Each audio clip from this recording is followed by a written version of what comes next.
6 wealthy widows, 1 dead millionaire, and a private investigator. WHO may be their next target. Widow Washout. Chapter 1. There are 3 perfect moments in Florida, Gumbo Malone said to no one in particular, as he settled deeper into his fraying deck chair. Sunrise over the Atlantic, sunset over the Gulf, and that precise instant when the rum hits your bloodstream at the same time as the ice in your glass begins to sweat. He lifted his tumbler in salute to the pelican perched on the nearby piling. The bird ignored him, more interested in a school of mullet flashing silver beneath the surface. Gumbo's houseboat, the Piehole, rocked gently in Cedar Key's Tuesday afternoon tide, the weathered deck planks warm beneath his bare feet. After the wetsuit pursuit case, he'd promised himself 2 weeks of absolute nothing. No mysteries, no drug runners, no conspiracy theories, and especially no synchronized swimming. The pelican suddenly took flight, abandoning its post with an indignant squawk, just as the opening guitar riff of Girls Just Want to Have Fun shattered the tranquility at a volume that suggested Cyndi Lauper herself might be performing live somewhere in the marina. What in the name of Jimmy Buffett's lost shaker of salt? Gumbo muttered, shielding his eyes against the sun, as a gleaming white yacht the size of a small hotel came barreling toward his slip with the reckless confidence of a trust fund child with daddy's credit card. The vessel's name, the Gold Digger, was emblazoned on the hull in hot pink lettering surrounded by what appeared to be actual gold leaf. The woman at the helm wore a captain's hat tilted at a rakish angle and was gesturing emphatically to someone out of view while simultaneously applying lipstick and steering with what appeared to be her elbow. "Hard to port, Mags," the woman shouted. "No, your other port. The left one. The one opposite your ex-husband's lawyer." Gumbo scrambled to his feet as the yacht performed a maneuver that violated several laws of both maritime navigation and basic physics.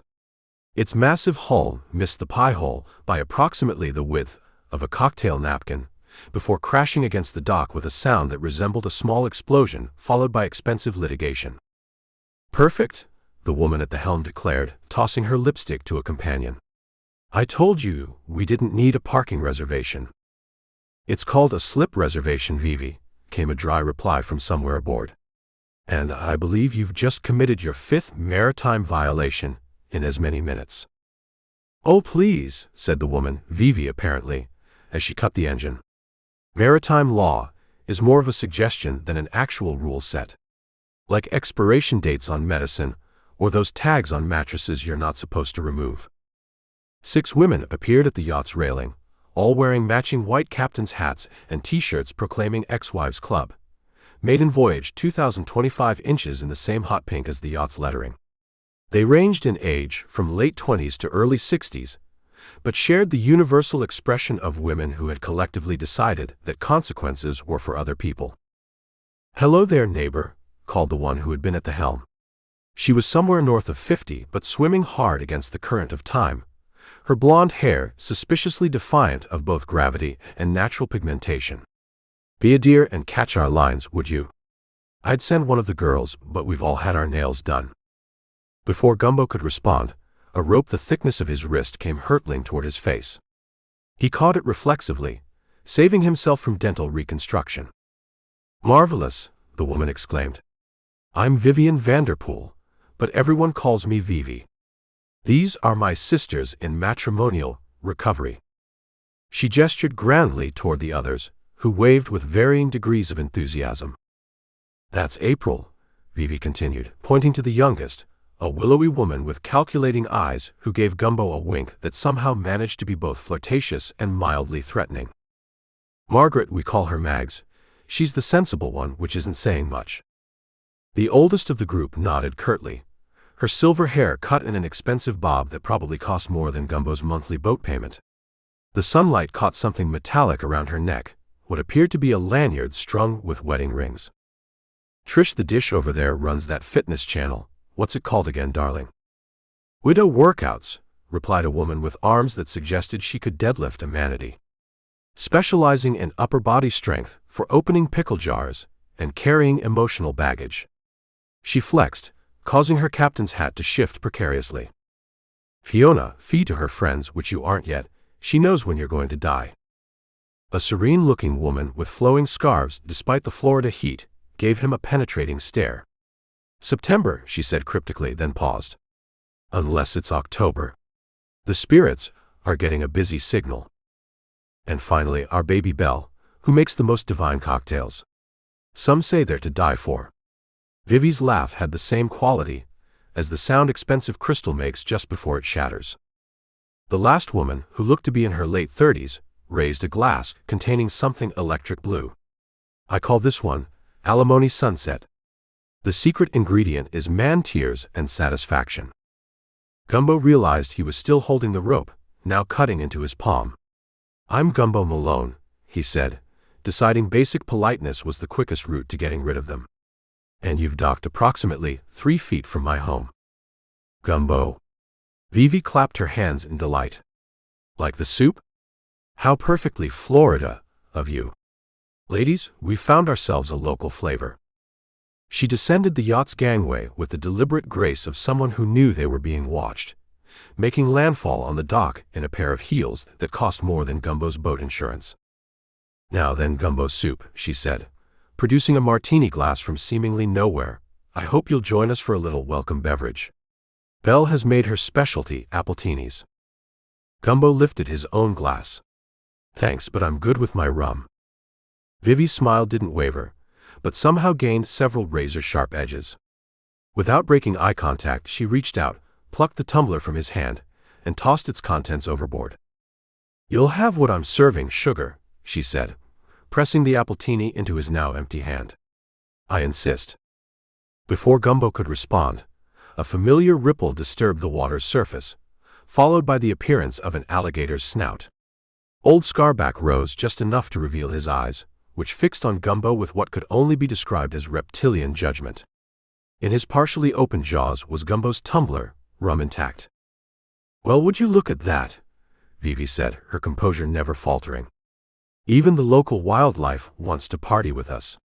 Though I must say, that's the ugliest Labrador retriever I've ever seen." Old Scarback's eyes shifted to Vivi, narrowing slightly before he submerged, taking Gumbo's drink with him. "That's Old Scarback," Gumbo explained, staring longingly at his vanishing rum.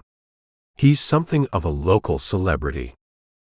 "How charming," Vivi said with the enthusiasm of someone discussing foot fungus. "I'm sure we'll all become great friends. Now, about our little soiree this evening." "Soiree?" Gumbo repeated, the appletini untouched in his hand. "Just a small gathering. 50 or 60 of Florida's most eligible bachelors. We've invited every man with a boat over 40 feet, or a net worth over 7 figures from Homosassa to Steinhatchee." She produced an embossed invitation from her cleavage, an impressive feat considering the limited storage capacity of her bikini top.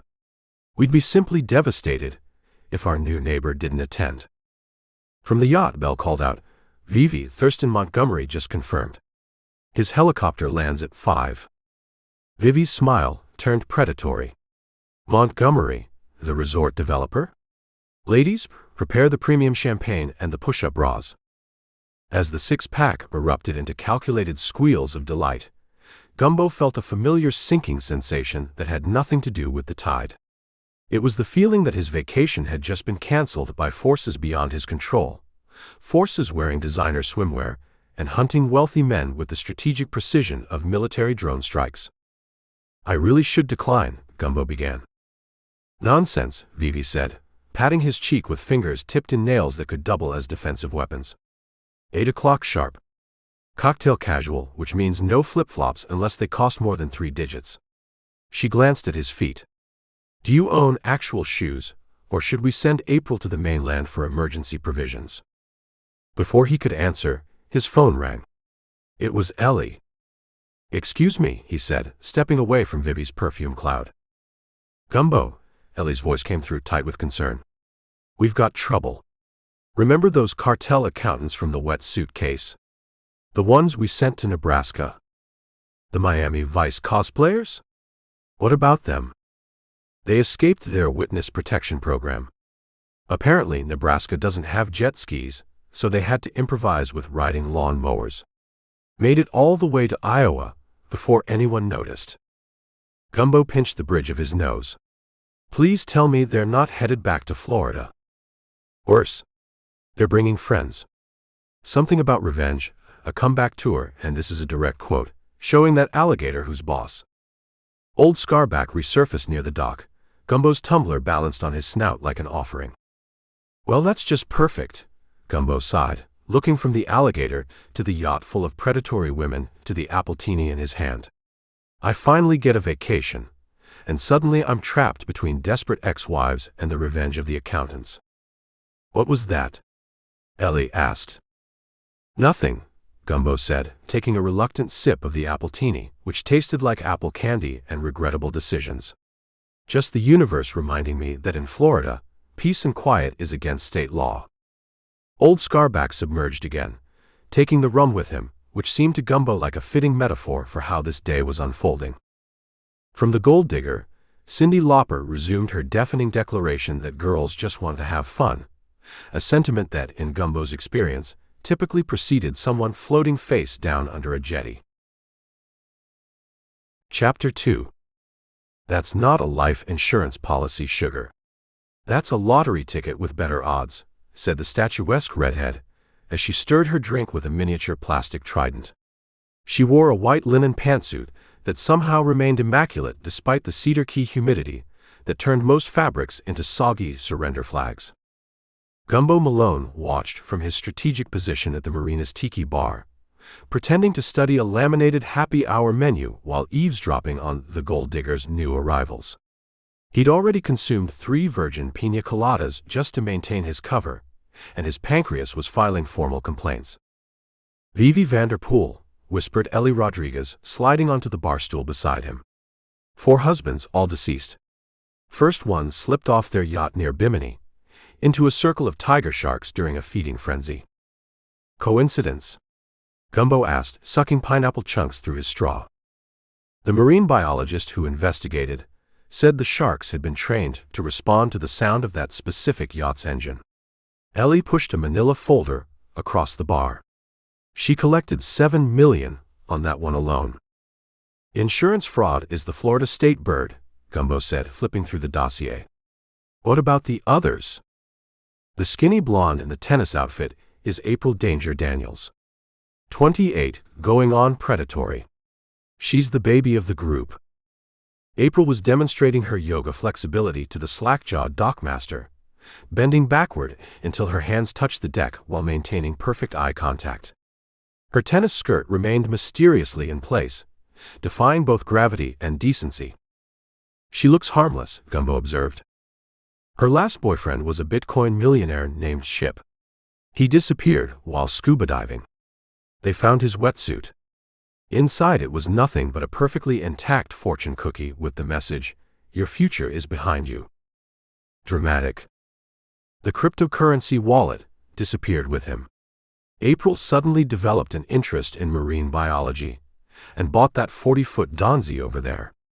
Ellie pointed to a sleek speedboat with Widow's Peak painted on the stern. The oldest of the group sat beneath a massive sun hat that appeared to have its own weather system, complete with orbiting cocktail garnishes. She wore enough gold jewelry to make a pirate reconsider his career choices. Margaret Maggs Montgomery, Ellie continued. 62 years of matrimonial mayhem. That's her lanyard you need to see. Gumbo squinted. Is that wedding rings? 1 from each husband. She's collected 8 so far. Good Lord. She calls it her Circle of Life collection. Rumor has it she's adding a new one every time Jupiter aligns with Mars. A muscular woman in her mid-40s jogged past, wearing spandex that appeared painted on by an artist with strong opinions about human anatomy. She dropped into a series of lunges beside their table. Trish the Dish Templeton, Ellie said. Fitness influencer specializing in widow workouts. Her YouTube series, Death Becomes You, Getting That Funeral Body, has 2 million subscribers. What's her specialty? Gumbo asked, watching as Trish executed a handstand push-up while simultaneously applying lip gloss. She married a supplement king who died testing his own products. Heart exploded during a bench press. She inherited his company and rebranded it as Final Form Fitness. Subtle. About as subtle as a flamingo in a penguin exhibit. Speaking of flamingos, Cornelius, the bird who had inexplicably appointed himself Gumbo's occasional surveillance assistant after their last case, strutted past on the dock, clearly attempting to blend in by wearing what appeared to be a tiny detective hat. Gumbo made a mental note to have a serious talk with that bird about the definition of inconspicuous. The one with the crystal pendulum is Fiona Fee Fitzpatrick, Ellie continued, nodding toward a willowy woman wearing layers of flowing fabric in colors not found in nature. Claims to be psychic, but only about inheritance matters. Fee was currently waving her hands over the marina's public water fountain. Her eyes rolled back dramatically. I sense death has visited this place, she intoned loudly. It's Florida, a passing fisherman called out. Death visits every condo development, an early bird special. 3 husbands? Gumbo guessed. 5, Ellie corrected. All died after she predicted their expiration dates. The last one left her a metaphysical bookshop in Casadega that specializes in books about communicating with the recently wealthy deceased. The final member of the 6-pack was meticulously arranging bottles at the yacht's wet bar. Her laboratory-precise movements suggested someone who measured life in milliliters. Belinda Bell Beauchamp, said Ellie. 38. Cocktail chemist with an unsettling knowledge of alkaloids, plant toxins, and untraceable substances. Her specialty drink is called the Final Testament. Last guy who ordered one woke up married to her. 6 months later, he didn't wake up at all. Let me guess, heart failure. Gumbo sighed. Swimming pool accident. Apparently, he drowned in 8 inches of water that tested positive for a rare paralytic compound found only in certain Caribbean sea urchins, which she happened to keep as pets. Collection, Ellie corrected. She called it her living pharmacy. Gumbo watched as the women converged on the yacht's sun deck, arranging themselves in deck chairs like colorful predators settling in for the nightly nature show. They clinked glasses in what appeared to be a well-practiced ritual. To financial freedom, called out Vivi. And wealthy men with poor health, added Mags with a cackle. So why exactly are they here in Cedar Key? Gumbo asked. We're not exactly known for our billionaire population. Ellie slid another photo across the bar. It showed a tanned, silver-haired man standing beside a scale model of a massive resort complex. Thurston Rusty Money Montgomery III. Developing a luxury resort on the protected mangrove islands south of here. Worth about $340 million, most of it liquid since his cryptocurrency coup last year. And conveniently divorced 3 months ago, Gumbo surmised. His ex-wife got the summer place in the Hamptons. He got the private island and the fleet of cigarette boats. Let me guess, he's their next target. Bingo.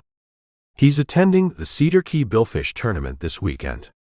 These ladies have made substantial donations to ensure they're seated at his table for the gala.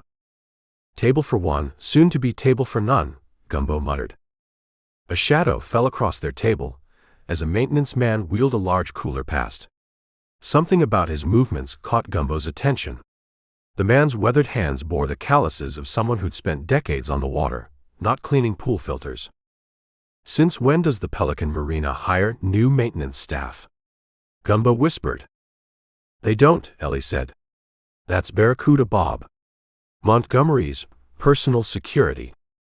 Not very inconspicuous with that tattoo, Gumbo observed, nodding toward the man's forearm where an actual barracuda had been inked with uncanny precision. Former Navy SEAL. Did 3 tours before becoming Montgomery's head of security. Word is he can kill a man with a cocktail umbrella. That's ridiculous. The umbrella is just for style points. He doesn't actually need it. Gumbo watched as Barracuda Bob positioned himself on the dock with a clear line of sight to the yacht, ostensibly checking fishing lines but obviously surveilling. The 6-pack seemed completely oblivious, though Gumbo noticed April snapping a casual selfie that conveniently captured Bob in the background. They're being watched and they know it, Gumbo said. Predators recognizing predators, Ellie agreed.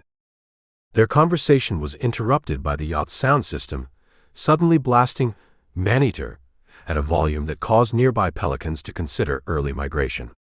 The six-pack had begun what appeared to be an impromptu dance party, with moves that suggested both Miami nightclub experience and possibly formal training in hypnosis. Vivi sashayed down the gangplank, directly toward Gumbo's table. Her perfume arrived several seconds before she did, a scent that hinted at exotic flowers and possibly light sedatives. "Well, hello there, island boy," she purred, extending a hand laden with enough diamonds to fund a small country's infrastructure projects. "Vivian Vanderpool. My friends call me Vivi. My enemies call me, well, they don't call me anything anymore." She let out a laugh that somehow managed to be both melodious and vaguely threatening, like wind chimes in a hurricane. "Gumbo Malone," he replied, reluctantly accepting her handshake and feeling like he'd just placed his fingers into a beautifully manicured bear trap. "The detective." "Oh, this is perfect," she exclaimed, clapping her hands together. "We've heard all about you. The cigarette boat case. Brilliant work. News travels fast. Faster than alimony payments, sugar." She leaned in, conspiratorially. "We're having a little soiree tomorrow evening. Nothing fancy, just champagne, caviar, and a few eligible gentlemen worth more than the GDP of several European nations. You simply must join us." Before Gumbo could formulate a polite refusal, April appeared at Vivi's side, her tennis outfit somehow even smaller than it had appeared from a distance. "Is this him?" she asked, studying Gumbo with the intensity of someone appraising a racehorse. "He's perfect." "Perfect for what?" Gumbo asked, feeling increasingly like the special of the day. "Research," April replied with a wink. "I'm writing a book about Florida's most interesting men." "It's a very short book," Ellie muttered. The rest of the six-pack had now surrounded their table, creating a perfumed perimeter that several male patrons were attempting to penetrate with increasingly desperate drink offers. Mags adjusted her enormous hat to better shadow Gumbo. "Do you know Thurston Montgomery, darling? Distant cousin on my third husband's side. Or was it my fifth? The family trees get so tangled after a while." "Can't say that I do," Gumbo replied cautiously. "You will," Trish interjected, performing a casual stretch that nearly dislocated the eyeballs of the bartender. "He's the guest of honor tomorrow night." Fee closed her eyes and waved her hands over Gumbo's virgin pina colada. I sense you will be very important to our future endeavors. The spirits are quite insistent." "Which spirits?" Gumbo asked. "The ones in bottles, or the ones you claim to communicate with?" "Both are remarkably chatty after midnight," Fee replied without missing a beat. Belle silently placed a business card on the table. It read simply, "Belle's Custom Cocktails, because every last drink should be special." As the women returned to their yacht, Gumbo noticed a small object had been slipped into his shirt pocket. He pulled out a USB drive shaped like a wedding ring. "What do you think it is?" Ellie asked. "Nothing good," Gumbo replied, just as old Scarback surfaced near the dock, eyeing the yacht with what appeared to be professional interest. The legendary alligator performed 3 clockwise circles, his usual signal for trouble, before submerging again. "Even the wildlife knows these women are dangerous," Gumbo observed. The sun began to set over Cedar Key, casting long shadows across the marina. On the Gold Digger, 6 silhouettes raised glasses in another toast, their laughter carrying across the water like a carefully practiced hunting call. "Tomorrow night's going to be interesting," Ellie said. "That's one word for it," Gumbo replied, watching as April aimed another selfie in his direction, her smile revealing teeth that seemed just slightly too perfect and too sharp. "I need to find out what's on this drive." From behind the bar came an ominous crack as the blender suddenly shorted out, sending a geyser of pina colada into the air. It splattered across the dock in a pattern that, if one were of a superstitious nature, bore an uncanny resemblance to a chalk outline. Chapter 3. "It's not a party, Gumbo. It's a trap with cocktail napkins," Ellie said, adjusting his crooked bow tie. And you're wearing the wrong shoes. Gumbo Malone glanced down at his deck shoes, which had been perfectly respectable footwear for every occasion in Cedar Key until approximately 7 minutes ago. What's wrong with them? They're leather adjacent. Those shoes say, I own a boat that might be underwater at high tide. We need shoes that say, I own several boats, all with helicopter pads. Ellie produced a pair of gleaming loafers from behind her back. I borrowed these from Commissioner Plankton. Isn't he under house arrest? Ankle monitors go with everything this season, Ellie shrugged. Besides, these ladies aren't checking criminal records. They're checking bank accounts. The gold digger was transformed for the evening's Meet Your Next Mistake mixer. Christmas lights in July spiraled around the railings. A banner flapped in the Gulf breeze reading Second Chances, Sixth Marriages in glittering script. On the upper deck, a saxophone player in a soaking wet tuxedo performed smooth jazz while periodically wringing out his sleeves. Why is he wet? Gumbo whispered as they approached the yacht's gangplank. That's Monsoon Mitch. He only plays saxophone underwater or immediately after being underwater. Claims it adds emotional humidity to the music. Got a cult following in the Keys. Gumbo adjusted his borrowed loafers, which were a size too small, and apparently designed by someone who hated feet. Remind me why I'm doing this. Because 6 women with suspicious husband-losing histories just rolled into town and set up what amounts to a wealthy bachelor fishing expedition. Also because I said please, and you're still trying to make up for that thing with the clam chowder contest and the false walrus alarm. That was a legitimate misunderstanding. Welcome aboard, sugar.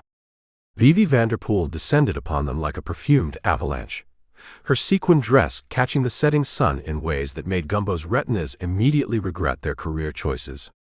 And you brought a friend. How cautious of you.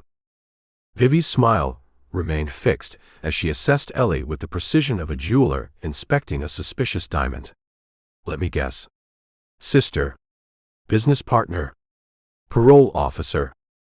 Marine biologist, Ellie replied smoothly. I study predatory behaviors in their natural habitats. How fascinating. You must feel right at home here. Vivi's laugh tinkled like ice cubes in expensive crystal. Now, Gumbo, honey, let me introduce you to tonight's guest of honor. He's just dying to meet new people. As Vivi steered him away, Gumbo caught Ellie's eye roll and mouthed, "Help me," before being absorbed into the crowd of wealth detection systems disguised as women. The main deck was crowded with Cedar Key's most eligible bachelors, a term that apparently meant any man with a functional circulatory system and a 6-figure bank balance. Gumbo recognized the harbor master, 3 retired attorneys, the owner of the local bank, and several men who wore the unmistakable expression of those who had inherited money and were worried about keeping it. Ladies and gentlemen, Vivi clinked her champagne flute with a diamond ring that could have paid off Gumbo's boat. Please welcome our special guest, the visionary behind Cedar Key's upcoming luxury development, Manatee Mirage Resort, and definitely not money laundering facility, Thurston "Rusty Money" Montgomery III. A collective intake of breath rustled through the yacht as a silver-haired man in his 60s emerged from the cabin. He wore a blazer the color of a nuclear sunset and enough gold jewelry to sink a small dinghy. His smile was blindingly white and appeared to have been recently installed. Thank you, Montgomery waved as if blessing peasants. Delighted to be here among Cedar Key's finest. When my project is complete, this quaint little fishing village will finally have what it's been missing: a 17-story luxury resort with helicopter access and a dolphin-only swimming pool. From the corner of his eye, Gumbo spotted Mags Montgomery, no relation he presumed, though in Florida you could never be entirely sure, stalking the perimeter of the group like a leopard selecting the weakest gazelle. She wore a black evening gown, adorned with what appeared to be wedding rings repurposed as decorative elements. The resulting jingle when she moved sounded like a cash register having a seizure. Fascinating development, Gumbo commented to the man next to him. Especially since that land is protected wetlands, inhabited by 3 endangered species and an alligator that most locals believe is the reincarnation of Ernest Hemingway. Progress waits for no reptile, the man replied, extending his hand. Dr. Bartholomew Richmond, cosmetic surgery to the privileged. I specialize in what I call inheritance faces, making wealthy widowers look just enough like their predecessor to trigger nostalgia in wealthy widows. He leaned closer. Business is booming. Before Gumbo could process that disturbing information, he felt a tap on his shoulder. April Danger Daniels stood behind him, her red cocktail dress suggesting she had recently escaped from a far more sophisticated party. Mr. Malone, she purred. Dance with me? There's no dance floor. Everywhere is a dance floor when you're trying to avoid Fiona's death predictions. She nodded toward the yacht's bow, where the self-proclaimed psychic was cornering the bank owner with a crystal pendant and what appeared to be a miniature guillotine. As April pulled him away, Gumbo noticed her free hand casually photographing the watch of every man they passed. Her phone was disguised in a case that looked like a compact mirror, but the telltale flash gave her away. Nice watch collection you're assembling, he commented. April didn't miss a beat. A girl needs hobbies. Some collect shells, some collect evidence of men's financial status through their timepiece choices. Did you know Montgomery wears a limited edition Patek Philippe that was only distributed to investors in a certain Cayman Islands fund that mysteriously disappeared in 2019? I did not, Gumbo admitted, wondering if Commissioner Plankton's shoes were giving him insider financial knowledge by osmosis. I'll tell you a secret, April whispered, leaning close enough that Gumbo could smell her perfume. Something expensive with notes of ambition and possible felony charges. Montgomery isn't who he says he is. None of us are. Before Gumbo could ask what that meant, a commotion erupted near the bar. Trish the Dish Templeton was demonstrating her signature widow workout move, the inheritance lift, which involved hoisting a full-grown man above her head while reciting estate tax exemptions. 95% of upper body strength is mental, she shouted, balancing the harbor master overhead like a human barbell. The other 5% is properly motivating paperwork from your accountant. Should we help him? Gumbo asked, as the man's face turned concerning shades of purple. He'll be fine. Trish never drops them until after they've updated their wills, April replied with unsettling casualness. At the other end of the deck, Belle Beauchamp had established an impromptu cocktail laboratory. She mixed drinks with the precision of a pharmacist, adding droplets from vials labeled with skull and crossbones stickers that she insisted were artisanal bitters. The skull means they're extra bitter, like my second marriage. Montgomery himself had been cornered by Mags, who was displaying her wedding ring collection with the practiced patter of a museum docent explaining particularly gruesome historical artifacts. This platinum band belonged to Reginald, who tragically discovered he was allergic to both bee stings and prenuptial agreements, she explained, fingering a wide ring. And this diamond-encrusted one was Herbert's. He disappeared during a scuba diving expedition in waters known for their complete lack of sharks, yet somehow left a shark-related insurance policy. Mysterious. Montgomery's smile remained fixed, but Gumbo noticed his eyes darting toward the exits with increasing frequency. Your friends are quite the entrepreneurs, he said to April. We prefer opportunistic optimists, she replied, casually slipping her phone into her purse. We believe in recycling, marriages, insurance policies, identities. Gumbo was saved from responding by Vivi climbing onto a chair and announcing, time for our matchmaking game. Everyone pick a conch shell from this bowl. If yours plays Here Comes the Bride when held to your ear, you've won a private weekend yacht trip with the woman of your choice. As the crowd surged toward the conch shells, Ellie materialized at Gumbo's side. I've been counting security cameras, she whispered. This yacht has more surveillance than Fort Knox. And guess what's weird?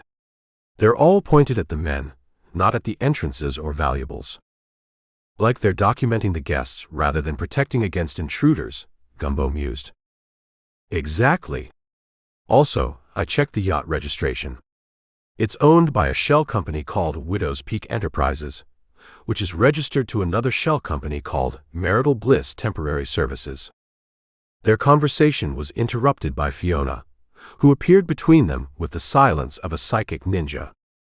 "Your auras are interfering with my death predictions," she hissed, waving a smudge stick that smelled suspiciously like burning money. I sensed skepticism and, "Is that a law enforcement background?" She narrowed her eyes at Ellie.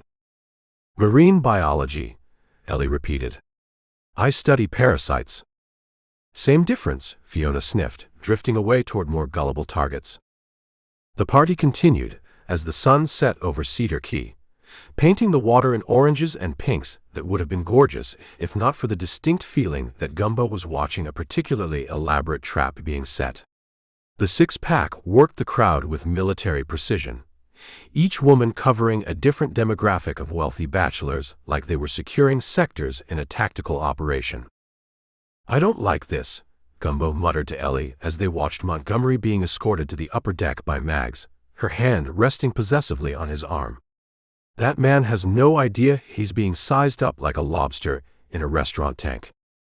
"That's assuming he's the victim," Ellie replied. "For all we know, he's running his own scam. This is Florida. Nobody's story is ever what it seems on the surface."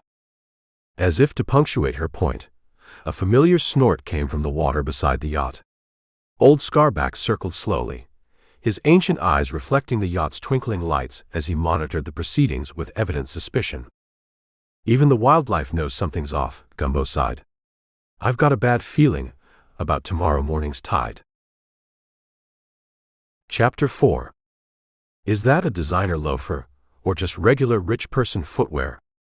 Jimbo Jenkins squinted at the floating object, morning sunlight glinting off the surface of Cedar Key's normally peaceful harbor.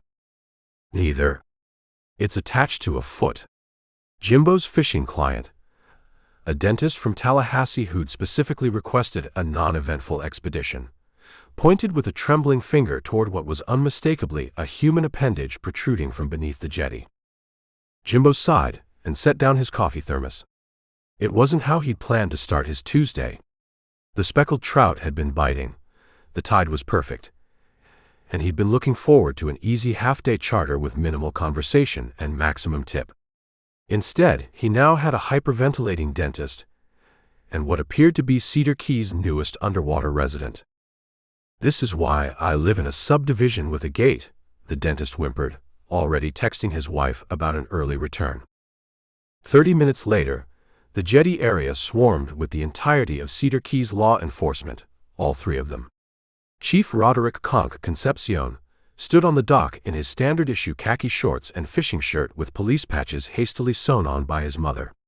Despite being the town's top law enforcement officer for 12 years, he still couldn't quite manage an authoritative posture, particularly when holding a half-eaten cinnamon roll.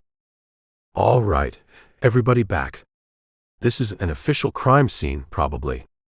Chief Conk waved his pastry for emphasis, inadvertently flinging a glob of icing onto the face of the recently retrieved corpse.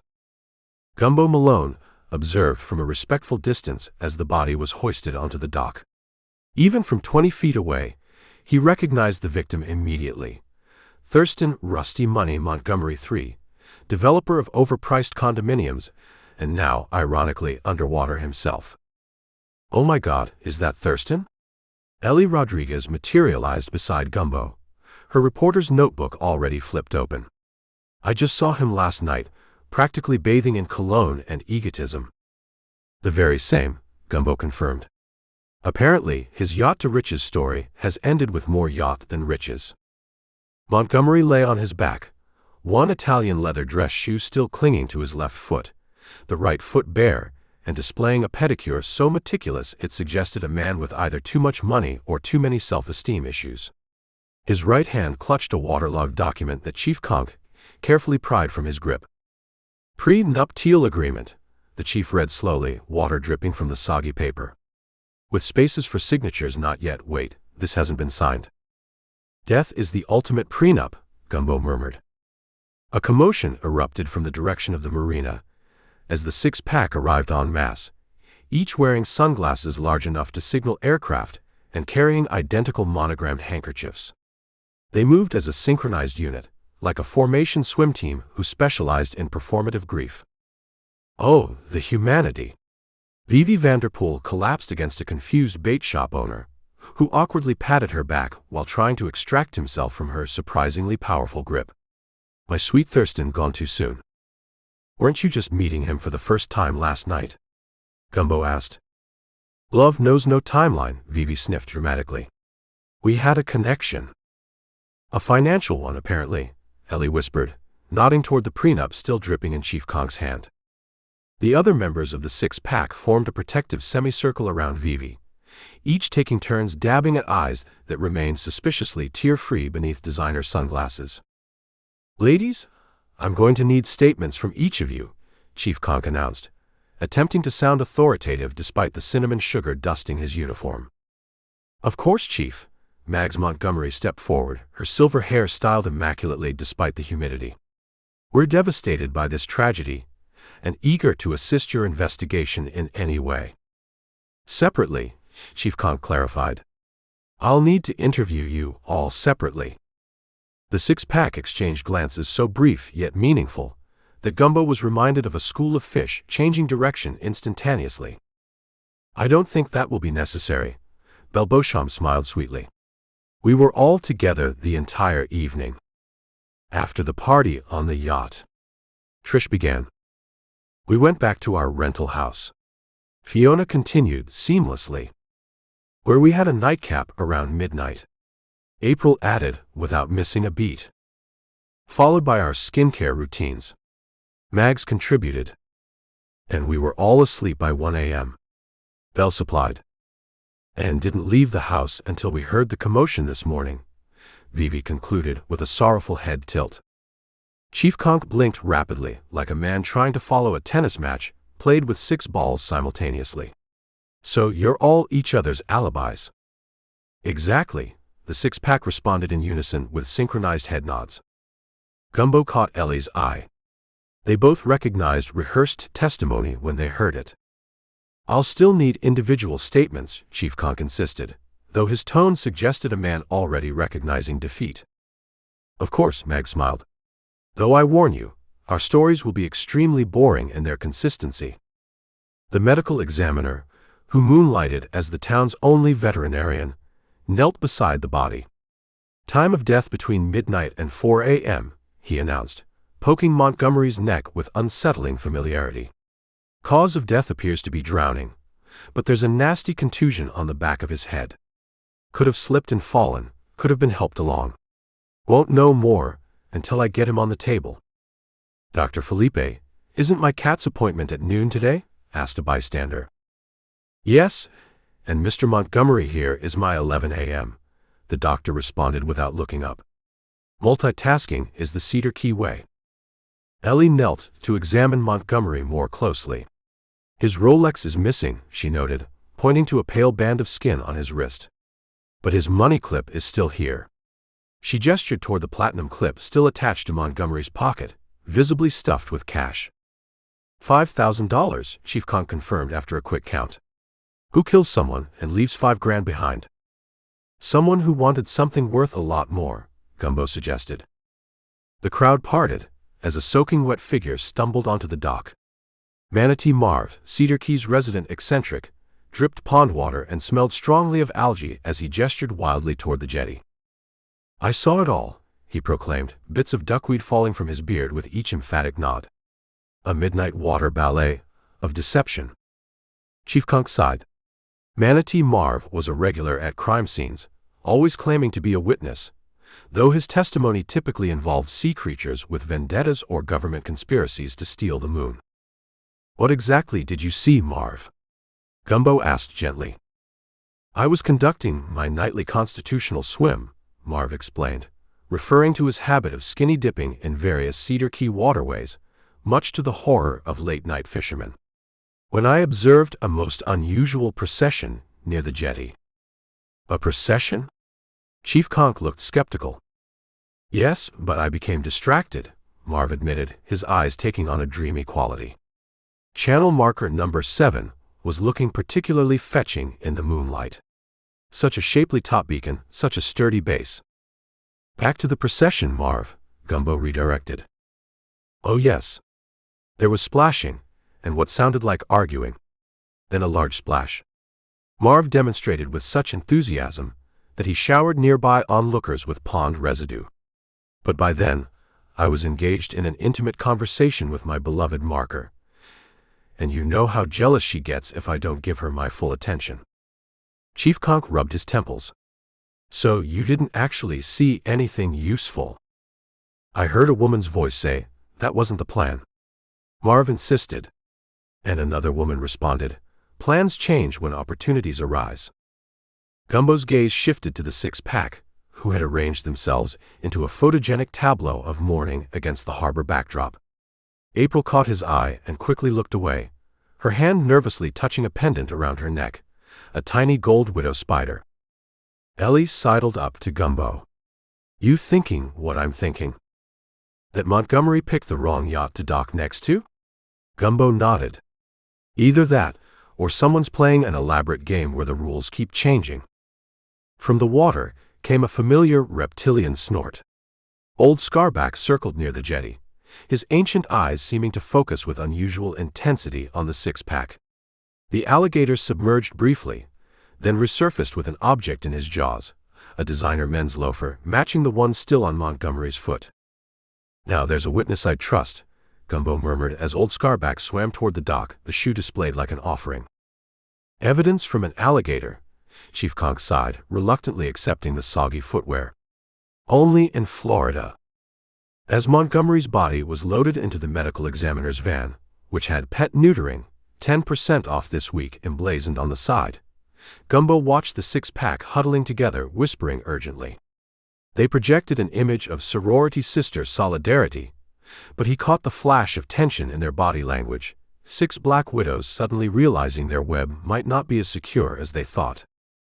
April broke from the group, walking directly toward Gumbo with determined steps. Her sunglasses came off, revealing eyes sharp with calculation rather than grief.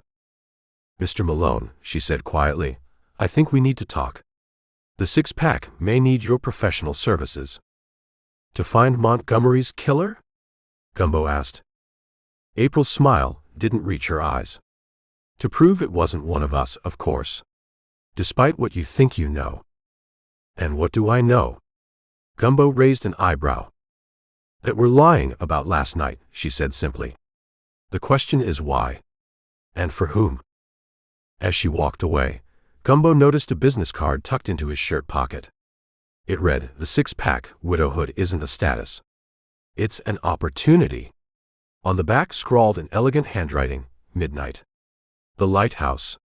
Come alone.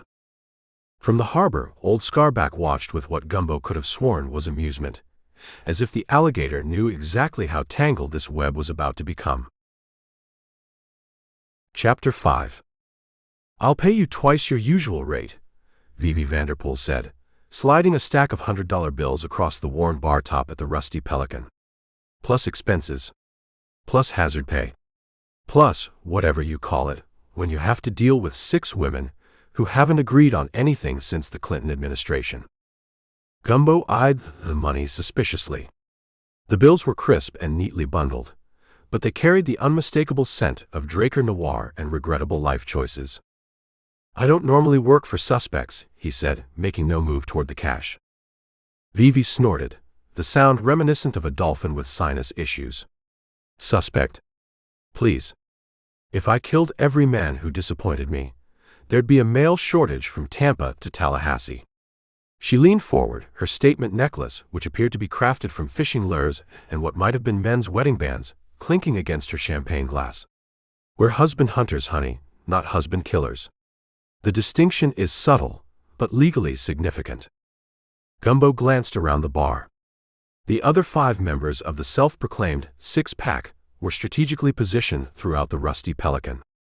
Mags Montgomery was charming the bartender, her collection of previous wedding rings jingling on her boat key lanyard as she demonstrated what appeared to be a tantric breathing technique involving olive skewers. Trish, the dish Templeton, was doing impromptu squat thrusts while ordering a kale smoothie from a menu that definitely didn't offer one. Fiona Fitzpatrick had cornered a pale tourist and appeared to be reading his fortune, using only beer foam patterns and mild intimidation. Belle Beauchamp was mixing her own drinks behind the bar when no one was looking, adding mysterious droplets from an eyedropper labeled Plan B, for cocktails only. And April Daniels, the youngest at 28, was pretending not to watch Gumbo while taking notes in a journal whose cover read, Men to Do, with the word list added in much smaller letters. Why me? Gumbo asked, turning back to Vivi. Chief Conk has 6 detectives on this case. Because, Vivi said, lowering her voice to a conspiratorial whisper, you're the only detective in 3 counties who can tell the difference between a Jimmy Choo and a Louboutin. That kind of attention to detail is rare in law enforcement. Gumbo couldn't argue with that. Last year, he'd solved the case of the counterfeit couture when he noticed a supposed Versace dress worn by the mayor's wife had 7 stitches per centimeter instead of the authentic 8. Besides, Vivi continued, pushing the money closer, women like us need someone who understands complexities. Complexities like how Montgomery drowned in fresh water but was found in the harbor. Vivi's carefully maintained smile flickered momentarily. Details, darling. Life is full of little contradictions. Before Gumbo could respond, the bar's front door swung open with enough force to send a taxidermied marlin spinning on its mount. Ellie Rodriguez entered, carrying a stack of real estate brochures and looking as irritated as a cat in a kiddie pool. They're already dividing up his property, she announced, dropping the glossy papers on the bar next to Gumbo. All 6 of them showed up for tours of Montgomery's estate portfolio this morning, wearing coordinated morning outfits. Gumbo flipped through the brochures. Montgomery Mangrove Villas. Montgomery Marina Lofts. Montgomery's Sunset Serenity Adult Community, where the only thing deeper than our pools is our residents' pockets. The real estate agent said they each claimed to be special friends of Montgomery, Ellie continued. They had his private gate codes. And get this, they brought their own measuring tapes for the closets. Vivi shrugged, unapologetically. Time, tide, and the Florida housing market wait for no woman, especially one in her prime divorcing years. And you expect me to believe none of you had anything to do with his death? Gumbo asked. Of course we didn't kill him, Vivi replied, examining her manicure. If we murdered every rich jerk in Florida, we'd never have time for brunch. She leaned closer, her perfume a complex bouquet of expensive notes with underlying hints of alimony's past. Besides, Thurston was worth more to all of us alive. The man had 17 rental properties, a yacht collection, and, she lowered her voice dramatically, a testosterone replacement therapy clinic in Boca. Do you have any idea how much passive income that generates? Gumbo was about to respond when April appeared suddenly beside him, sliding onto the adjacent bar stool with the liquid grace of someone who'd practiced the move extensively in front of a mirror. Mr. Malone, she said, her voice carrying a breathless quality that seemed at odds with the calculating look in her eyes. I have information. Critical information. About Thurston. You can tell me now, Gumbo replied. April glanced around theatrically, though no one was paying them any attention, except for old Scarback, who had somehow appeared in the harbor outside the bar's picture window, his reptilian eyes fixed on the proceedings with unsettling intelligence. Not here, April whispered. Meet me at midnight. At the lighthouse. The haunted one. This is Cedar Key, Gumbo pointed out. You'll need to be more specific. We have 3 haunted lighthouses, 2 haunted bait shops, and a convenience store where the slushy machine reportedly speaks in tongues after 2 a.m. The one with the ghost of Captain Winslow Portendorfer, April clarified. The one-legged pirate who died when he accidentally locked himself in his own treasure chest while hiding from tax collectors in 1823. Ah, the Northern Lighthouse, Gumbo nodded. Why there? April leaned so close her statement earrings, which appeared to be tiny gold divorce decree replicas, brushed against his shoulder. Because, she whispered, her eyes darting to where Vivi was now demonstrating a champagne sabering technique using what appeared to be a titanium American Express card, some secrets can only be told where the living can't hear us. Before Gumbo could inquire what exactly that meant, April slipped away, moving through the crowd with practiced ease. As she passed each member of the 6-pack, they exchanged nearly imperceptible nods, like synchronized swimmers acknowledging each other between routines. Ellie slid into the seat April had vacated. "I don't trust them," she muttered. "Especially not the young one. Nobody wears that much waterproof mascara, unless they're expecting tears or a hasty escape by sea." "I think I need to take this case," Gumbo said, finally pulling the stack of bills toward him. "Because you believe they're innocent?" Ellie asked. "Because I don't," Gumbo replied, pocketing the money. "And because Thurston Montgomery is the third rich guy to wash up dead in Cedar Key this year.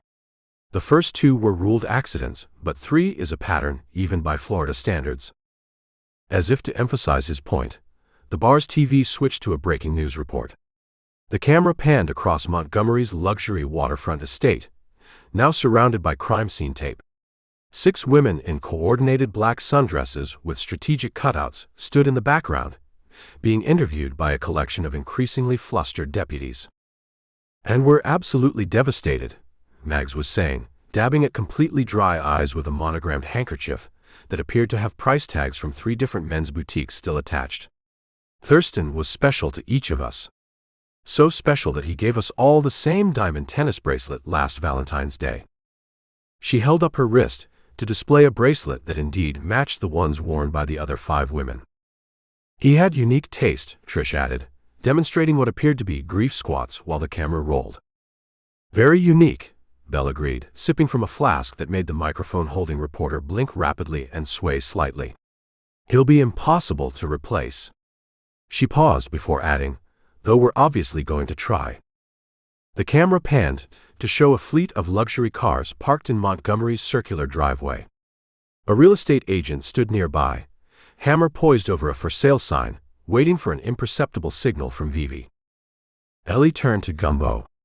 "You're not really going to meet April at the haunted lighthouse at midnight, are you?" "Of course not," Gumbo said. "That would be exactly what she expects." "So what's the plan?" Gumbo watched as old Scarback performed what appeared to be an elaborate eye roll before submerging beneath the harbor waters. "I'm sending Cornelius," Gumbo said. "The flamingo? You're sending a flamingo to a midnight meeting at a haunted lighthouse?" "Not just any flamingo," Gumbo corrected, pulling a miniature surveillance device from his pocket. "A flamingo with a wire." Outside, a flock of ibises took synchronized flight from the harbor docks as the 6-pack exited the Rusty Pelican in formation, their designer heels clicking against the weathered boards in perfect practiced rhythm. They moved like a well-oiled machine, their collective shadow stretching across the water like a many-headed creature from Florida folklore, beautiful, deadly, and absolutely determined to get what it wanted, one husband at a time. Chapter 6. "I'm telling you, this isn't flamingo abuse, it's flamingo employment," Gumbo explained to the skeptical bird. "The wire is lightweight, waterproof, and frankly quite fashionable against your plumage." Cornelius the flamingo cocked his head sideways and made a noise that, had Gumbo been fluent in avian disapproval, would have translated roughly to, "I have a master's degree in standing on one leg, not espionage." "Look, I'll sweeten the deal," Gumbo said, holding up a bag of premium shrimp. "Complete this one mission, and I'll throw in a saltmarsh mud facial. The expensive kind with the algae that smells like money." The flamingo considered this, shifting his weight from one improbably thin leg to the other, before reluctantly extending his neck to allow Gumbo to attach the miniature recording device disguised as a particularly tacky feather extension. "Perfect," Gumbo said, stepping back to admire his handiwork. "Just remember, when April starts talking, try to look interested. Nod occasionally. Don't get distracted by your reflection in the lighthouse windows like last time." As Cornelius waddled off toward his midnight appointment at Cedar Key's haunted lighthouse, Gumbo checked his watch. He had exactly 47 minutes to infiltrate the Gold Digger before the 6-pack returned from their manhunt mojito mixer at the Rusty Pelican. Ellie had agreed to keep them occupied by introducing them to her fictional, extremely wealthy but extremely shy uncle visiting from Monaco. "Just for the record," Ellie had said earlier, "I expect hazard pay for having to listen to Vivi explain her theory that wealthy men are like coconuts, hard to crack but full of liquid assets." Gumbo approached the yacht from the water side, paddling silently on an inflatable pizza slice that he swore was the only flotation device he could find on short notice, though Ellie suspected he just enjoyed the absurdity of reconnaissance via pepperoni. The gold digger loomed above him, a 60-foot monument to excess and questionable naming choices. Solar-powered fairy lights twinkled along its railings, and a custom flag featuring 6 black widow spiders arranged in a circle fluttered in the evening breeze. The boat's manifest listed it as belonging to Sweet Innocent Angels, LLC, a company registered in the Cayman Islands with a business address that satellite images revealed to be a particularly disreputable tiki bar. Gumbo hoisted himself onto the swim platform, narrowly avoiding a decorative plaque that read, "A boat is a hole in the water where you throw men." He'd chosen tonight for his covert operation because Trish had mentioned during their grief muscle workout that the six-pack was considering installing security cameras, currently delayed because they couldn't agree whether the surveillance footage should be backed up to the cloud or stored on physical drives hidden in their extensive collection of false-bottomed handbags. The main cabin was unlocked, which Gumbo found either extremely convenient or deeply suspicious. He stepped inside, immediately noticing the interior resembled what might happen if Las Vegas had a one-night stand with a maritime museum. Crystal chandeliers hung over leopard print settees. The wet bar was stocked exclusively with bottles, shaped like various deadly weapons. Every throw pillow featured an embroidered epitaph. He should have read the fine print, "Till death do us part," and Gumbo's personal favorite, "I told him that mushroom was fine." "Focus, Malone," he muttered to himself, beginning his search for anything that might explain why 6 women with apparently nothing in common beyond a talent for widowhood had formed a traveling husband-hunting collective. The yacht's office was behind a door labeled Accounting Department, which Gumbo found both oddly corporate and unnervingly specific. Inside, a mahogany desk held a desktop computer, password-protected, a Rolodex, who still used those, and a framed needlepoint reading, "Behind every great fortune is a crime that statute of limitations has expired on." He bypassed the computer. Ellie was the hacker in their partnership and went straight for the filing cabinet, which was ominously labeled Catch and Release Program. The top drawer contained 6 folders, one for each woman, with comprehensive background information that conflicted dramatically with the stories they'd told Gumbo.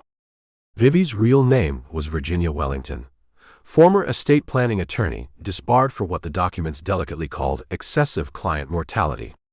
Mags had been an insurance adjuster specializing in suspicious circumstances until abruptly switching to the policyholder side of the business. Bell's cocktail expertise came from 3 years as a pharmaceutical research chemist before an incident involving unexplained laboratory primate liberation. "Curiouser and curiouser," Gumbo whispered, moving to the second drawer. This one contained what appeared to be their actual business model, a detailed dossier on every wealthy man within a 100-mile radius of Cedar Key.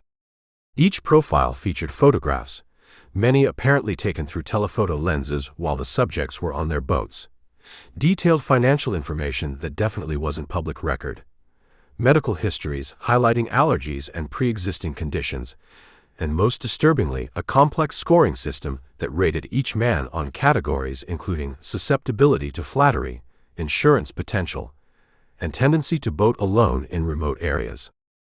Thurston Montgomery's file was stamped processed in aggressive red ink. The third drawer contained a leather-bound book titled Florida Maritime Law, How Long Until They're Declared Dead at Sea, with extensive highlighting and margin notes like, "Check tidal patterns on full moons, and remember, no body equals 7 years, partial body equals immediate settlement." Gumbo photographed everything with his phone, trying to ignore the increasingly uncomfortable feeling that he was unraveling something far more organized than a simple case of gold digging with a side of homicide. The final drawer was locked, but yielded easily to Gumbo's credit card jimmying technique, a skill he'd learned from a reformed cat burglar who now ran Cedar Key's most ethically questionable locksmith service. Inside, he found a collection of what appeared to be wedding veils carefully preserved in plastic sleeves, each labeled with a man's name and date. Beneath them, a stack of divorce papers, all unfiled, and death certificates with the cause sections left ominously blank. "Planning ahead, or keeping souvenirs?" Gumbo murmured, photographing these as well. He was about to close the drawer when he noticed a false bottom. Prying it up revealed a notebook filled with what appeared to be measurements, chest, waist, inseam, for men who had not yet been publicly connected to any of the six-pack. His name was on page 3. "That's unfortunate," Gumbo said to no one in particular, wondering if the measurements for his burial suit or tuxedo. A noise from the dock jolted him from this unsettling discovery. Through the porthole, he spotted Belle returning early, laughing with a silver-haired gentleman Gumbo recognized from Montgomery's investment group. The man walked with a pronounced limp and carried what appeared to be an antique diving helmet under his arm. Gumbo quickly restored the office to its original state and looked for an exit. The main door was out of the question. Belle was already climbing the boarding ladder. The windows were too small. His eyes darted around the cabin frantically before landing on a storage compartment built into the yacht's luxurious seating area. He dove inside just as the cabin door opened, pulling the lid closed above him. In the darkness, his hands encountered what felt like fabric, lots of fabric, and what his nose informed him were divorce papers with their distinctive blend of despair, legal jargon, and overpriced cologne. "Gerald, darling, you're going to love what I've prepared," Belle's voice filtered through the thin wood. "A special cocktail I call the permanent vacation. It's my own recipe. As long as it doesn't taste like that awful concoction Thurston was drinking the night he died," the man replied with a nervous laugh. "Poor bastard complained it tasted like metal and regret." "Oh, don't worry," Belle purred in a tone that made Gumbo very glad he wasn't Gerald. "You won't taste a thing." Trapped in a box of wedding veils and legal documents, listening to what sounded suspiciously like a seduction prelude to maritime homicide, Gumbo reflected that April's lighthouse rendezvous was looking better by the minute. At least Cornelius was getting shrimp out of his assignment. All Gumbo had acquired was confirmation that the six-pack was definitely up to something sinister, potentially murderous, and based on the brochures for Widows' cruises wedged beneath his left thigh, surprisingly well organized. His phone vibrated silently with a text from Ellie. "Your flamingo just showed up at the bar. Appears to be drunk. Says mission failed. April never showed at Lighthouse. She's here buying drinks for my fictional uncle. Get out now." Outside the storage compartment, Belle was explaining to Gerald the finer points of estate planning while mixing something that made a suspicious fizzing noise. "Now, have you ever considered the tax advantages of dying in international waters?" Belle asked cheerfully. Gumbo closed his eyes and prayed that old Scarback was in the mood for an evening rescue. He had a feeling this case had just evolved from simple murder investigation to something far more tangled, a web of black widows with a knack for bookkeeping and an alarming attention to detail.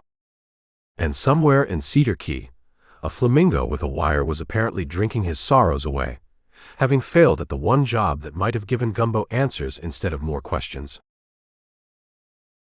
Chapter 7.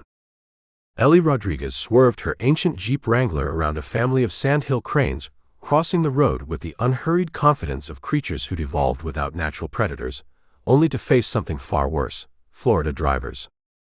"Move your prehistoric butts," she muttered, then immediately felt guilty and tossed a stale bagel out the window as penance.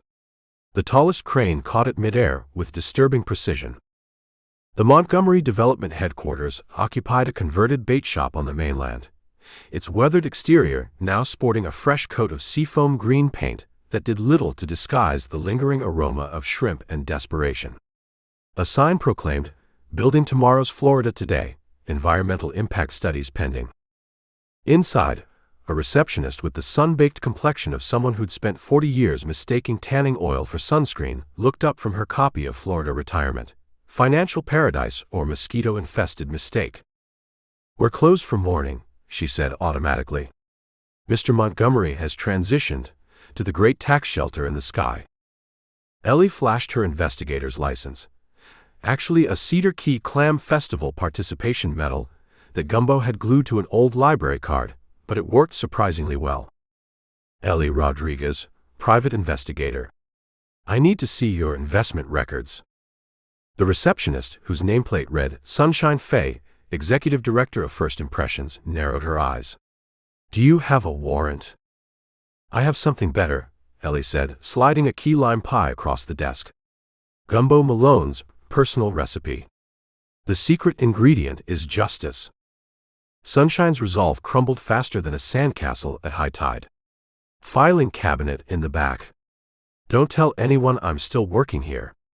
I was supposed to get my last paycheck yesterday, but the accounts are frozen tighter than a snowbird's expression when they get their first Florida electric bill. The filing cabinet yielded a treasure trove of folders labeled with various iterations of "definitely not a shell corporation" and "wetlands." What wetlands? But the most interesting discovery was a thick binder marked "Investors Handle with Fear." Ellie flipped it open and nearly dropped it when she saw the first page, a glamour shot of the six-pack posing on the Gold Digger, each holding cocktails and ceremonial checks made out to Montgomery Development for substantial sums. "Well, hello, ladies," she murmured, scanning the investment agreements. Each woman had pumped at least $250,000 into Montgomery's Cedar Key Resort and Casino project, a development that, according to the attached environmental impact study, would only displace non-essential wildlife and historically insignificant indigenous sites. The proposed location made Ellie's blood run cold.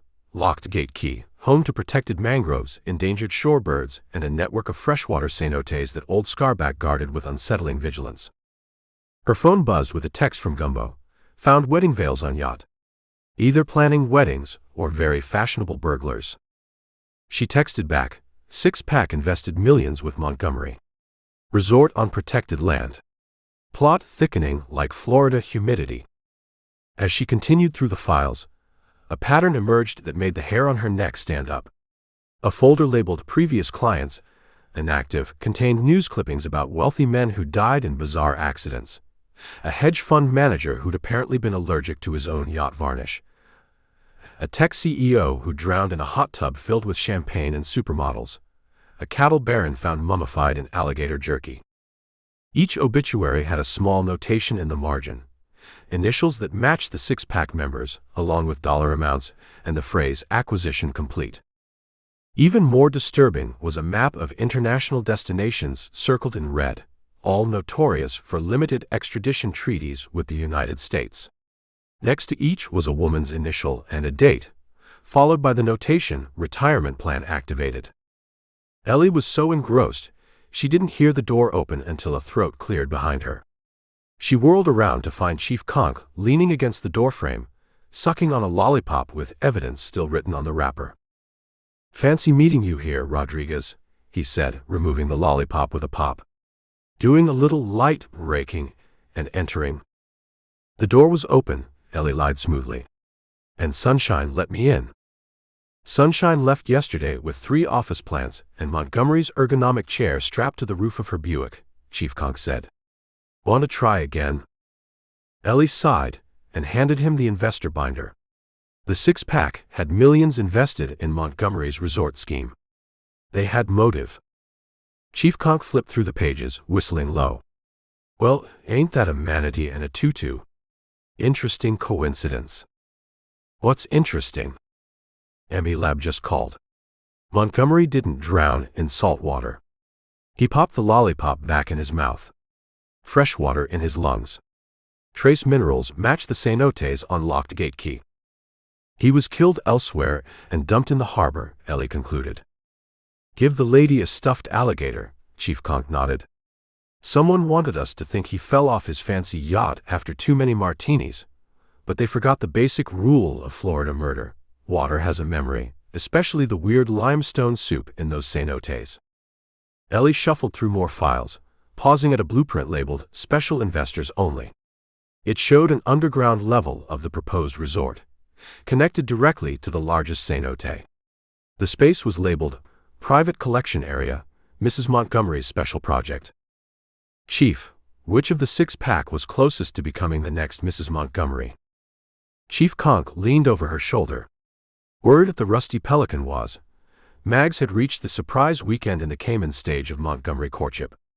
He followed the same pattern with all his wives: weekend trip, surprise proposal, quickie wedding on the beach, updated will before flying home. "And how many ex-Mrs. Montgomerys are there?" "Official record says 3, Chief Conk said. though the county clerk suspects at least 2 used aliases. Man collected wives like some people collect shot glasses. Ellie pulled out her phone and scrolled through the photos she'd taken at the yacht party. In one, Mag stood by the railing, laughing with Montgomery. Her hand rested possessively on his arm, but her eyes were fixed on something out of frame, her expression calculating. "I need to see the body," Ellie said. Chief Conk raised an eyebrow. "Most people ask me to dinner first." The ME found fresh water, but did they check for other substances? These women have interesting backgrounds. She showed him Trish's fitness influencer page, which featured workout videos suspiciously titled "Till Death Do You Part Deltoids" and "Widowmaker Cardio, Outlive Your Mistakes." "Already ahead of you," Chief Conk said. Talk screen found traces of something exotic. Lab's still working on it, but preliminary results match a rare paralytic derived from tree frogs and crushed diamonds, Ellie finished. Chief Conk blinked. "How did you know that?" "Lucky guess," Ellie said, remembering Trish's collection of terrariums and her unusual interest in South American amphibians. "The real question is, if they all had motive, which one had opportunity?" "That's the kicker, they all have alibis." According to security footage from the yacht, all 6 women were dancing to "It's Raining Men" on the upper deck when Montgomery allegedly went overboard. Allegedly? Chief Conk pulled a plastic evidence bag from his pocket, containing what looked like a luxury watch winder. "Found this in a storage locker registered to Montgomery. It's programmed to create movement on a dummy Rolex, the kind that would fool most security systems into thinking someone was still aboard when they weren't. So he could have been killed earlier, and the alibis are worthless," Ellie concluded. "Exactly. And here's where it gets weird, even by Florida standards." Chief Conk pulled out his phone and showed her a photo of Montgomery's body. "See his shoes?" Ellie squinted at the image. "He's only wearing one. Right foot has a Ferragamo loafer worth more than my monthly salary. Left foot's bare. And the medical examiner found limestone embedded in his left heel, the kind that only forms in freshwater cenotes. He was in the cenote with one shoe off. The limestone penetrated the skin post-mortem," Chief Conk said. "Man was already dead when his foot touched that formation. And here's the real clincher. We found a high-end yacht maintenance schedule in his planner. Every month, like clockwork, he had his boat detailed by Vivi's mobile cleaning service." Ellie's eyes widened. "The widow washer? You've heard the rumors, too." Chief Conk nodded grimly. "They say she doesn't just clean boats, she erases evidence.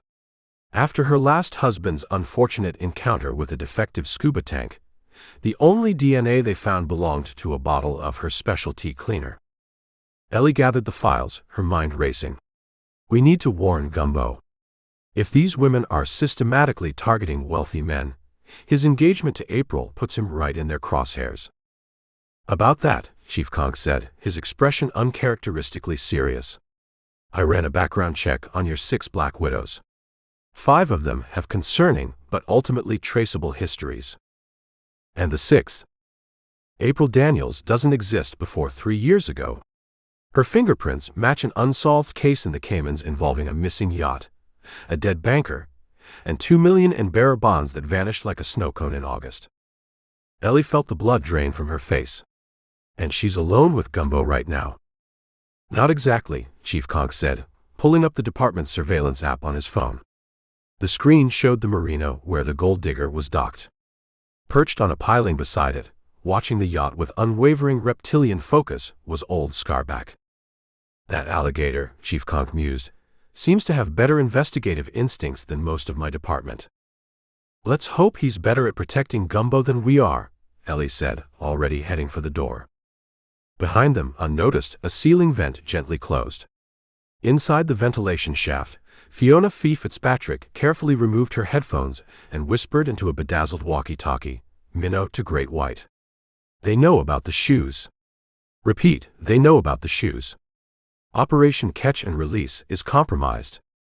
From the tiny speaker came Mag's aristocratic voice. "Move to Plan B and Fee, darling. Do make sure you're not followed this time. The last thing we need is another man who knows too much." Chapter 8.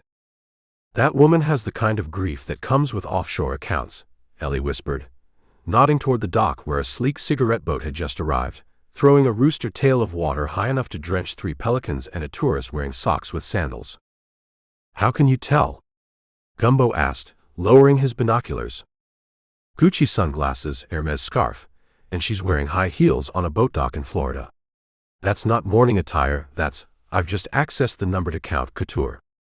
The woman stepping onto Cedar Key's main dock moved with the precise calculation of someone who had practiced looking devastated in a mirror. Her blonde hair was artfully wind-tousled, her black dress clung strategically, and her makeup suggested she had cried exactly 2.5 tears before a professional touch-up. Claudette Rainier, Gumbo read from the business card that had mysteriously appeared tucked into his morning key lime pie. Prefers to be called Cloud. Says here she's a bereavement consultant, an asset recovery specialist. In other words, a professional widow, Ellie said. In other words, trouble, Gumbo concluded.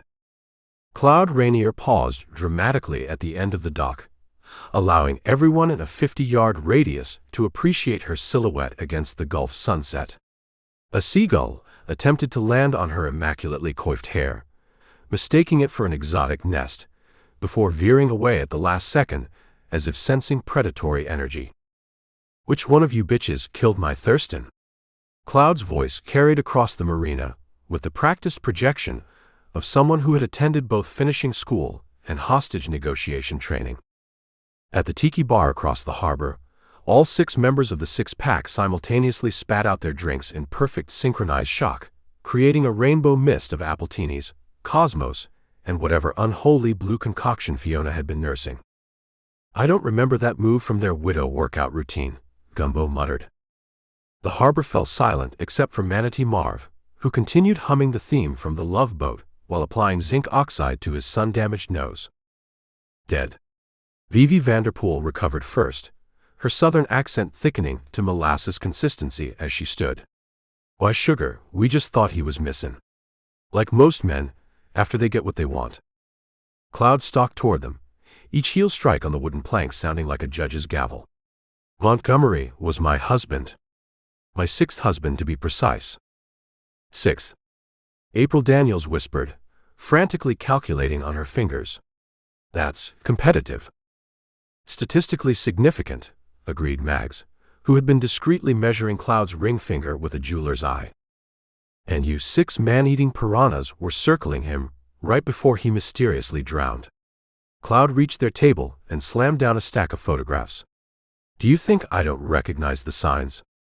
The matching yacht. The tag team approach. The suspicious interest in life insurance policies. The 6-pack exchanged glances that contained an entire silent conversation of eyebrow raises, micro nods, and barely perceptible lip pursing. Now hold on just a minute. Belle Beauchamp stood, her cocktail chemist dignity affronted. We have an established brand. 6 is our number. 6 women, 6 techniques, 6, well, everything. We don't recruit. I'm not looking to join your little murder sorority, Cloud hissed. I'm looking for justice. And the contents of his safe deposit box, I'd wager, Trish added while maintaining a perfect plank position on her bar stool. Gumbo sidled closer, feeling the familiar tingle at the base of his skull that indicated either an important case development or an impending thunderstorm. In Florida, it was often both. Ladies, perhaps we should take this somewhere less public, he suggested, noting that Chief Conk was observing from his patrol boat, binoculars not quite concealing his gleeful expression at potential escalation of the case. Excellent idea, Mr. Malone, Cloud purred, her grief apparently flexible enough to accommodate flirtation. I've reserved the private dining room at the Rusty Pelican. I thought we might have a Sisters in Grief brunch. With mimosas? Fiona asked, hopefully. With truth serum, if necessary, Cloud replied with a smile that belonged on something that hunted gazelles. As the 7 women departed, walking in perfect formation like some deadly synchronized swim team on dry land, Gumbo noticed a familiar scaly form gliding through the harbor waters. Old Scarback was following Cloud's boat with unusual interest, his ancient eyes fixed on her with the focus of a reptile who recognized a fellow predator. "That can't be good," Gumbo murmured. "Which part?" Ellie appeared at his side. "The fact that we now have 7 potential Black Widows instead of 6. Or the fact that old Scarback has been circling Cloud's boat since she arrived." "Both concerning," Gumbo admitted. "But I was talking about that." He pointed to the water behind old Scarback, where a procession of smaller alligators followed in perfect formation, each wearing what appeared to be tiny black funeral veils fashioned from algae. "Is he training them?" Ellie squinted. "Or recruiting?" Gumbo sighed. "Either way, we'd better crash that brunch before we have another body. Or worse, before they form some kind of unholy alliance." They headed toward the Rusty Pelican, passing Manatee Marv, who was now inexplicably wearing a bow tie and practicing what appeared to be wedding vows addressed to the nearest channel marker. "By the way," Ellie said, "I did some digging on our new widow. Thurston Montgomery III didn't just die recently. According to SEC filings, he also died 3 years ago in a suspicious parasailing accident in the Cayman Islands." "Double dead." Gumbo raised an eyebrow. "That's excessive even for Florida." "Triple, actually. He also apparently perished in a freak yoga retreat landslide in Sedona 2 years before that. So we're dealing with a professional resurrection artist who finally ran out of lives." Gumbo mused. "No wonder old Scarback's interested. Probably thinks Montgomery's half reptile. They're the only creatures I know who can play dead that convincingly." As they approached the restaurant, the sound of 7 distinct female voices raised in what could either be aggressive bonding or the prelude to homicide filtered through the windows. A waiter hurried out, his face pale. "I wouldn't go in there, Mr. Malone," he warned. "They've ordered the unlimited mimosa special, and they're comparing husband-death photos." "Delightful," Gumbo muttered. "What's the collective noun for widows again?" "A vengeance," Ellie supplied helpfully. "Perfect." Gumbo squared his shoulders. "Let's go meet the vengeance of widows before one of them decides to accelerate the natural order again." Inside, Cloud was standing at the head of the table, tapping a butter knife against a champagne flute. "Ladies, I propose a toast. To Thurston Montgomery III, may he finally stay dead this time." 6 champagne glasses and 1 tumbler of what appeared to be straight bourbon with a cocktail umbrella rose in unison. "To the dead man walking," chorused the 6-pack. "Who," Cloud added with a smile that would make a shark consider therapy, "has no idea what's coming for him." Gumbo froze in the doorway. "Did she just say?" "Coming for his memory," Cloud corrected smoothly, spotting Gumbo. "Metaphorically speaking, of course." But Gumbo had been in Florida long enough to know when someone was telling gator tales. As the widows clinked glasses, he noticed old Scarback had somehow positioned himself directly outside the restaurant's bay window, his ancient eyes watching the proceedings with what could only be described as professional curiosity. One mystery had just become 2, a dead man who might not be dead, and 7 widows who might be something far more complex than Black Widows. "I should have ordered 2 slices of pie this morning," Gumbo sighed to himself. "This is definitely a 2-pie problem." Chapter 9. And squeeze those glutes like they're the last penny from your ex-husband's offshore account. "Trish, the dish," Templeton shouted over the pulsing Pitbull remix of Survivor, blasting through the Cedar Key Recreation Center's ancient speakers. 20 sweaty women in black spandex branded with tiny widow spiders responded with synchronized pelvic thrusts. Their matching tank tops proclaimed "Widow Workout," because diamonds and settlements are a girl's best friends. Gumbo Malone slouched in the back row, trying to become invisible behind a yoga mat that smelled suspiciously like last week's bait bucket. He wore baggy sweatpants, a mustache that was 60% spirit gum and 40% desperation, and a t-shirt proclaiming "recently divorced and financially devastated, inquire within." "Ladies, now it's time for our signature move, the inheritance lunge." Trish demonstrated by lunging forward while making a grabbing motion. "Reach for what's rightfully yours." Ellie's voice crackled through the nearly invisible earpiece lodged in Gumbo's right ear. If she makes you do the prenup push-up, I'm giving you a raise. There is no amount of money worth this, Gumbo whispered, lunging awkwardly. The elderly woman next to him nodded approvingly and whispered, "Good form, honey. You'll catch yourself a rich one with glutes like that." Trish prowled between the rows, adjusting positions with unsettling precision. "Remember, ladies and gentlemen," she winked at Gumbo, "grief muscles need special attention. The flexors, the extensors, and especially the alibi builders." When she reached Gumbo, she pressed down on his shoulders, bringing her lips close to his ear. The key to a good lunge is the same as the key to a good marriage. Appear supportive while secretly planning your exit strategy. Her perfume smelled expensive and vaguely medicinal. "Hydration break," Trish announced, clapping her hands. "Remember, fluids are essential for both workout recovery and evidence dissolution." As the class scattered toward water bottles, Gumbo slipped to the side of the room, pretending to adjust his leg warmers while watching Trish through narrowed eyes. She pulled a stainless steel atomizer from her gym bag and spritzed herself with something that wasn't water, judging by the way it made the nearby fern curl inward like a frightened sea anemone. "I'm going for her bag," Gumbo muttered into his concealed mic. "Negative," Ellie responded. "Too risky with all these witnesses. These women are so focused on finding their next ex-husbands they wouldn't notice if I sprouted gills and swam out the emergency exit," Gumbo countered, inching toward the sleek designer gym bag emblazoned with, "Always dress like you might have to run from the scene." Fortune favored the desperate. A woman in the front row collapsed into a dramatic heap, claiming heat stroke while simultaneously adjusting her cleavage for maximum sympathy from the male paramedics who would inevitably arrive. As Trish rushed to assist and possibly collect a commission on any resulting dates, Gumbo made his move. The bag's contents were disturbing on multiple levels. Beneath the expected towel, water bottle, and protein bars lurked a laminated instructional card titled, "7 Steps to Becoming the Grieving Widow Everyone Believes." Step 3 was underlined. "Remember, tears photogenically descend from the right eye first."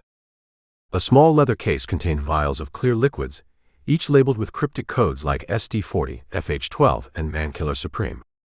The latter was crossed out and relabeled in loopy handwriting, "Snake oil for men, applied directly to ego." Gumbo carefully photographed each item, with the micro camera disguised as the tacky gold medallion hanging around his neck. At the bottom of the bag lay a weathered notebook. Gumbo flipped it open to find detailed notes on bodily decomposition, with special attention to timeframes and environmental factors. "Effects of salt water versus fresh water on evidence retrieval," he read quietly. Note: alligators are not reliable cleanup crews as previously assumed. Too much evidence left in teeth. Manatees show more promise, but ethical concerns preclude further testing. "Put it back," Ellie warned in his ear. "She's finishing up with swoony McDesperate cleavage." Gumbo slipped the vial labeled Mankiller Supreme into his pocket, just as Trish turned in his direction. He hastily zipped the bag and pretended to be stretching, producing a hamstring cramp authentic enough to bring tears to his eyes. "Working those grief muscles extra hard, I see," Trish said, sauntering over. She wore the predatory smile of a barracuda who'd spotted a 3-legged mullet. "Pain is temporary. Settlement checks are forever." "Just trying to get in touch with my inner widow," Gumbo replied, rubbing his cramping leg. "Oh, honey." Trish's laugh resembled the final warning call of a venomous tropical bird. "There's no such thing as an inner widow. Only an outer widow who's successfully completed her mission." Class resumed with cemetery cardio, which involved practicing looking bereft while maintaining an elevated heart rate. Gumbo participated half-heartedly, distracted by the vial in his pocket that seemed to radiate menace against his thigh. "And cool down," Trish finally announced. "Remember to stretch those guilt-holding muscles. Tension is a tell, ladies. And gentlemen," she added with another wink at Gumbo. During the cool down, Trish walked the room offering disturbingly specific advice. "Remember, Dorothy, when grieving publicly, a slight tremor in the left hand suggests genuine emotion. Practice in the mirror. Marjorie, when discussing your late husband's habits, always include one endearing detail before mentioning his flaws. I recommend he always remembered my birthday before pivoting to his gambling problem. And Sheila darling, tears are more convincing when they don't wash away your waterproof mascara. Invest in better products. I can recommend several that withstand both emotional breakdowns and police interrogations. When she reached Gumbo, she paused longer than necessary. You have potential, she murmured, adjusting his position with hands that lingered. You have the look of someone who understands loss. Or perhaps someone about to experience it firsthand. Just trying to move on, Gumbo managed, fighting the urge to recoil. Moving on is an art form, Trish replied. One best practice with the right, chemistry. After class, Gumbo retreated to the men's locker room, a forgotten corner of the recreation center that smelled like the unholy marriage of mildew and discontinued aftershave. He carefully transferred the stolen vial into an evidence bag. Got it, he reported to Ellie. Now we need to find out what's in this snake oil. Already ahead of you, Ellie replied. I called in a favor with Dr. Morgenstern at the university lab. He's waiting for us now. The weird guy who keeps alligators in his bathtub for behavioral research. The very same. He owes me, after I helped him avoid jail time for that unfortunate incident with the governor's prize marlin. Don't remind me, Gumbo sighed. I still can't eat fish sandwiches without having flashbacks. 2 hours later, they stood in Morgenstern's cluttered laboratory, as the eccentric scientist held the vial up to the light with expressions cycling between horror, admiration, and inappropriate glee. Fascinating, he muttered. Simply fascinating. And you say this fitness instructor carries this around in her gym bag? Between her protein bars and her sweat towel. Among other concerning items, Gumbo confirmed. What is it? Morgenstern placed the vial in a specialized machine. It's a brilliant cocktail, really. Primary ingredient is batrachotoxin, the poison from those little rainbow frogs from Colombia. The ones where just touching them makes your heart explode like a defective firework. Poison dart frogs, Ellie supplied. Indeed. But modified. Morgenstern pointed to the results appearing on his monitor. Someone has altered the molecular structure to make it slower acting. And this is the genius part, they've bound it with microparticles of diamond dust. Diamond dust? Gumbo repeated. Yes. Completely undetectable in standard autopsies unless you're specifically looking for it. The diamonds create microscopic lacerations in the digestive tract, allowing the toxin to enter the bloodstream more gradually.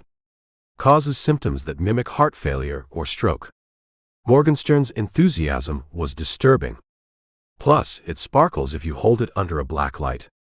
Utterly unnecessary from a scientific perspective, but shows a certain aesthetic commitment I can't help but admire. So it's the perfect murder weapon, Ellie said. For the fashion-conscious killer, absolutely. Morgenstern nodded. Expensive, though. These diamonds aren't synthetic, they're the real deal. Laboratory grade, but still. Someone invested serious money in this little death potion. Gumbo's phone buzzed with a text from April. Where are you? Vivi's organizing emergency meeting on yacht. All widows required. Bring black clothing and alibis. We need to go, Gumbo said, showing Ellie the message. The six-pack is assembling. Take this. Morgenstern handed Gumbo a small device resembling a diabetic glucose monitor. It can detect trace amounts of the toxin in food or drink. Green light means safe, red light means you should update your will before consuming. As they left the lab, Ellie asked, Do you think Trish is our killer? Gumbo considered the question, remembering Trish's precise movements and calculating eyes. I think she's either a killer or a very dedicated fitness instructor who's taken a peculiar interest in the pharmacological aspects of widowhood. That's not mutually exclusive in Florida, Ellie pointed out. Nothing is. Gumbo sighed, squinting into the setting sun as they headed toward the marina. In this state, the line between eccentric hobbyist and potential murderer is thinner than the alibi of a spouse who just collected on a multi-million-dollar insurance policy. A familiar snort from the water caught their attention. Old Scarback floated nearby, his ancient eyes tracking them with unsettling intelligence. Clutched in his massive jaws was what appeared to be a black cocktail dress in exactly Gumbo's size. "I'm not even going to ask," Gumbo muttered, quickening his pace toward the yacht where 6 potential black widows, one of whom might be accessorizing her workout gear with designer poison, awaited his arrival. Chapter 10. "I've seen some aggressive bottom feeders in my day," Gumbo whispered to Ellie as they watched Barracuda Bob stride into the Cedar Key Municipal Building's conference room. "But this guy makes actual barracudas look like emotional support fish." Barracuda Bob, whose birth certificate allegedly read Robert Finton, though no one had ever verified this, cut through the room like a fin through chum-filled water. His sharkskin suit shimmered with an iridescence that suggested it might actually be made from genuine shark. His alligator shoes, illegal in 4 states, clicked across the tile floor with predatory precision. "Ladies, gentlemen, and those who've yet to make up their minds," Barracuda Bob announced, placing his briefcase on the conference table with a theatrical thud. "We are gathered here to discuss the final wishes of Thurston Montgomery III, a man whose generosity was matched only by his ability to recognize attractive investment opportunities, sometimes in the same woman." The 6-pack occupied one side of the conference table, each dressed in a different shade of black that somehow managed to communicate both bereavement and cocktail hour simultaneously. Vivi dabbed at completely dry eyes with a monogrammed handkerchief. Mags tapped French manicured fingernails against the table in a rhythm that sounded suspiciously like a cash register. Trish maintained perfect posture while performing subtle isometric grief exercises. Belle discreetly spritzed what appeared to be eau de inheritance behind her ears. Fiona held a crystal over Montgomery's photograph, whispering, "Show me the money. Show me your spirit." April, meanwhile, kept snapping photos of Bob's briefcase from angles she thought were subtle, but actually made her look like a wildlife photographer documenting a rare species of leather-bound rectangle. Chief Conk stood in the corner, arms crossed, mustache bristling with suspicion. "Let's get on with it, Barracuda. Some of us have actual jobs that don't involve separating rich people from their money." "Speak for yourself," muttered Vivi before quickly adding, "How dare you speak ill of the legal profession during our time of mourning?" Barracuda Bob snapped open his briefcase, revealing an interior lined with what appeared to be manta ray skin. The last will and testament of Thurston Montgomery III is, as you might expect, complicated. Much like the man himself, who had the unfortunate habit of collecting wives the way some people collect souvenir spoons. Claude Rainier sat at the opposite end of the table from the 6-pack, wrapped in a white mourning outfit that managed to be both appropriately somber and suspiciously yacht-ready. "My husband always spoke of simplifying his life," she said, dabbing at an actual tear, "right after he faked his death to escape the SEC." Barracuda Bob extracted a document that appeared to be written on parchment. Montgomery was nothing if not dramatic. He insisted his will be printed on dolphin skin. Gumbo leaned forward. "Please tell me that's not actual dolphin." "Of course not," Bob scoffed. "It's laboratory-grown dolphin skin. Completely ethical." The lab dolphins gave full consent. Ellie rolled her eyes. "That's not how labs work." "Moving on," Barracuda Bob continued, unfolding the document with a flourish. "To my yacht, the offshore account, I leave to my fishing buddy, Governor." "Skip ahead to the money," Mags interrupted. "Some of us have collagen appointments that can't be rescheduled." Barracuda Bob glared but complied. "Very well." The bulk of Montgomery's estate, valued at approximately $28 million. A collective gasp rose from the 6-pack, followed by the distinct sound of 6 pairs of compression stockings crossing simultaneously. "Is hereby left to." Barracuda Bob paused dramatically, "the Cedar Key Environmental Protection Fund." The room fell silent for precisely 3 seconds before erupting into chaos. "The what?" shrieked Vivi. "The environment?" Belle hissed as if the word itself might cause a toxic reaction. But I already ordered a commemorative jet ski with his face airbrushed on it, wailed Trish.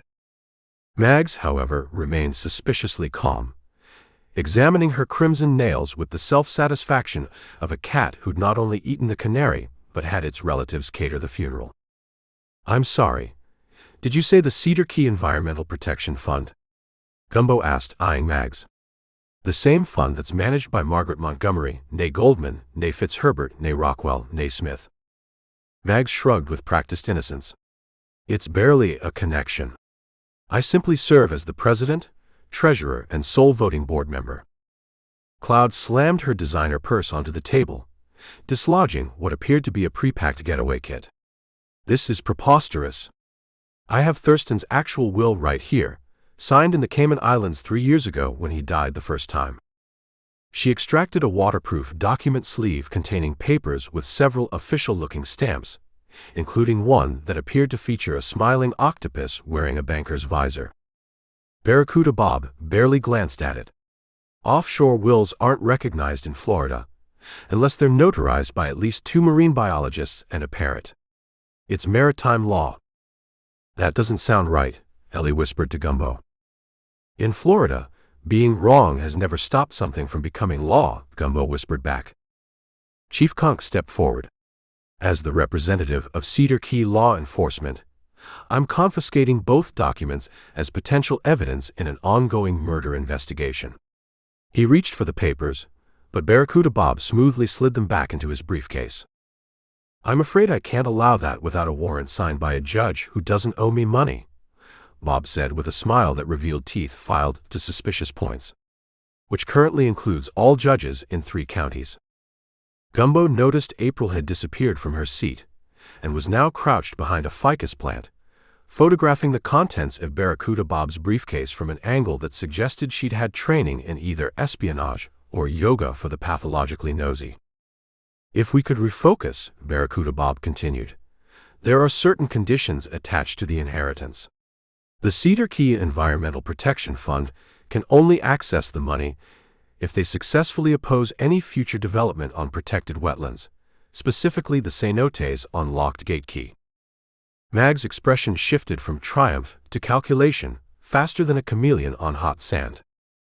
But that's where Montgomery was planning his luxury resort, Fiona blurted. The one we all envy? She stopped abruptly as Vivi's stiletto heel connected with her shin under the table. Invested our emotional support in, Vivi finished smoothly, as bereaved acquaintances often do. Cloud stood up, adjusting her white designer mourning veil. This is far from over. I'll be contesting this will with extreme prejudice and moderate violence. She swept toward the door, pausing dramatically. Thurston would have wanted me to have everything. It said so in the suicide note I was planning to find next week. After Cloud departed, Gumbo slipped out behind April, who was hurrying down the hallway toward the municipal building's rear exit. She was speaking urgently into what appeared to be a lipstick, but was obviously a communication device for people who'd watched too many spy movies. Target identified. Primary asset confirms inheritance redirect. Secondary targets showing stress fractures in alliance. She paused, noticing Gumbo. Gotta go. Hot Florida man incoming. Hot Florida man. Gumbo raised an eyebrow. That's either flattery or a weather warning. April quickly capped her lipstick radio. Gumbo. I was just applying humidity-resistant makeup. Florida problems, am I right? Sure, and I suppose you're meeting definitely not an SEC investigator in the parking lot for makeup tips? April's eyes narrowed. How did you? The SEC drives very distinctive government sedans that look like they're trying too hard not to look like government sedans. There's one idling behind the recycling bins, with a man inside wearing the universal uniform of federal agents trying to blend in, khakis and overwhelming disappointment. Before April could respond, a commotion erupted from the conference room. They rushed back to find Fiona in the throes of what appeared to be a genuine psychic episode. Her eyes rolled back as she clutched the crystal that had inexplicably begun glowing. "The pattern is broken," she wailed. 7 is not 6. The limestone speaks of secrets. The water takes but also reveals. Her body convulsed dramatically before she collapsed into Trish's muscular arms. "Is she okay?" Ellie asked, genuinely concerned. "Oh, she's fine," Belle waved dismissively. "This happens whenever there's an unexpected development in an inheritance case. Last time, it was because a wealthy gentleman left everything to his parakeet instead of her. The parakeet mysteriously disappeared 3 days later." "Did it really disappear, or did it become an ingredient in one of your special cocktails?" Gumbo asked. Belle smiled enigmatically. "Let's just say I developed a drink called Polly Wants a Codicil that tasted mysteriously like sunflower seeds and betrayal." Chief Conk's radio crackled to life. "Chief, we've got another floater at the jetty. Male, late 50s, expensive suit, mismatched shoes, and he's clutching what appears to be a very waterlogged Rolex." The six-pack exchanged glances that contained entire libraries of unspoken communication.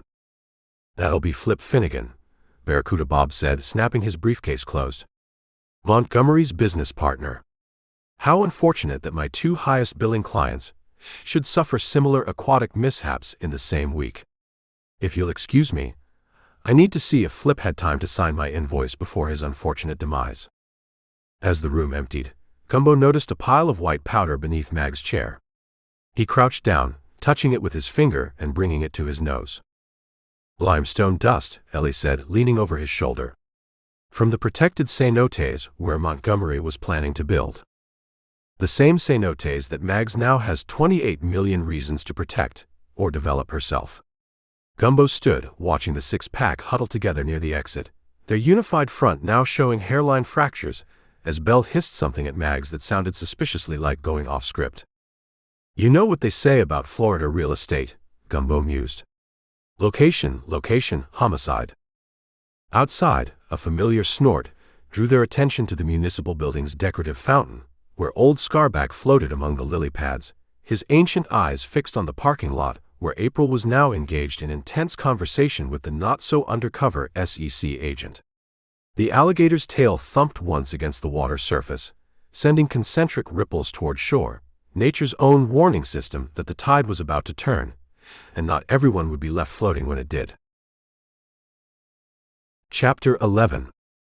"That's either the world's ugliest manatee or we've got another floater," said Jimbo Jenkins, squinting through the morning mist that hung over Cedar Key's harbor like a damp cocktail napkin.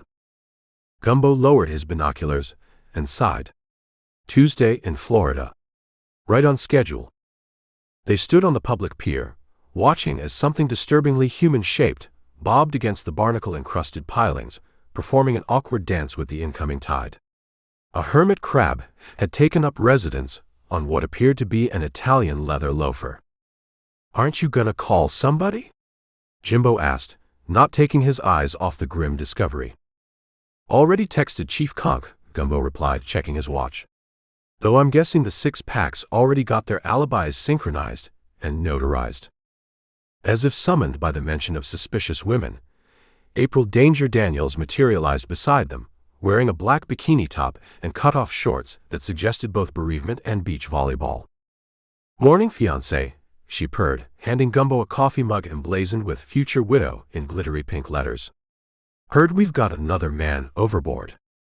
Gumbo accepted the coffee, but ignored the endearment. Their staged engagement was already causing digestive distress that no amount of antacid could remedy. News travels fast. "Trish has a Dawn Patrol fitness class on paddleboards," April shrugged. They spotted him during downward-facing divorce. Police sirens wailed in the distance as Chief Conk's patrol boat rounded the jetty, approaching at a speed that suggested either urgency or prostate trouble. Ellie Rodriguez jogged down the pier, her forensics kit clanking against her hip. "Please tell me that's not who I think it is." "Depends," Gumbo replied. "If you think it's Flip Finnegan wearing mismatched shoes and clutching Montgomery's missing Rolex, then I've got disappointing news about your psychic abilities." Chief Conk's boat pulled alongside the body, the curmudgeonly lawman glaring at the corpse as if it had deliberately ruined his morning fishing plans. Two deputies fished Finnegan from the water with a net that had clearly seen previous service at the annual Cedar Key chum chunking contest. "That's the fourth floater this year," Jimbo observed, scratching his stubbled chin. "Tourism board's gonna need a new slogan. Cedar Key, come for the clams, stay for the corpses." By the time they'd hauled Finnegan's waterlogged remains onto the pier, a small crowd had gathered, including all 6 members of the six-pack, each dressed in coordinated morning attire that somehow still revealed strategic amounts of sun-damaged cleavage. Vivian Vivi Vanderpool dabbed at her eyes with a monogrammed handkerchief. Oh, poor Flippy. He was so financially stable.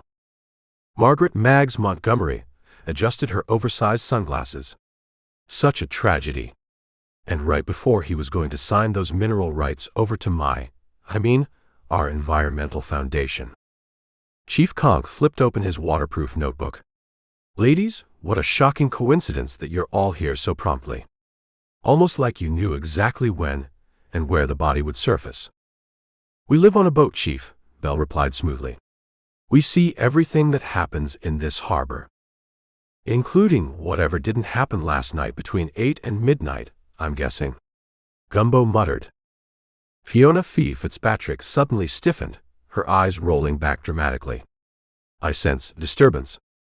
The pattern is broken. 7 is not 6.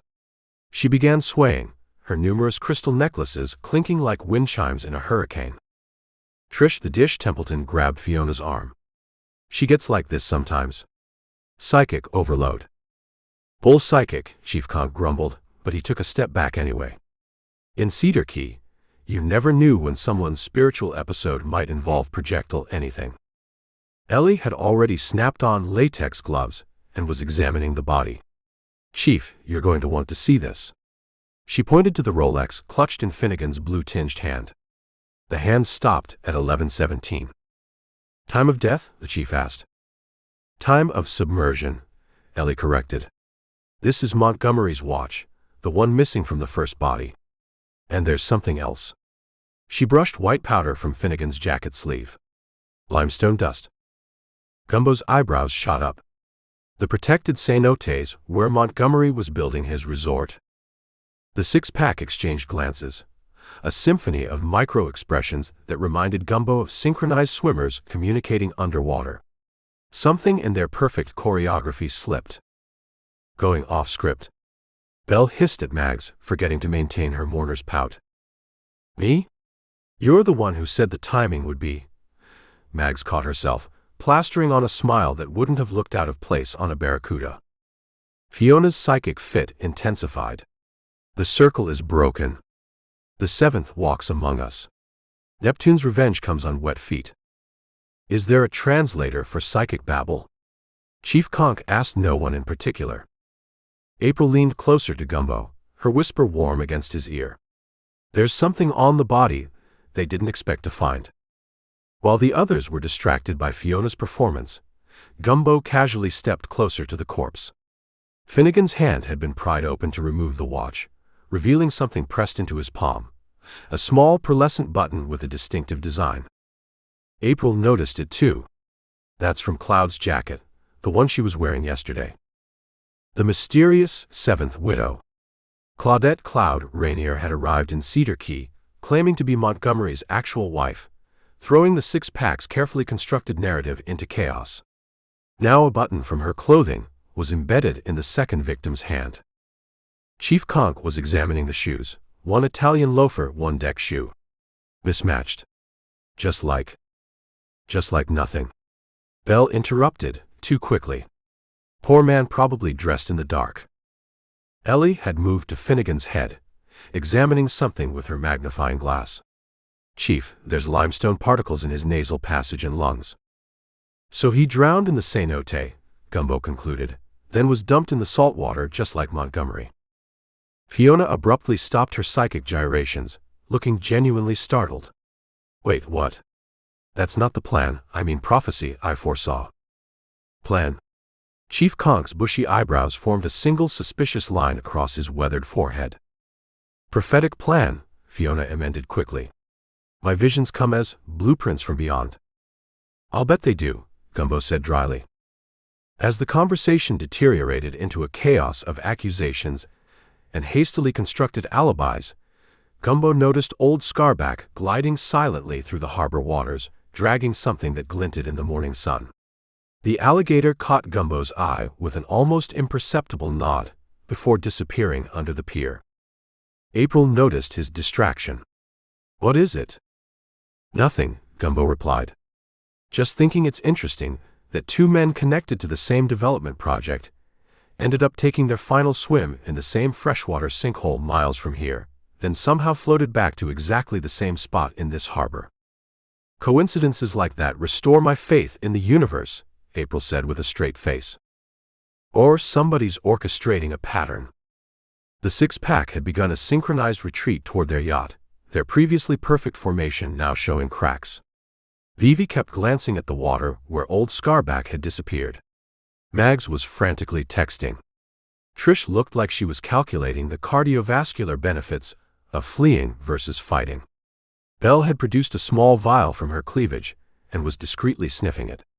And Fiona had abandoned her psychic act entirely, instead having what appeared to be a heated, whispered argument with herself.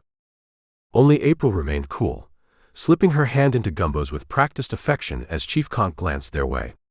"So, Honey Bear, still want to take those swimming lessons at the cenote this afternoon?" she asked loudly. "I'd rather dance with a jellyfish," Gumbo replied through a fixed smile. "Such a kidder," April squeezed his hand until he felt bones shift. "You'll love the underwater cave system. It's to die for." Chief Conk looked up from his notebook. "Nobody's going near those cenotes. As of now, they're a crime scene." Jimbo Jenkins, who'd been quietly observing the whole scene, suddenly pointed toward the horizon. "Speaking of crime scenes, isn't that Cloud's rental boat heading out past the no-wake zone?" Everyone turned to watch as a sleek pontoon boat cut through the morning mist, its lone occupant's platinum blonde hair streaming behind her like a surrender flag. "She's making a run for it," Gumbo observed. "Or she's smart enough to get out of range before the next body drops," Ellie suggested. As if on cue, Finnegan's corpse emitted a gurgling sound, causing everyone to jump back. Water drained from his jacket pocket, revealing a folded document protected in waterproof plastic. Chief Conk carefully extracted it. "It's architectural plans." Gumbo peered over the chief's shoulder. "Not just any plans. That's the blueprint for a secret level beneath the resort, labeled Special Holdings." "What the hell is Special Holdings?" the chief asked. From the water beneath the pier came a distinctive snort, followed by the unmistakable sound of alligator jaws snapping shut on something solid. Gumbo smiled grimly. "I think old Scarback's about to show us." The chief sighed deeply, the weight of Florida's peculiar brand of crime settling on his shoulders like a wet pelican. "It's gonna be another one of those days, isn't it?" "In Cedar Key," Gumbo replied, watching as the six-pack's synchronized retreat turned into something closer to a disorganized scramble. "It's always one of those days." Chapter 12. "This reminds me of that time I accidentally joined an underwater yoga retreat for retired demolition experts," Ellie said, her voice echoing off limestone walls as she swept her flashlight across the submerged cave entrance. "Except with fewer oxygen tanks and more potential murder." Gumbo adjusted his mask, the beam from his waterproof headlamp dancing across crystal-clear water that revealed a labyrinth of stalagmites below. Cedar Key, where even the sinkholes have sinister backstories. They traced Montgomery's development plans to Locked Gate Key, an aptly named island accessible only by boat and a healthy disregard for no trespassing signs. The cenotes, freshwater sinkholes formed by collapsed limestone bedrock, were Florida's geological crown jewels, hidden treasures that somehow Montgomery had acquired permits to build luxury condos upon. The kind of permits that cost more in bribes than actual filing fees. "You think these are natural formations?" Ellie asked, her flashlight illuminating a perfectly circular underwater entrance. "About as natural as Trish the Dish's workout leggings," Gumbo replied, tugging his wetsuit zipper higher. "Someone's been playing underwater architect." They slipped into the crystal-clear water, the temperature shift immediate and jarring. June in Florida meant the Gulf was bathwater warm, but these springs maintained a year-round chill that brought goosebumps. Gumbo led the way through the limestone archway, their flashlight beams cutting through water so clear it created the unsettling illusion of flying. 20 feet down, the narrow passage opened into a cathedral-like cavern. Shafts of afternoon sunlight penetrated through small sinkholes in the ceiling, creating ethereal blue spotlights on the sandy bottom. In one such spotlight lay a hot pink dive fin with mags monogrammed in rhinestones. "Subtle," Ellie remarked, bagging the evidence. "Nothing says discreet underwater murder site like personalized accessories," Gumbo agreed, pushing deeper into the cavern. They found 5 more custom fins in a limestone alcove, a rainbow of incrimination in seizure-inducing neon colors, each bearing a six-pack member's name. Beside them sat a waterproof makeup bag emblazoned with "Murder your face, not your husband" in glittery script. "Promotional material from Trisha's cosmetics line," Ellie explained, photographing it. "Unfortunate branding choice." Gumbo's flashlight caught something embedded in the sand, a laminated business card for the Widow Washer. "When life gives you lemons, we'll clean up the mess." The card featured cartoon bubbles and what appeared to be a suspicious mop handle protruding from a treasure chest. "Subtle and professional," Gumbo muttered. They swam deeper where the natural cavern gave way to something distinctly unnatural, a circular concrete platform anchored to the cave floor, equipped with 4 suspicious metal rings at each corner. "Are those handcuff attachments?" Gumbo finished. "For the discerning underwater hostage-taker who values proper restraint technique." A waterproof sign was mounted on a nearby stalagmite, its laminated surface gleaming in their flashlight beams. "Future site of Montgomery Luxury Spa, Special Treatment Area." "Special treatment," Ellie repeated. "Like the kind you don't survive to leave Yelp reviews about." Gumbo's reply was cut short by a sound that didn't belong in underwater caves, metal scraping against stone, followed by a deep resonant clang that vibrated through the water. Their heads whipped toward the entrance passage, just in time to see a metal grate sliding into place, sealing them inside. They swam frantically back to the entrance, but the grate was secured with a combination lock thick as Gumbo's wrist. Beyond it, a shadowy figure gave a cheerful wave before disappearing upward, trailing bubbles in their wake. Back in the main chamber, Gumbo checked his air gauge, 30 minutes, maybe 40 if they remained calm. He made the universal diving sign for "We're completely screwed," which looked suspiciously similar to the sign for "I've been drinking tequila." Ellie pointed urgently upward. They swam to the surface, finding a small air pocket where the cavern ceiling rose above water level, a limestone shelf roughly the size of Gumbo's kitchen table, slick with moisture and ancient bat guano. "That was definitely Belle," Ellie said, pulling off her mask. "I recognized those waterproof false eyelashes. Nobody else uses that much adhesive." "The question is whether she's working alone or with the full 6-pack, Gumbo replied, checking his cell phone. "No signal, because Florida's limestone apparently doubles as nature's Faraday cage." "Please tell me you have one of your signature. I've been in this exact improbable situation before." "Escape plans," Ellie said. Gumbo grinned. "Remember last year's flying fish smuggling ring? When I got trapped in that abandoned naval test facility? The one with the trained octopus security system? Same geology, different animal problems. These caverns connect to a whole underground river system. There's another exit about half a mile that way," he pointed into blackness, "assuming it hasn't collapsed since my last unscheduled visit." Ellie narrowed her eyes.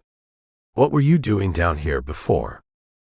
"Helping Cornelius the flamingo work through his fear of enclosed spaces," Gumbo said with complete seriousness. "The bird needed closure after a traumatic cardboard box incident." They resubmerged, following a narrow passageway that twisted like a drunk snake, trying to remember where it parked. The passage gradually widened, opening into another chamber filled with stalactites that resembled nature's idea of dental torture devices. Their flashlights swept across a disturbing tableau. 6 mannequins seated around an underwater table, each wearing a wedding dress that billowed ghost-like in the gentle current. Plastic hands were positioned holding champagne flutes, while a 7th chair, conspicuously empty, bore a name card reading "Next." "The 6-pack's vision board," Ellie suggested. "Or Montgomery's trophy room," Gumbo countered. A flicker of movement caught their attention. something large displacing water behind a rock formation. Gumbo's hand moved instinctively to the dive knife strapped to his calf. The shape emerged from shadows, the familiar prehistoric silhouette of old Scarback, somehow looking judgmental even through 3 feet of water and a diving mask. "Never thought I'd be happy to see a potentially man-eating reptile," Gumbo bubbled. The alligator circled them once, yellow eyes gleaming with what Gumbo had learned to recognize as Scarback's "humans are disappointingly predictable" expression, then swam purposefully toward a crevice barely visible in the far wall. "I think he wants us to follow him," Ellie signaled. "Or he's showing us where he stashes his favorite snacks," Gumbo replied. With air supplies dwindling, and few alternatives beyond becoming permanent underwater mannequins, they followed the alligator through the tight crevice, navigating a twisting passage that seemed specifically designed for creatures without collarbones. Just as Gumbo's gauge hit critical, the passage angled upward, and they surfaced in a small grotto. They climbed onto a rocky shelf, removing their gear as old Scarback watched with what could only be described as reptilian impatience.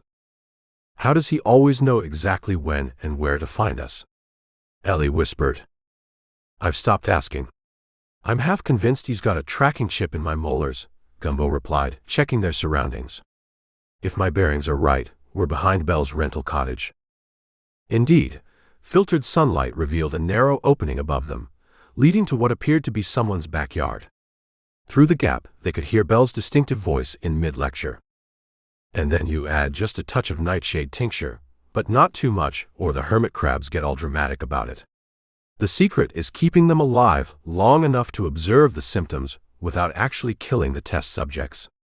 Ethical poisoning is my specialty." They crept toward the sound, emerging behind a garden shed to witness Belle in a makeshift laboratory on her patio. She wore a hazmat suit accessorized with a pearl necklace and matching earrings, carefully dripping liquids into cocktail glasses where hermit crabs scuttled in obvious distress. "This one's a slow-acting neurotoxin that mimics natural paralysis," she explained to her audience, a row of coconuts with faces drawn on them. "Perfect for the husband who needs to expire of natural causes while signing revised estate documents." "I'm thinking this isn't research for a mixology book," Ellie whispered. "Unless one last drink, Cocktails to Die For has a very literal marketing strategy," Gumbo agreed. They watched as Belle tested another concoction, this one causing a hermit crab to abandon its shell and do what appeared to be an interpretive dance before collapsing. "Marvelous," Belle clapped. "That's going in the special reserve collection for those particularly difficult divorce scenarios." Gumbo stepped forward, snapping a twig that sounded as loud as a gunshot in the quiet garden. Belle whirled around, cocktail shaker still in hand. "Oh, Gumbo darling, you're soaking wet." Her eyes narrowed. "And emerging from my private grotto. How unexpected." "Belle," Gumbo said pleasantly, as if discovering a neighbor at the mailbox rather than a potential multiple murderess experimenting on crustaceans. "Interesting hobby you've got here." "This." Belle laughed airily. "This is purely medicinal research. I'm developing empowerment potions for women seeking financial freedom." "Via their husbands' life insurance policies?" Ellie asked. "That's such an uncharitable interpretation," Belle pouted, discreetly reaching for what appeared to be a monogrammed letter opener but was almost certainly sharper than postal work required. "I prefer to think of it as relationship retirement planning." "And the hermit crabs?" Gumbo nodded toward the unfortunate test subjects. "Volunteer test subjects," Belle insisted. "They signed waivers. With their little claws." A shadow fell across the patio, as old Scarback somehow materialized behind Belle, jaws slightly open in what Gumbo recognized as his "I haven't decided if your lunch" posture. Belle's eyes widened. "Is that a witness to approximately 16 Florida statutes you're currently violating?"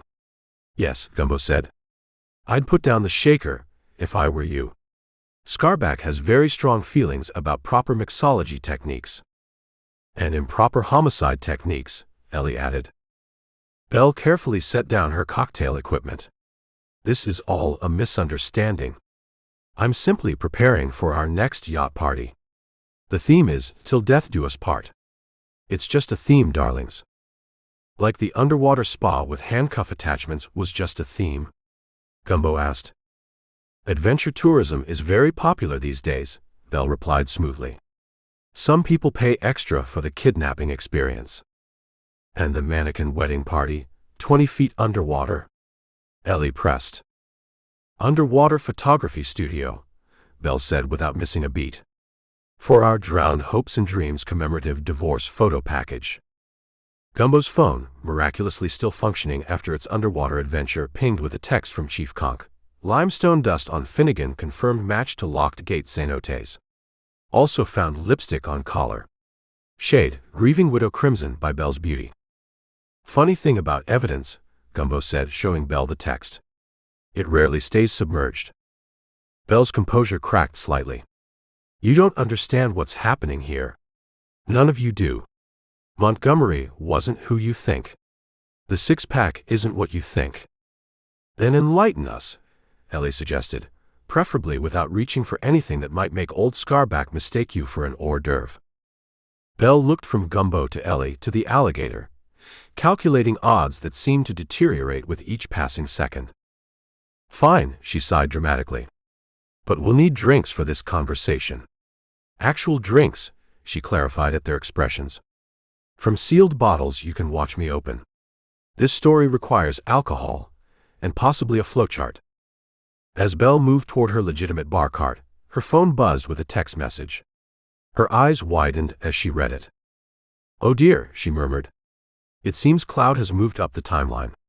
We have a problem. Cloud? Gumbo asked. Montgomery's first wife, Belle explained. And the reason we're all here. You've been investigating the wrong widows, darling. Behind her, old Scarback made a sound suspiciously like an alligator chuckle, as if he'd known the truth all along, and was merely waiting for the humans to catch up to his superior reptilian detective work. Of course he did, Gumbo muttered, accepting that in the swampy ecosystem of Florida crime-solving, he would always be several evolutionary steps behind an alligator with a mysterious past and an attitude problem. Chapter 13. I always figured I'd die in Florida, Gumbo sputtered as water crept up his neck. Just thought it would involve a misunderstood alligator or a retiree making an illegal left turn. Save your breath, Ellie hissed, treading water in the dimming light of their waterproof flashlight. Literally. The limestone walls of the cenote reflected what little light remained, making the underwater cave look like some demented billionaire's infinity pool. The entrance had been sealed 15 minutes ago by what sounded like a strategically placed explosive, small enough to avoid attention, but effective enough to trap two nosy investigators in a limestone death chamber. Luckily, Gumbo said, feeling along the cave ceiling, I've been in this exact situation before. You've been trapped in a flooding cenote by homicidal widows. Ellie raised an eyebrow, which was impressive given that she was simultaneously treading water and holding the flashlight between her teeth. No, the exotic fish smuggling incident of 2023. Remember? When I was investigating that underwater nightclub for rare tropical fish. You mean Club Gill? The very same. They trapped me in this exact cave system. Worst foam party ever. Gumbo's fingers found what he was looking for, a small crevice in the rock ceiling. There's an air pocket about 10 feet up this chimney. Should buy us about an hour. They swam upward through the narrow passage, emerging into a small air pocket roughly the size of a walk-in closet. Moss grew on the walls, glowing with an eerie bioluminescence that cast everything in seafoam green. Cozy, Ellie said, catching her breath. So what's the plan? Wait until we run out of oxygen, and then panic? I find panic works best when implemented early and consistently, Gumbo replied, examining the glowing moss. But first, let's review what we found. 6 pairs of monogrammed diving fins. 1 for each member of the six-pack, Ellie nodded. And that underwater platform with the handcuff attachments. Special treatment area, Ellie quoted from the sign they'd found. Not exactly subtle. Florida criminals rarely are. It's something in the water. Probably explains the glowing moss too. Gumbo scooped water from his ear. But here's what doesn't track. If the six-pack are black widows killing wealthy husbands, why build an underwater holding cell? Why not just poison their rum runners like normal people? Maybe they're not just killing them, Ellie suggested, her face ghostly in the green glow. Maybe they're interrogating them first. Getting banking information, passwords. Or maybe, came a gravelly voice from below, you're drowning in assumptions. They both yelped as a massive reptilian head broke the water's surface, yellow eyes gleaming in the bioluminescent light. Old Scarback. Gumbo exhaled. You nearly gave me a coronary, which would be redundant given our current drowning situation. The alligator snorted, sending ripples across the water. Then, inexplicably, it turned and submerged, only to resurface moments later, tugging on Gumbo's pant leg. I think he wants us to follow him, Ellie said incredulously. Or he's taste testing before the main course. The alligator tugged again, more insistently. What choice do we have? Gumbo shrugged. Death by alligator is at least quicker than drowning. They took deep breaths and followed Old Scarback down through the water.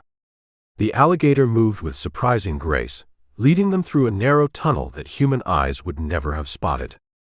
After 30 terrifying seconds, during which Gumbo's life flashed before his eyes twice with commercial breaks, they emerged into another cave with a generous air pocket. How does he know these tunnels? Ellie gasped, sucking in precious oxygen. Better question, why is he helping us? Gumbo watched as Old Scarback circled patiently, waiting for them to recover. I've known this gator for years, and the most altruistic thing I've ever seen him do was eat a tourist who was littering. Before Ellie could respond, Old Scarback dove again, clearly expecting them to follow. This time the tunnel was longer, twisting through the limestone like a crazy straw. Just as Gumbo's lungs began screaming obscenities, they burst through the surface. Stars twinkled overhead. They had emerged in a small, mangrove-sheltered pool, about half a mile from where they'd entered the cenote. We're alive, Ellie panted, looking at Old Scarback with newfound respect. Thanks to Florida's most navigationally gifted reptile. The alligator blinked slowly, as if embarrassed by the praise, then slipped beneath the surface. I think, Gumbo said, wading toward shore, we've been looking at this case all wrong. They pulled themselves onto the bank, soaked and shivering despite the Florida night's warmth. Through a break in the mangroves, they could see a small prefab building with lights glowing inside. Bell's temporary laboratory, according to their reconnaissance. Perfect timing, Ellie whispered, nodding toward the structure. We can dry off while we spy. They crept closer, crouching beneath a window where warm yellow light spilled out. Inside, Belle, the dish Templeton, moved between makeshift lab stations with the precision of someone who knew exactly what she was doing. She wore a lab coat over her designer swimwear, her hair pulled back in a practical ponytail. Look at all those cocktail shakers, Gumbo whispered. I've seen less elaborate setups at molecular gastronomy restaurants. Belle carefully measured clear liquids into different glasses, then removed a terrarium from beneath the counter. Inside, at least a dozen hermit crabs scuttled about, each wearing a tiny shell painted with a different number. Are those test subjects? Ellie gasped. Belle selected a crab, number 8, and placed it on a small platform. She administered 2 drops of her concoction onto the hermit crab's food. The creature ate eagerly. Poor thing probably doesn't even have a will, Gumbo murmured. No hermit crab lawyer to challenge suspicious shell inheritance. Within seconds, the hermit crab began moving differently, not dying, but seeming almost energized. It began racing around its enclosure at unprecedented hermit crab speeds. Belle made notes in a leather-bound journal. Compound B7 successful. Increased energy without cardiac distress.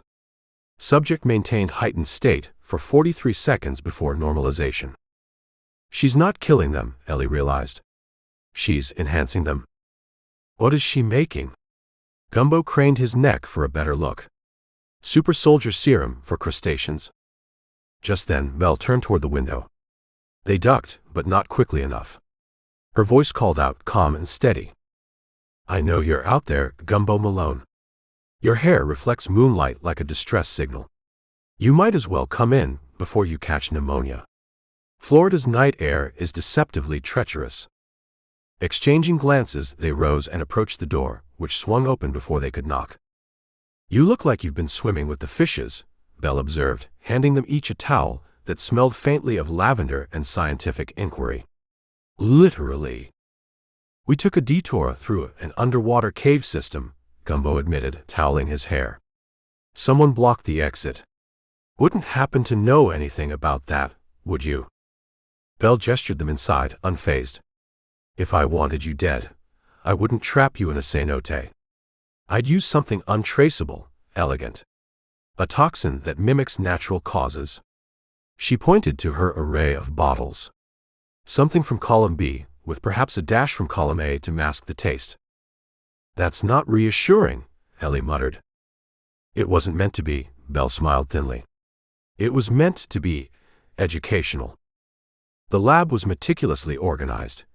Beakers, droppers, centrifuges, and what appeared to be a still wearing a University of Florida bumper sticker. What exactly are you making here? Gumbo asked, eyeing the energized hermit crab, now doing what could only be described as crustacean jumping jacks. Empowerment potions, Belle said without a hint of irony, checking another mixture's temperature. Compounds that give women the confidence, energy, and mental clarity to achieve financial independence.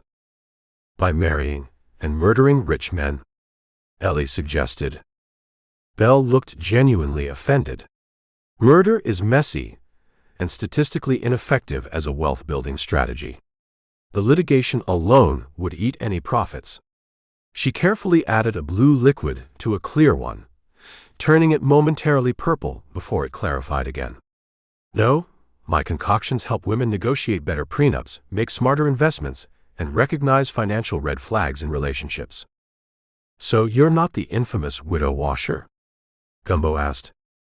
Belle's steady hand faltered, spilling a drop of liquid that sizzled ominously on the countertop. Where did you hear that name? She whispered, suddenly pale beneath her perfect tan. It's all over town, Gumbo lied smoothly. Someone who helps clean up after unfortunate marital endings. The widow washer isn't a cleaner, Belle said, her voice tight. She's a protector. Someone who ensures women aren't left holding the bag when men's schemes collapse. She straightened, composure returning. But that's just local folklore, of course. Of course, Gumbo nodded, exchanging glances with Ellie. Now, Belle said, returning to her brisk efficiency, would you like to explain why you were spying on me after nearly drowning in a protected ecological formation? Professional curiosity, Gumbo shrugged. When 6 women with multiple dead husbands show up on a yacht called the Gold Digger, followed immediately by a floating corpse, it piques my interest. Imagine that, Belle said dryly, then sighed. Look, I understand your suspicions. They're misplaced, but not irrational. She removed her gloves, revealing a wedding band, tan line, but no ring. The 6-pack isn't what you think. We're not predators. Then what are you? Ellie asked. Before Belle could answer, a shadow passed across the window, distinctively alligator-shaped, followed by an urgent splash from the direction of the pool. Old Scarback signaling, Gumbo said, moving toward the door. Someone's coming. Belle moved with surprising speed, shutting off lights and gathering vials into a waterproof case. Back exit, she whispered, pointing to a door half hidden behind a bookshelf. It leads to a secondary tunnel system. Your reptilian friend seems to know the way. Why are you helping us? Ellie asked suspiciously. Because, Belle said, her eyes suddenly vulnerable, you're not the only ones investigating a death. We came to Cedar Key hunting a killer too, just not the one you think. She pressed the leather journal into Gumbo's hands. Page 47. Read it when you're safe. As headlights swept the front of the building, they slipped through the back door where, impossibly, old Scarback waited in another small pool, yellow eyes gleaming impatiently in the darkness. I'm developing a complex relationship with that alligator, Gumbo muttered, wading into the water. Less talking, more swimming, Ellie urged as voices approached the lab. They submerged, following their reptilian guide into the darkness once more.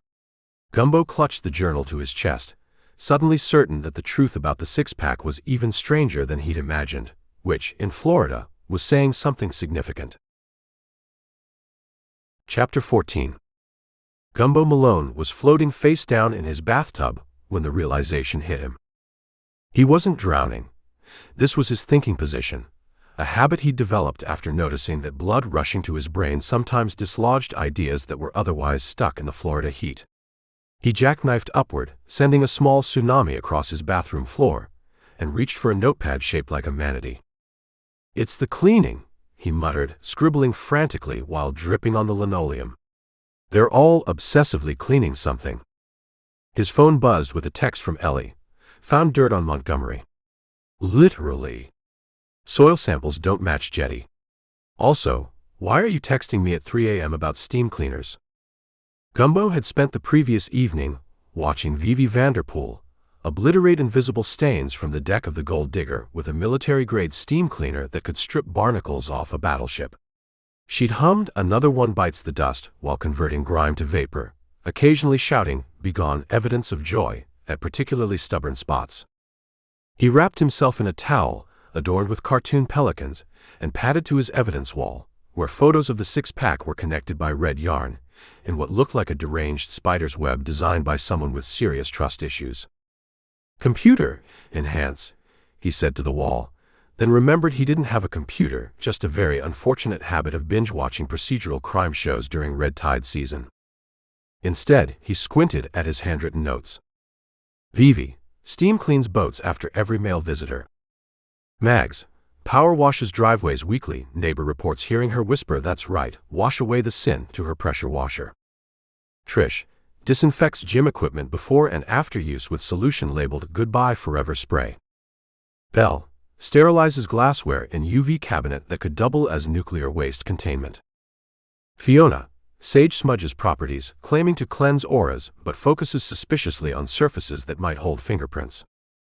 April, erases digital footprints through aggressive social media management service called What Husband. "The widow washer," Gumbo whispered, the name coming to him like a coconut falling from a palm tree during a hurricane, suddenly and with potential for concussion. 3 hours later, Gumbo sat across from Chief Conk at the Cedar Key police station, which doubled as a bait shop on Tuesdays and every third Friday. "Let me get this straight," Chief Conk said, dunking a key lime donut into coffee so black it seemed to absorb nearby light. "You think these 6 women are part of some cleaning conspiracy? Malone, have you been drinking boat fuel again?" "That was one time, and it was labeled moonshine very convincingly," Gumbo protested. "But no, I'm talking about something locals call the widow washer." Chief Conk froze mid-dunk, his donut disintegrating into his coffee like dissolving evidence. "Who told you that name?" "So it's real? A service that helps eliminate evidence after suspicious deaths." The fluorescent lights flickered ominously, which might have been atmospheric foreshadowing or just the station's questionable electrical work performed by the chief's cousin, who learned wiring from a YouTube video called Electricity. Probably not that dangerous. "I'm not at liberty to," Chief Conk began when the power cut completely. In the darkness, Gumbo heard drawers opening, papers rustling, and what sounded like the chief whispering sweet nothings to his filing cabinet. When emergency lighting kicked in, essentially Christmas lights connected to a car battery, Chief Conk was calmly eating another donut, Gumbo's evidence folder nowhere to be seen. "Darn infrastructure," Conk said through powdered sugar. "Third time this week. Must be those endangered lightning squirrels, chewing through the lines again." "Lightning squirrels aren't real," Gumbo pointed out. "That's exactly what they want you to think," Conk replied with disturbing conviction. When the lights finally returned, Gumbo's folder had been replaced with takeout menus from Captain Conk's Crab Shack, no relation to the chief, despite identical handwriting on their business cards. "I should go," Gumbo said, gathering the menus. "But this isn't over." "Try the seafood medley," Conk called after him. "It's to die for." Poor choice of words. "It's adequate for consumption by the living." Outside, Cedar Key glistened under morning sun like a freshly Windex snow globe filled with retirees and confused pelicans. Gumbo headed toward Ellie's office above the taxidermy shop, We stuff anything that once moved. He was passing Bottom Dollar Salvage when he spotted Mags Montgomery vigorously power washing the company's dock with the focus of a bomb disposal expert. Water jetted at PSI levels that could strip paint or DNA, while she appeared to be having an intense conversation with her pressure washer. "You think you're stubborn?" she was saying to a particularly resistant stain. "I've outlived 4 husbands and a pet alligator that the wildlife authorities insisted was dangerous and illegal to keep in a kiddie pool." Gumbo ducked behind a display of suspiciously acquired outboard motors as Mags continued. "Nobody ever looks at water patterns," she muttered, aiming her spray with surgical precision. "They're so focused on blood spatter that they forget water washing is an art form." Amateur hour at the forensics lab. Gumbo snapped several surreptitious photos with his phone before a hand clamped onto his shoulder, nearly sending him airborne with surprise. "Found yourself a new hobby?" Trish the Dish Templeton asked, her biceps rippling beneath a tank top that read, "These guns don't kill." Directly. Her bottle of sanitizing spray was holstered like a sidearm. "Bird watching," Gumbo lied unconvincingly. "Rare, pressure washing, pelican." Trish's smile didn't reach her eyes, which remained as cold as the walk-in freezer where her 3rd husband had allegedly gotten accidentally locked in during a game of sexy hide-and-seek that had apparently taken a tragic turn. "You should come to my special widow workout this afternoon," she said, handing him a flyer. "We're focusing on muscle groups essential for heavy lifting and quick escapes. I mean, emotional baggage lifting and escaping the grief cycle." The flyer advertised alibi aerobics and inheritance stretches, with a testimonial from a satisfied customer who remained legally not implicated. "Wouldn't miss it," Gumbo said, backing away slowly. At Ellie's office, he found her surrounded by soil samples in labeled jars, looking like a deranged gardener planning botanical revenge. "We've got limestone particulates that match the cenotes, not the harbor," she said without looking up. Montgomery drowned in fresh water, then was moved. "Also, I found this in his jacket." She held up a business card. "The widow washer, when till death do us part, needs a clean ending." The card featured only a QR code and a tiny embossed mop that upon closer inspection resembled a gavel. "I knew it," Gumbo exclaimed. "It's a real service.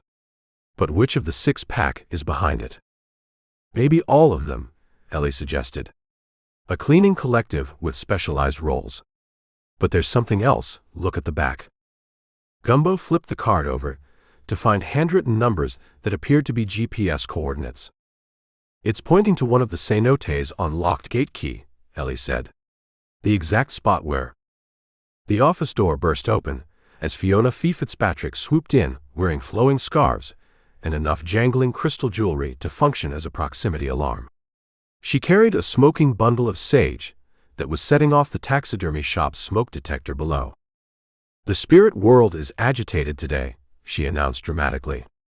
"Specifically around your investigation. The other side has a message for you." She paused for effect, then lowered her voice to a theatrical whisper. "Some things are better left unwashed." "Are you threatening us?" Ellie asked. "The spirits are threatening you," Fiona corrected. "I'm just their fabulously dressed medium." She glanced at Gumbo's evidence wall and froze, spotting the card. "Where did you get that?" "Montgomery's jacket," Gumbo said, watching her reaction carefully. Something flashed behind Fiona's eyes, recognition, then calculation. She recovered quickly, waving her sage bundle dismissively. "Never seen it before. But the aura around it is damp. Speaking of which, I have a cleansing appointment. Bad energies don't sage themselves away." She disappeared in a cloud of smoke and patchouli, leaving behind a crystal that looked suspiciously like a listening device painted to resemble amethyst. "She knows something," Ellie said, carefully placing the crystal in a soundproof evidence bag. "They all do," Gumbo replied. "But here's what I don't understand. If they're all in on it together, why would one of them kill Montgomery? It breaks their pattern." "Unless," Ellie said slowly, "Montgomery wasn't killed by a widow." "But then who?" Gumbo's phone chirped with a text from an unknown number, The widow washer isn't who cleans up after the murder. It's who cleans up the widows. Some messes can't be power washed away. Check the cenote at midnight. Through the window, Gumbo spotted old Scarback sunning himself on the dock across the street, one reptilian eye fixed on him with unsettling intelligence.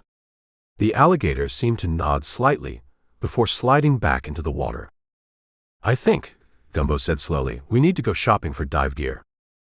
"For the cenote?" Ellie asked. "No," Gumbo replied grimly. "For the rabbit hole we're about to dive into." Chapter 15. Do you typically bring firearms to feed the seagulls? Gumbo asked, eyeing the suspicious bulge beneath April's Cedar Key Sunset Cruises crop top. April Danger Daniels tossed another piece of stale Cuban bread toward a particularly aggressive pelican that had been stalking them for the past 14 minutes. The bread sailed over the bird's massive beak and landed directly into old Scarback's waiting jaws. The alligator submerged with what Gumbo swore was a wink. "First rule of Widow Club, always pack heat when feeding wildlife," April replied, adjusting her oversized sunglasses. "Second rule, never admit the first rule to anyone who isn't federally employed." They stood at the end of the public pier, supposedly enjoying the sunset, though Gumbo had been lured there under the pretense of discussing April's undying and completely spontaneous love for his adorably rumpled detective aesthetic. FBI, Gumbo guessed, taking a sip of his gas station coffee that had been microwaved precisely 17 seconds too long. April's smile faltered, just enough to confirm his suspicion, before rebounding with even more wattage. What gave it away? My impeccable posture? My habit of writing down license plate numbers while pretending to text? The fact that I didn't immediately try to access your retirement portfolio like the others? Mostly the fact that you're the only one of the six-pack who doesn't have a suspicious tan line where a wedding ring used to be, Gumbo replied. That, and you called the pelican subject approaching at 2 o'clock before catching yourself. April removed her sunglasses with a flourish that suggested she had practiced the move extensively in front of a mirror. Special Agent Andrea Pennington, Financial Crimes Division. She flashed a badge so quickly, Gumbo wasn't entirely sure it wasn't a Cedar Key Public's preferred customer card. That explains why you drink your martinis without actually swallowing them, Gumbo nodded. I noticed you've been pouring them into potted plants all week.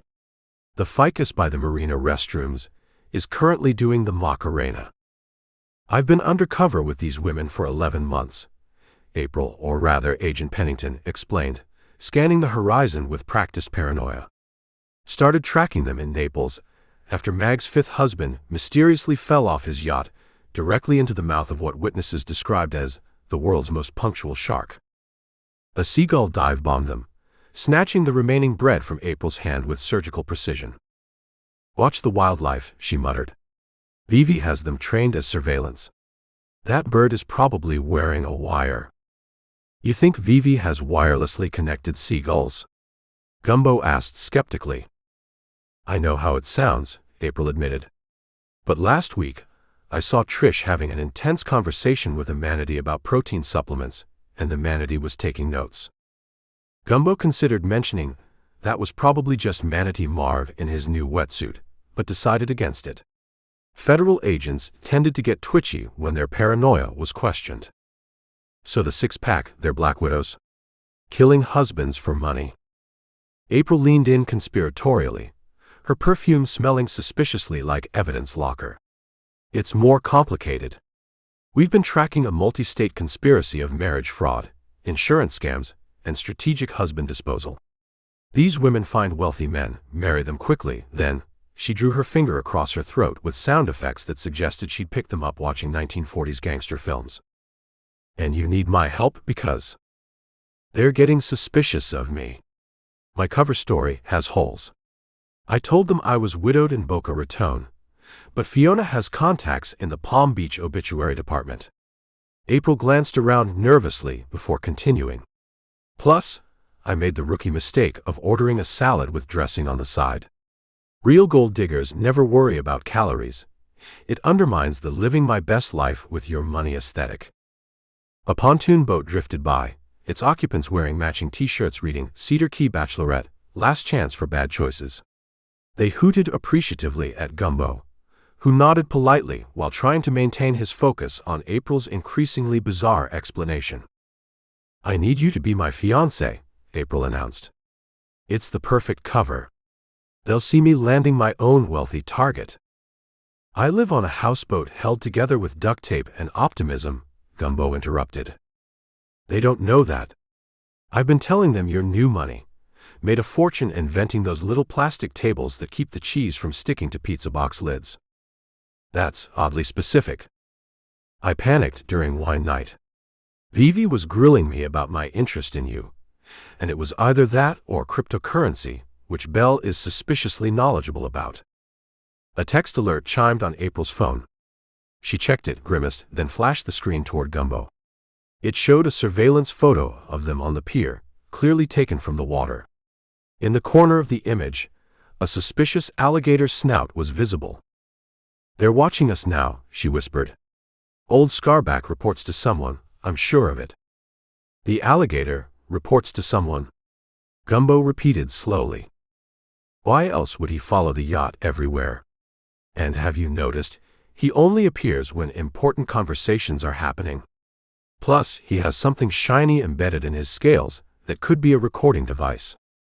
Gumbo knew that was actually a fork from the time old Scarback had gotten overenthusiastic at the annual Cedar Key Seafood Festival, but he kept that information to himself. "So what's the plan?" "I pretend to fall madly in love with you, propose, and then what? Wait to be murdered for my fictional pizza hardware fortune." April beamed. "Exactly. Except for the murder part. We'll catch them before that happens." "Probably." That probably is doing a lot of heavy lifting in that sentence. "Look," April said, suddenly serious, "these women are dangerous. They've left a trail of dead husbands across 5 states. Thurston Montgomery wasn't their first victim, and Flip Finnegan won't be their last. I need someone on the inside who can help me gather evidence." "And why me?" Gumbo asked. "I'm not exactly James Bond material." "Because you've already caught their attention. Haven't you noticed how they keep finding reasons to visit your boat? Belle accidentally delivering cocktails meant for someone else. Vivi borrowing cups of sugar at midnight. Trish offering free widow-ready workout sessions. They've marked you either as a potential victim or a threat."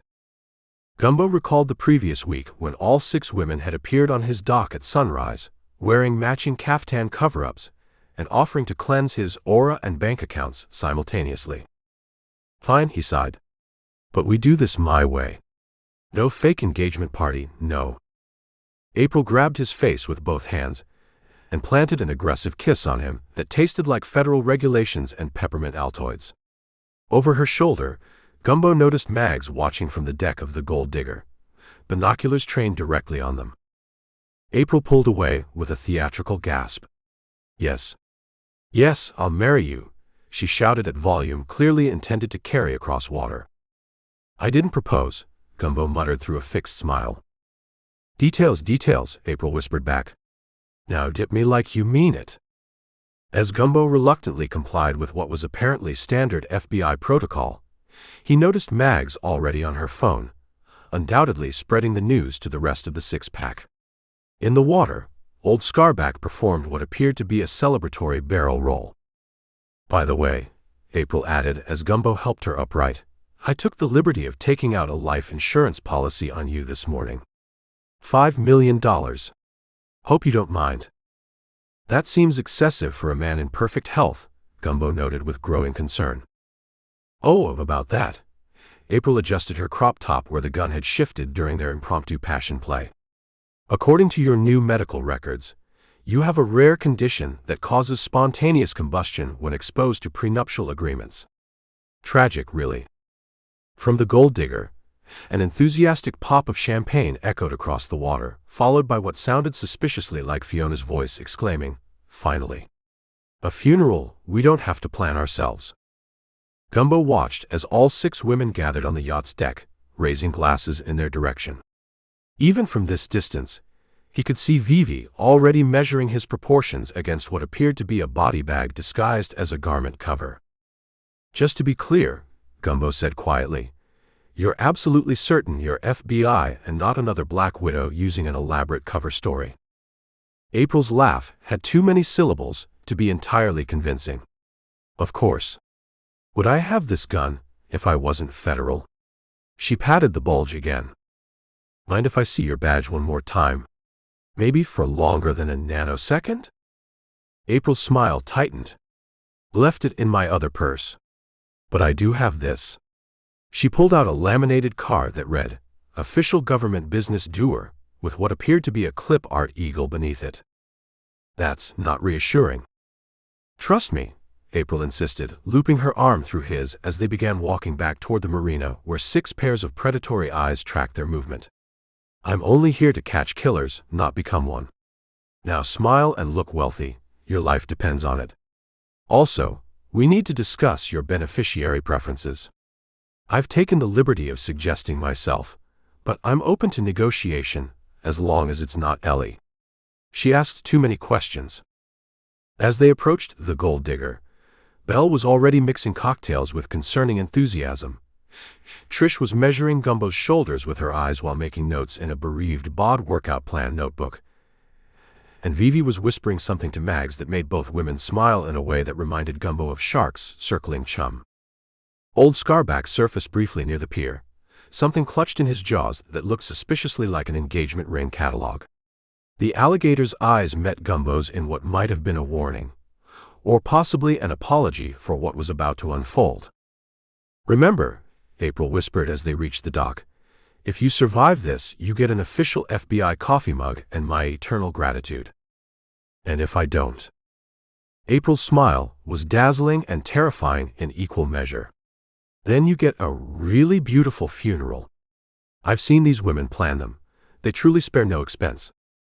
The 6-pack descended upon them in a cloud of expensive perfume and questionable intentions, sweeping the newly engaged couple aboard with enthusiastic congratulations that sounded remarkably similar to a countdown.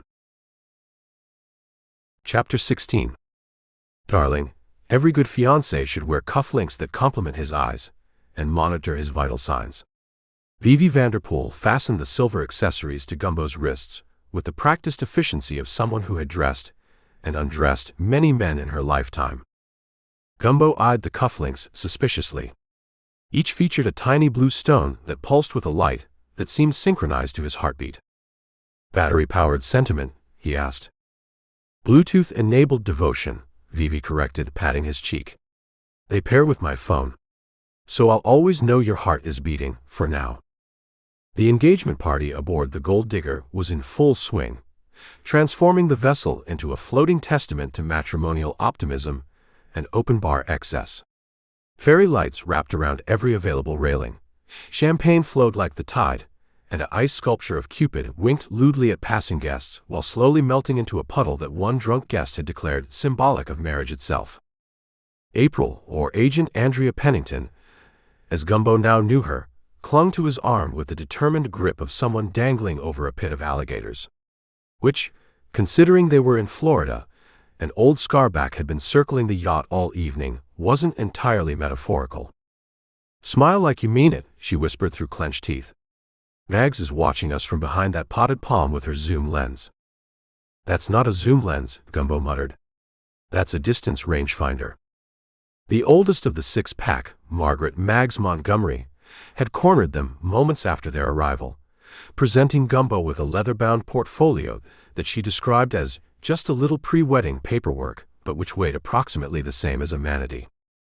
"I've taken the liberty of drafting your updated will," she had informed him, flipping to a page where an X marked the signature line. "As a wedding gift. I'm a notary, you know. And I brought my stamp."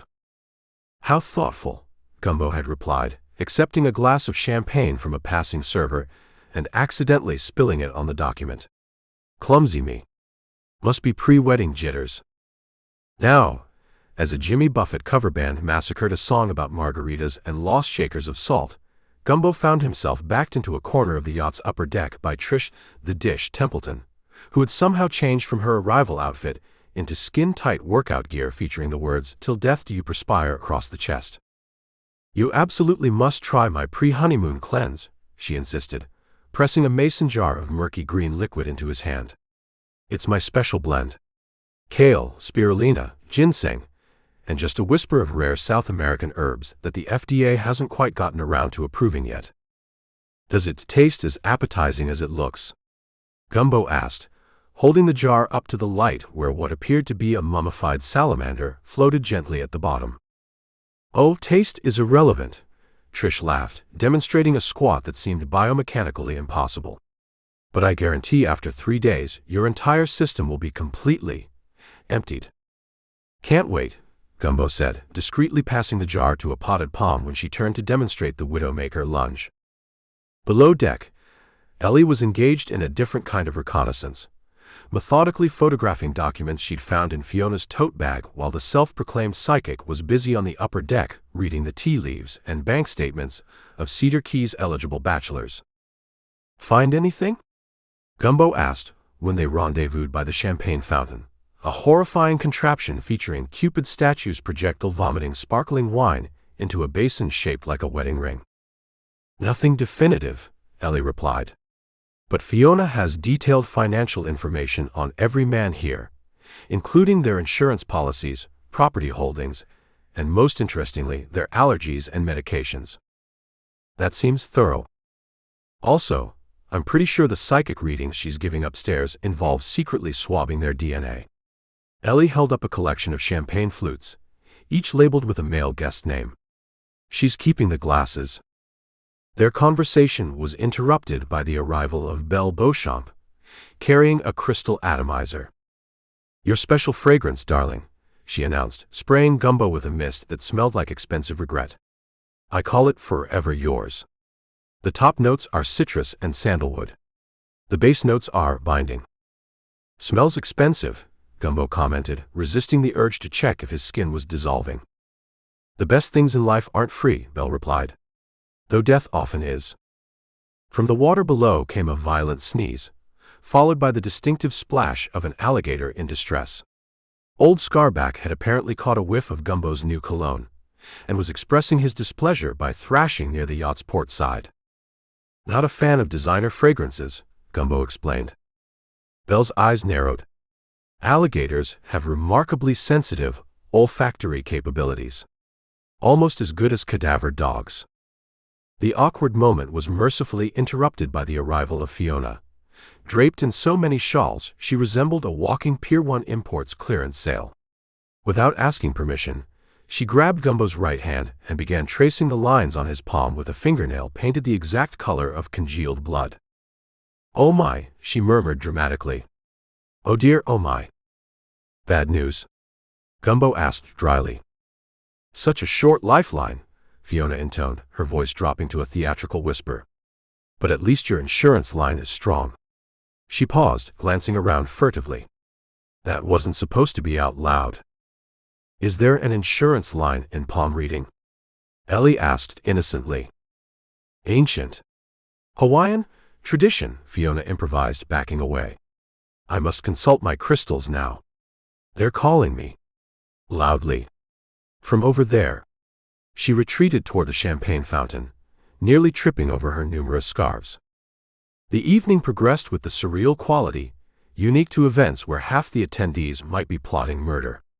Gumbo noticed that despite the celebration being in his and April's honor, the six-pack seemed more interested in evaluating the other male guests, like shoppers at a clearance sale assessing merchandise for hidden defects. During a momentary reprieve, while April was cornered by a local yacht broker with wandering hands and a death wish, Gumbo slipped into the galley for a brief escape. He found it already occupied by Cloud, Rainier, and April, engaged in what appeared to be a tense conversation. "Not how we operate," Cloud was saying, her back to the entrance where Gumbo stood. "There are rules among hunters." "I don't know what you're talking about," April replied, her FBI training evident in her controlled expression. "I'm just a girl in love." "Please," Cloud snorted. "Your left ring finger has the indentation of previous engagement rings. At least 3 by my count." She tapped her own finger meaningfully. It takes one to know one. Gumbo cleared his throat, causing both women to spin toward him with identical expressions of practiced innocence. Just looking for something stronger than champagne, he explained. Preferably something that won't activate these cufflinks' emergency beacon. Cloud's smile was like watching a shark practice for a toothpaste commercial. I was just telling your fiancée how lucky she is. Not many men are worth the effort these days. She slid past Gumbo, pausing to adjust his boutonniere. Especially once you calculate the ROI. When she was gone, April sagged against the counter. This is getting complicated. You think? Gumbo removed the cufflinks, placing them inside an empty soup can. My wrists are starting to burn, and Mags asked for my childhood medical records for the wedding video montage. We need to maintain cover until... April stopped abruptly as the yacht's lights flickered dramatically. Until what? Gumbo prompted.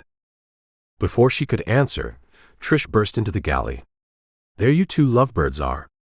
It's time for the engagement toast. She herded them back to the main deck, where Vivi stood waiting with two special champagne flutes, one significantly larger than the other. The bigger one's for you, dear, she told Gumbo. A Cedar Key tradition. The groom-to-be drinks more to show he can provide. Gumbo examined the suspiciously cloudy champagne. I've lived in Cedar Key 15 years and never heard that tradition. It's very exclusive, Vivi insisted. Like our little circle. From below the yacht came a massive splash, as old Scarback launched himself halfway out of the water, jaws snapping. Everyone jumped back, and in the commotion, both special glasses went overboard. What is wrong with that creature? Demanded Mags, as the alligator swam away with one of the glasses clutched in his teeth. He's protective, Gumbo shrugged. And apparently, a champagne critic. As the party recovered from the reptilian interruption, Gumbo noticed Cloud had disappeared. A quick search of the yacht revealed her engaged in an intense whispered conversation with Barracuda Bob in the yacht's master suite, surrounded by what appeared to be property deeds and offshore banking documents. This wasn't the plan, Bob was saying. Montgomery was supposed to? He stopped when he spotted Gumbo in the doorway. Looking for the restroom, Gumbo explained lamely. 2 doors down, Cloud replied smoothly, sliding the papers into a portfolio. Though I should warn you, the flush button is temperamental. Much like our dear departed Thurston.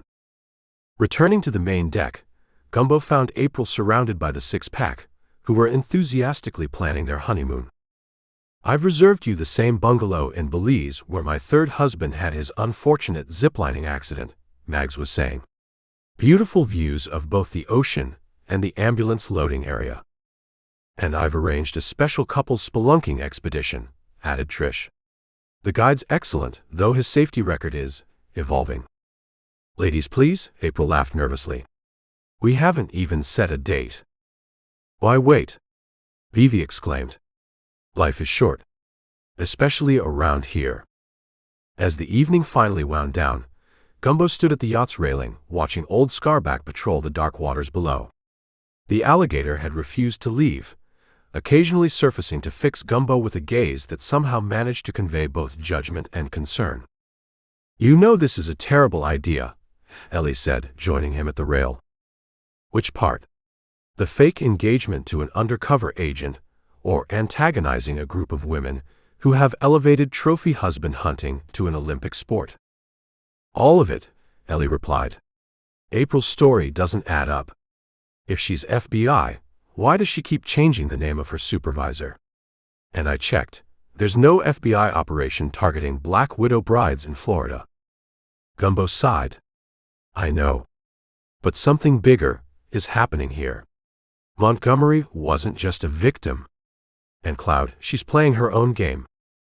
So what's your plan? Right now? Not drinking anything they hand me, and sleeping with one eye open. Gumbo looked down at old Scarback, who floated serenely below, still clutching the champagne flute in his jaws like a trophy. And apparently relying on alligator intervention services. As if in response, old Scarback executed a perfect tail slap against the water's surface before submerging, the champagne flute disappearing into the depths with him, evidence preserved by Florida's unlikeliest forensic specialist. "At least someone around here knows what they're doing," Gumbo muttered, watching the ripples fade into the dark water, wondering which was more dangerous, the predators circling below the surface or the ones serving champagne above it. Chapter 17. Her third husband was crushed by a vending machine full of diet soda, Ellie said, sliding a manila folder across Gumbo's worn desk in the converted bait shop he called an office. "The police report says he was trying to rock it to get a free Dr. Pepper Zero." Gumbo pushed aside his half-eaten grouper sandwich, the latest installment in Rusty Buckingham's lifetime supply payment plan, and flipped through the crime scene photos. People don't typically wear Italian loafers to steal soda from beach resort vending machines. "Exactly. And husband number 2? Ellie tapped a second folder. "Allergic reaction to shellfish at a steakhouse in Boca. Somehow shrimp magically appeared in his baked potato." "Let me guess. April was the beneficiary on both insurance policies." 3 for 3. "Including husband number 1, who experienced what the Pensacola medical examiner called the most suspicious jet ski accident involving exotic zoo animals ever recorded in the Florida Panhandle." Gumbo stared at the engagement ring he'd purchased yesterday, a cubic zirconia from Cedar Key Pawn and Bait that had set him back $40 and smelled faintly of shrimp. April had insisted on a proper ring to make their engagement look legitimate. Now he wondered if it might become evidence in his own mysterious demise. "You're saying my fake fiancé, who claims to be an undercover FBI agent, has a habit of collecting dead husbands like some people collect seashells?" "I'm saying Agent Andrea Pennington might not exist." Ellie closed her laptop. "I called every FBI field office in Florida. Nobody's heard of her." The door to the bait shop flew open, admitting a blast of humid air and April herself, radiant in a sundress patterned with what Gumbo now recognized as black widow spiders, not the polka dots he'd initially assumed. "Darling." April rushed over and planted a kiss on his cheek that lingered somewhere between passionate and forensic. "I've been planning our engagement dinner. The girls are so excited, they're bringing their special recipes. Vivi's making her famous last meal lasagna, and Belle is mixing her till death do us part punch." Ellie excused herself with a meaningful look that screamed, "Don't drink the punch," on her way out. "Honey bunches," April cooed once they were alone. "We need to talk about the life insurance policy. I was thinking $5 million should cover it." "Cover what exactly?" Gumbo asked, casually sliding a diving knife into his pocket. "Our future together, silly. As my fiancé, you need appropriate coverage." April fluttered her lashes, which Gumbo noticed were coated with mascara that matched her widow spider dress. "It's standard FBI procedure for undercover operations." "Is it also standard procedure to marry 3 wealthy men who died under circumstances more suspicious than a flamingo wearing sunglasses at midnight?" April's smile hardened into something that reminded Gumbo of the time he'd accidentally stepped on a stingray. "You've been investigating me." "It's what I do. That and consume questionable amounts of key lime pie." "Those men were part of previous operations," April insisted, pacing the small office in a way that reminded Gumbo of a shark circling chum. "Deep cover assignments just like this one. Funny how they all ended with you inheriting millions and the deceased taking permanent dirt naps." April's hand slipped into her purse, a move that generally preceded either lipstick application or homicide. Gumbo tensed, calculating the distance to the emergency tarpaulin net he kept behind his desk for just such occasions. Instead, she withdrew what appeared to be an FBI badge. "My credentials." Satisfied, Gumbo examined it carefully. The hologram looked legitimate. The photo was definitely April or Andrea, but something seemed off. He snapped a quick photo with his phone and sent it to his contact at the Florida Department of Law Enforcement. "Almost. Just one more question. If you're really FBI, why can't I reach your supervisor?" "Classified operation." "Even for local law enforcement?" "Especially for local law enforcement." These widow scams reach into police departments across the Sunshine State. April leaned forward. Think about it. Who better to help cover up suspicious deaths than the people investigating them? His phone buzzed with a text from his FDLE contact. Badge real. Agent details classified. Call me ASAP. Seems like you're legit, Gumbo admitted reluctantly. Of course I am. April's smile returned. Now about that insurance policy. What exactly are you investigating the six-pack for? They seem more like victims hunting Montgomery than black widows. April's expression tightened. Don't get emotionally involved, Gumbo. These women are professional manipulators. They've convinced dozens of wealthy men they were in love before liquidating their assets. Like Cloud did to Montgomery before he flipped the script. April froze. What do you know about Cloud? Before Gumbo could answer, his phone rang. Manatee Marv's special ringtone, Under the Sea, played on what sounded like a kazoo underwater. Gumbo, my man, Marv's voice bubbled through the speaker. You gotta see this. I'm at the marina near your boat, and the widow ladies are having some kind of throwdown on their fancy yacht. The blonde one is waving papers and yelling about somebody going off script. Gumbo covered the phone. Trouble in Widow Paradise. Want to join me? April nodded, too quickly. Absolutely.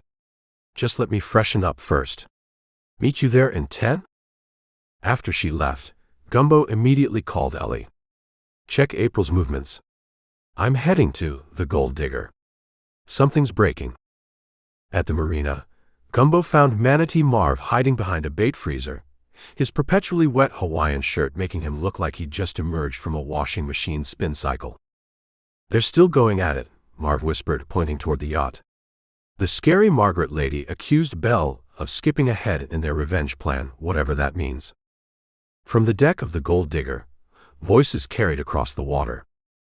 We agreed no one else dies until we recover our money. That was Mags, her patrician accent slipping into something harder. Flip was going to talk. He recognized me from the Tampa job.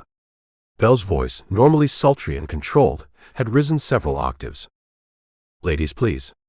Vivi, ever the peacemaker. The maintenance man is watching.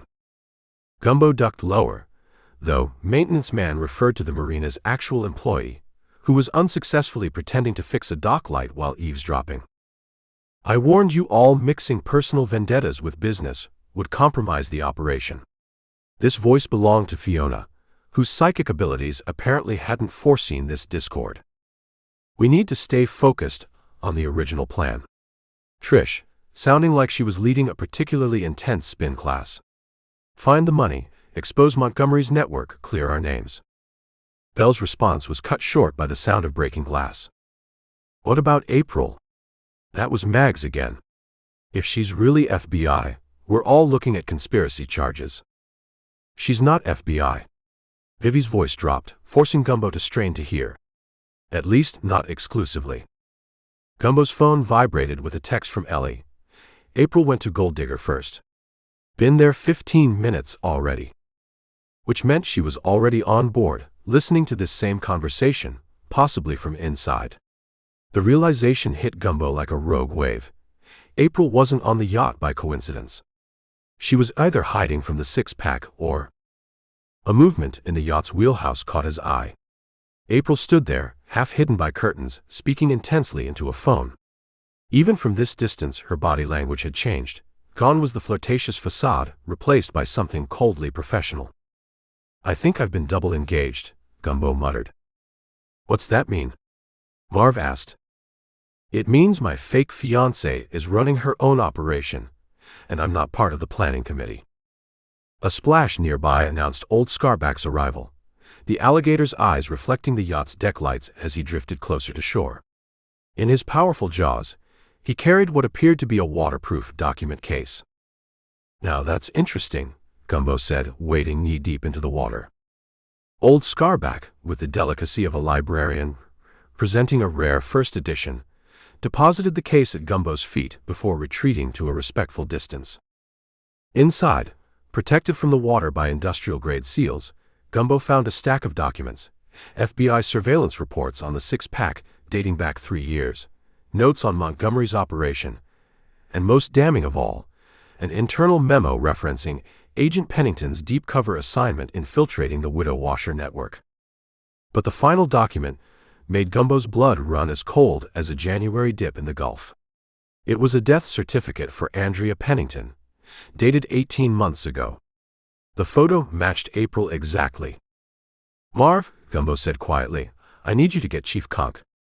Tell him to bring backup." "What about you?" "I'm going to have a prenuptial disagreement with my fiancée about her identity theft issues." Gumbo tucked the documents into his shirt. "And find out why an allegedly dead FBI agent is investigating a group of revenge-seeking widows while possibly engaged to a gator-whispering private eye." As Marv scurried away, Old Scarback glided closer, his ancient eyes seeming to convey either profound wisdom or extreme indigestion. "You knew all along, didn't you?" Gumbo asked the reptile. Old Scarback blinked once, slowly, then submerged beneath the dark water. The universal alligator signal for, "You're on your own with this one, buddy." From the yacht, April appeared on deck, spotting Gumbo on the shore. She waved cheerfully, as if they were meeting for a romantic sunset cruise rather than a potential showdown between multiple layers of deception. "Well," Gumbo sighed, patting the waterproof case, "at least I saved $40 on a real engagement ring." He straightened his shoulders and headed toward the dock, wondering which was more dangerous: 6 vengeful widows, 1 allegedly dead federal agent, or the increasing probability that he was about to become statistical evidence in Florida's unfortunate maritime accident database. Chapter 18. "This fish smells like conspiracy," Gumbo muttered, staring at the hollow championship trophy shaped like a leaping marlin. He'd found it tucked behind a collection of nautical-themed romance novels in the yacht's master stateroom, all sporting covers with shirtless captains embracing swooning women against stormy backgrounds. The titles included Her Pirate Pension Plan and Seduced by Securities Fraud. Prying open the fish's secret compartment with a pink flamingo-shaped letter opener, Gumbo extracted a waterproof pouch containing a leather-bound journal with The Montgomery Method, edition 17, embossed in gold leaf on the cover. "I've got a feeling this isn't about fishing techniques," he said to the stuffed pufferfish mounted on the wall, which somehow managed to look both surprised and judgmental at the same time. Ellie's voice crackled through his phone. "Did you find anything besides evidence of terrible decorating decisions? Remember how we thought the six-pack were Black Widow husband killers?" "Yes, until about 15 seconds ago when you used the past tense and implied a plot twist." Gumbo flipped through the journal, his eyebrows climbing steadily toward his hairline. "Turns out they're the victims, not the predators. Montgomery was running a long con, marrying rich widows, faking his death, collecting insurance, and vanishing to countries with questionable extradition policies and excellent beach cocktails." "So, he wasn't murdered by husband-hunting women?" Ellie asked. According to this journal, Montgomery was the mastermind behind something called the Montgomery Method, a 10-step program teaching wealthy men how to marry, die, and profit. Gumbo scanned the pages. Step 1. Target wealthy widows with proven track records of husband mortality. Step 2. Create bulletproof fake identity. Step 3. Stock up on high SPF sunscreen for your new life in a non-extradition paradise. Ellie interrupted. "Wait, if Montgomery was the con artist, what are the six-pack doing here? Revenge vacation?" "Their names are all in here. They found each other on a support forum called My Husband Isn't Really Dead But My Bank Account Is. They've been tracking Montgomery across 5 states. Gumbo flipped through more pages. It's like a bizarre true crime book club with very personal stakes. A noise from the hallway sent Gumbo diving behind an unnecessarily large conch shell. Fiona Fee Fitzpatrick entered, her flowing caftan adorned with embroidered crystal balls and dollar signs. She moved to the bar, mixed herself something electric blue, and spoke directly to the pufferfish. "Montgomery thought he was so clever, Winston. But my psychic abilities were actually just common sense and a private investigator who works for cocktails." She sipped her drink and sighed. "The man faked drowning in my koi pond while wearing my late husband's monogrammed robe. left behind a suicide note written in handwriting that suddenly developed a jaunty European slant. She pulled out a photo from her pocket. 3 weeks later, he's in Belize with a fake mustache that looked like a caterpillar having a midlife crisis, drinking something with a tiny umbrella, and wearing my diamond tennis bracelet. The pufferfish maintained its expression of perpetual shock. You're right, Winston. I should have known when he insisted on triple indemnity life insurance on our third date. Gumbo shifted slightly, knocking over a decorative ship in a bottle. Fiona spun around, her caftan creating a small whirlwind. Who disturbs my nautical sanctuary? She demanded dramatically. Abandoning stealth for swagger, Gumbo emerged. Just an innocent detective who happens to be holding the instruction manual for your husband's disappearing act. Fiona froze, blue drink halfway to her lips. The journal. You found Montgomery's actual journal? Complete with helpful appendices on creative corpse substitution and luxury tax havens for the discerning dead man. Ladies. Fiona bellowed with unexpected volume. Code Flamingo. Within seconds, the entire six-pack materialized as if teleported, each arriving from different directions despite the yacht's limited entry points. Vivi slid down a brass pole from the upper deck that Gumbo hadn't previously noticed. Mags emerged from behind a bookcase that apparently concealed a hidden room. Trish somersaulted through a porthole. Belle ascended from a trapdoor in the floor, and April repelled from a skylight. Is this normal for you all? Gumbo asked. We've developed efficient response protocols, Mags explained, straightening her cardigan, adorned with embroidered dollar signs. When hunting con men across state lines, one must be prepared for rapid deployment. Plus it's fun, added Trish, completing a series of unnecessary cartwheels across the stateroom. Belle examined the journal through jeweler's glasses. It's authentic. That's his pretentious handwriting and overuse of nautical metaphors. The tides of deception cannot outrun the lighthouse of justice, April read aloud, rolling her eyes. He actually wrote like this. I had to listen to these ocean-themed platitudes through our entire 3-week marriage. Vivi took the journal, flipping to a specific page. There, that's all of us. His Florida collection. Gumbo peered over her shoulder. 6 women's photographs were arranged in a circle, connected by red string to Montgomery's smirking center portrait. Notes in the margins documented bank account numbers, insurance policies, and susceptibility to tragic boating, diving, fishing accidents. He called us his Gulf Coast portfolio, Mag said bitterly. I lost my family's fortune to this man. 3 generations of old Florida money, gone because I believed he drowned saving a manatee. He even took my recipes, Belle added. 18 generations of secret family cocktails. That's how we all connected. He published my grandmother's rum runner recipe in a Caribbean lifestyle magazine. Used his new identity, but accidentally included a photo where you could see his distinctive, nautical-themed back tattoo. I found that magazine in my dentist's office, Vivi explained. Recognized the tattoo immediately. It was of Poseidon riding a jet ski while holding a martini. Hard to forget. Gumbo stared at them. So none of you are black widows? We're white widows, Trish clarified, still somehow exercising while standing still. We've been bleached of our savings. But Thurston Montgomery is actually dead this time, Gumbo pointed out. If you didn't kill him. The six-pack exchanged glances. Cloud, they said in unison. She was his first wife and original partner, April explained. They developed the Montgomery method together before he double-crossed her. She's been tracking him separately. Vivi nodded. We thought we were competing with her to find Montgomery first, but now I'm thinking she found him and decided his final death should be more permanent than his previous performances. So Cloud killed Montgomery, Gumbo reasoned, and probably Finnegan too when he threatened to expose her. A splash outside drew their attention to the porthole, where old Scarback floated suspiciously close, his ancient eyes fixed on the yacht with unsettling intelligence. That alligator follows you everywhere, Belle observed. It's like having a chaperone with scales. He's been particularly interested in Cloud, Gumbo said. Almost like he knows something. Ellie's voice suddenly shouted from the phone Gumbo had forgotten was still connected. Gumbo. I just saw Cloud at the marina. She's loading diving gear into a boat. The cenote, Mags gasped. That's where Montgomery kept the cash reserves for the operation.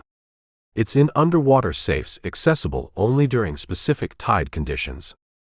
Which is right now, added Fiona, consulting 3 watches she wore specifically for tide tracking. Ladies, Vivi announced with the authority of someone who had led previous revenge quests, prepare for Operation Widow's Peak. With military precision, the 6-pack moved into action. Mags retrieved a waterproof case containing what appeared to be custom wetsuit accessories, sequined weight belts, and monogrammed dive computers.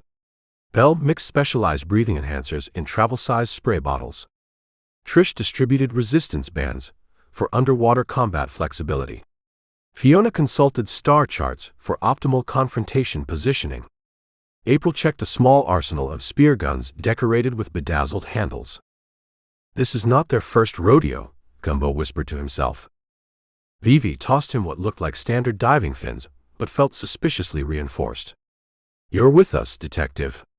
Unless you're afraid of a little vigilante justice with a group of wronged women of a certain age. Gumbo strapped on the fins.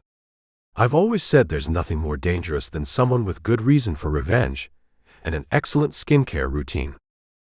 That's the spirit, Vivi grinned, applying waterproof mascara with practiced precision.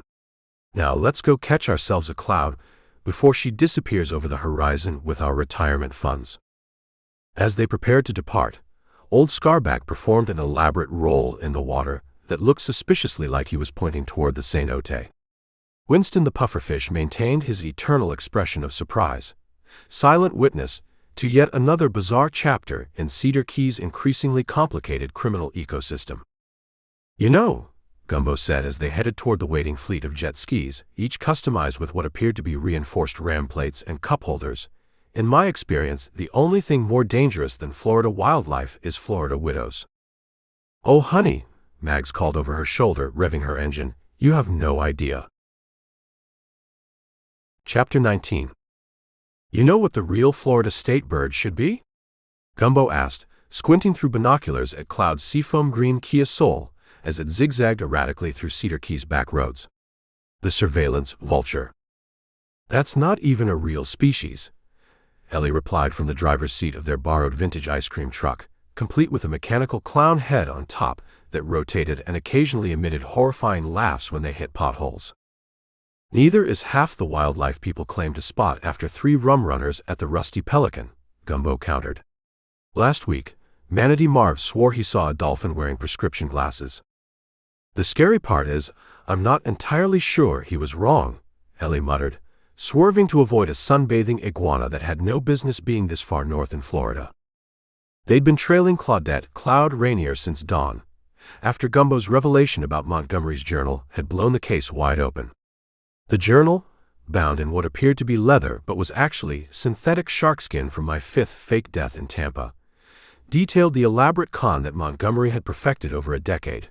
Marry wealthy widows, fake spectacular deaths, collect insurance payouts, rinse and repeat. Turn left at the bait shop with the mannequin mermaid, drinking a beer, Gumbo instructed. She's heading toward Dead Man's Mangrove. Every mangrove in Florida has Dead Man in the name, Ellie complained. It's like they ran out of original ways to warn tourists. The ice cream truck's sound system suddenly blared Pop Goes the Weasel at an apocalyptic volume as they bounced through a pothole. 3 confused herons took flight from a nearby tree. Sorry about that, Gumbo said, frantically pressing buttons. Rusty swore this was the most inconspicuous vehicle he had available. More inconspicuous than, I don't know, a normal car. It was either this or the converted ambulance he uses for midnight salvage operations that still has "definitely not stealing boats" spray-painted on the side. Cloud's Kia pulled into a secluded clearing where a weather-beaten sign announced future site of Montgomery Mangrove Manor, where luxury meets protected wetlands, permits pending. She exited her vehicle, carrying what appeared to be scuba gear, and a waterproof duffel bag large enough to hold several million in non-sequential bills or one very uncomfortable manatee. "Bingo," whispered Gumbo. "She's going for the limestone stash." As they watched, Cloud peeled off her flowing caftan to reveal a blackwater camouflage wetsuit with custom pockets that looked suspiciously designed for transporting jewelry. "Give me the journal again," Ellie said, flipping through Montgomery's meticulous records while Gumbo kept the binoculars trained on Cloud. "Here it is, page 87. Cloud was my best student until she became my worst nightmare. Never marry someone who's better at faking death than you are." That's practically a Hallmark card by Florida standards. "Keep reading," Gumbo urged. "We pioneered the limestone loot lockup, using Florida's natural cenotes as offshore accounts without the offshore part. The freshwater preserves items better than salt, and the limestone caves provide natural protection against metal detectors and nosy treasure hunters." Ellie looked up. "He actually drew little skull and crossbones in the margins here." "Montgomery wasn't just running insurance scams," Gumbo explained, ducking down as Cloud scanned the area before heading toward a barely visible trail. "He was selling a lifestyle, the Montgomery method, how to die rich and live richer. He conducted seminars in international waters for men looking to escape alimony, debt collectors, and federal indictments. And the six-pack were his former marks who joined forces to hunt him down," Ellie concluded. "Exactly. They weren't black widows, they were white-collar vigilantes in resort wear." Gumbo opened the ice cream truck's side window. "Let's move. She's heading for the cenote entrance." They followed at a distance as Cloud navigated the overgrown path toward a depression in the limestone where crystalline blue water revealed the entrance to one of Florida's hidden freshwater cave systems. The cenotes, sinkholes filled with spring water, were ecological treasures that Montgomery had intended to fill with concrete and turn into swimming pools shaped like dollar signs. Cloud paused at the water's edge, assembling her diving gear with practiced efficiency. She didn't notice the 6 figures emerging from different points along the tree line, each wearing matching shirts reading, "Ex-wives, exceptional women investigating fraudulent escapes." "It's the 6-pack, whispered Gumbo, sliding out of the truck. "They've been tracking her too." "Shouldn't we warn them she's dangerous?" Ellie asked, grabbing their underwater camera. "I tried texting Vivi, but she replied with an emoji I don't understand. Is an eggplant with a knife through it some kind of code?"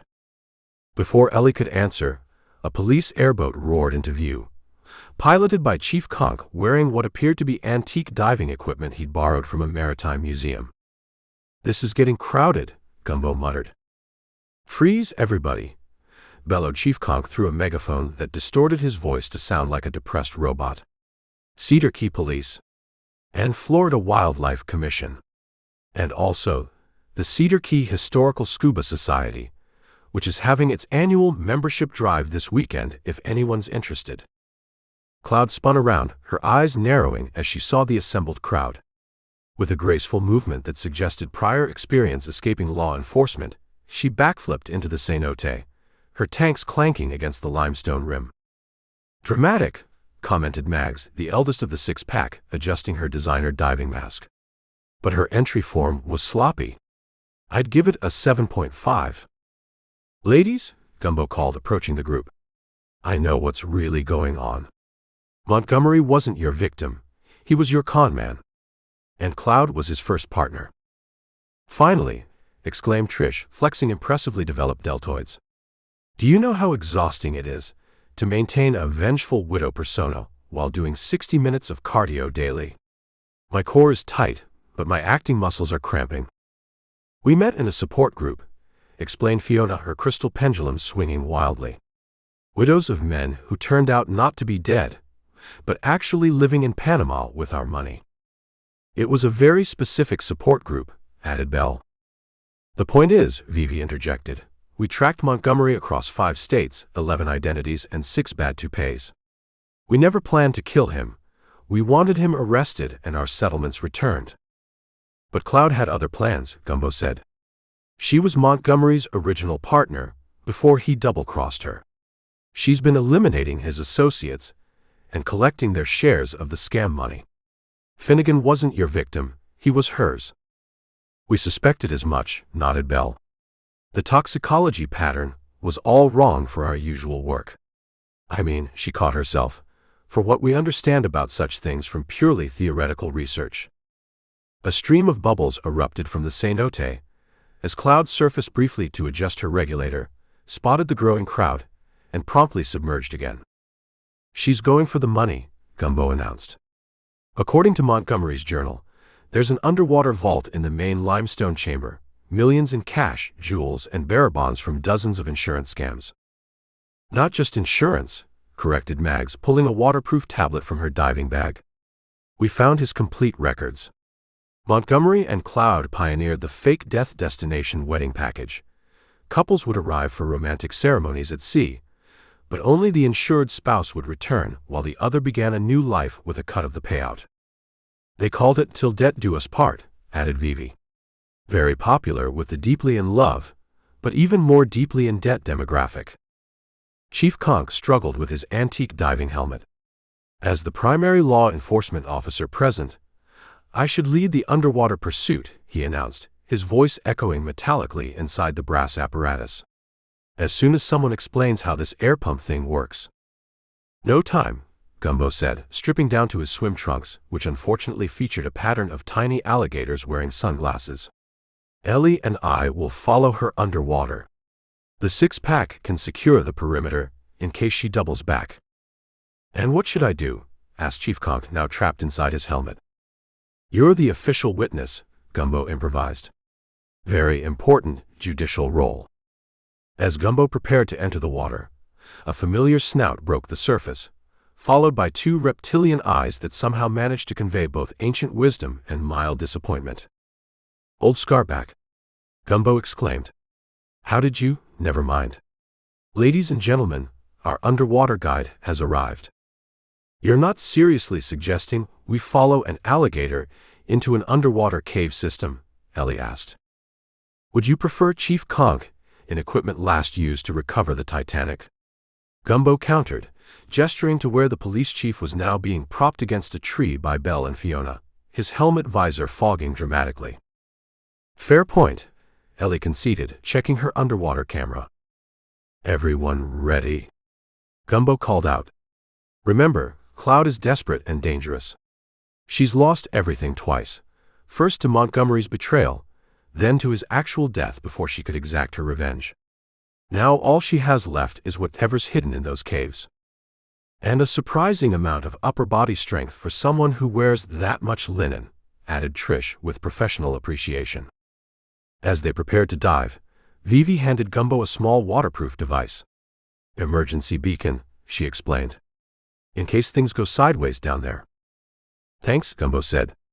By the way, I've been meaning to ask, why the gold digger for your yacht name? Seems a little on the nose for a group hunting predatory husbands. Vivi smiled enigmatically. Honey, the best camouflage is hiding in plain sight. Also, it was on clearance after a divorce auction. The previous name was My Wife Doesn't Know. Florida logic at its finest, Gumbo chuckled, fitting his mask as old Scarback circled impatiently. One more thing, Ellie said, checking her waterproof camera one last time. What makes you so sure Cloud won't just disappear into the underwater cave system? These cenotes connect to the aquifer. She could have exit points mapped all over the county. Gumbo smiled grimly. Because Montgomery's journal had one last entry, a contingency plan. If anyone ever found his stash, a triggered dye pack would activate, staining the thief bright purple for approximately 72 hours. He gestured toward the horizon. And Cedar Key's not particularly understanding of bright purple fugitives trying to blend in. Unlike Miami, nodded April, the youngest of the six-pack, where that's basically business casual. With a final adjustment to his mask, Gumbo slipped into the crystalline waters of the cenote, following old Scarback's powerful tail as it disappeared into the limestone passage below. The last thing he heard before submerging completely was Chief Conk's muffled voice inside the brass helmet. Does anyone else hear calliope music, or is that just the blood rushing to my head? As Gumbo descended into the underwater cave system that honeycombed beneath Cedar Key's surface, he couldn't help but reflect that in Florida, Even the natural wonders were complicit in unnatural crimes. The limestone that filtered their drinking water had been filtering dirty money just as efficiently for years, a geological money laundering operation that only Montgomery could have conceived and only Cloud could have perfected. The chase was on, through passages where freshwater and saltwater met in haloclines that blurred vision and judgment, much like the line between hunter and hunted in this case had blurred beyond recognition. Chapter 20. You mean to tell me none of you actually killed anyone? Gumbo leaned back against the warped wooden railing of Cedar Key's least reputable seafood shack, the Barnacle Bill's questionable catch, where the six-pack had insisted on meeting. Not even a little bit. Killing is binary, Mr. Malone, Mags Montgomery explained, adjusting her wide-brimmed funeral hat that featured actual stuffed blackbirds in a mourning circle. You either do it, or you don't. Like marriage. Or tax evasion. We're many things, Vivi Vanderpool said, stirring her Bloody Mary with a celery stalk that had been carved to resemble a miniature gravestone. Con artist hunters. Financial avengers. Support group for the fiscally bamboozled. But not murderers. Fiona Fee Fitzpatrick closed her eyes and pressed her fingertips to her temples. The stars told me you wouldn't believe us immediately. Mercury is in retrograde, and Jupiter is in your house of skepticism. Jupiter can get out of my house, Gumbo muttered. I'm not running a planetary Airbnb.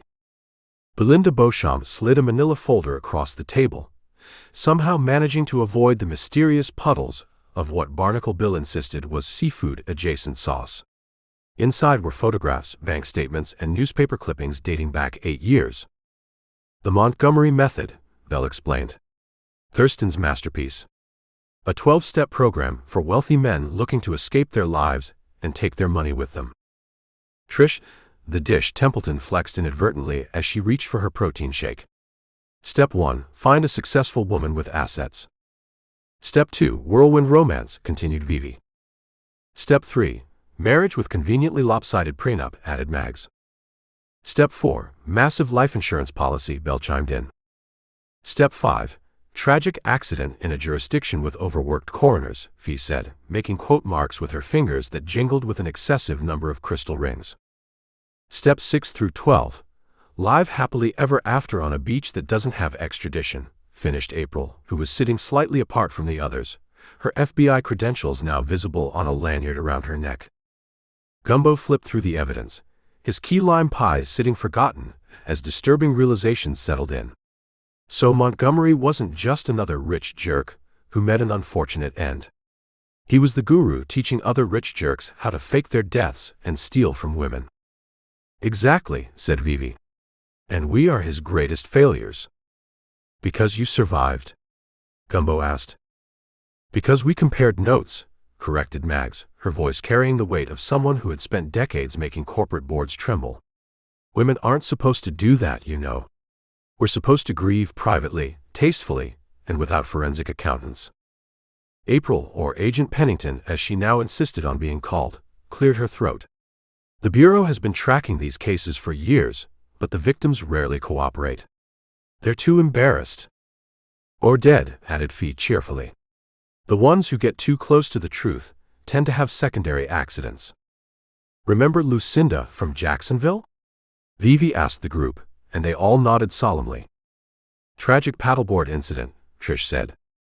With piranhas, added Bell. In Florida. Which is notable because piranhas aren't native to Florida, Gumbo pointed out.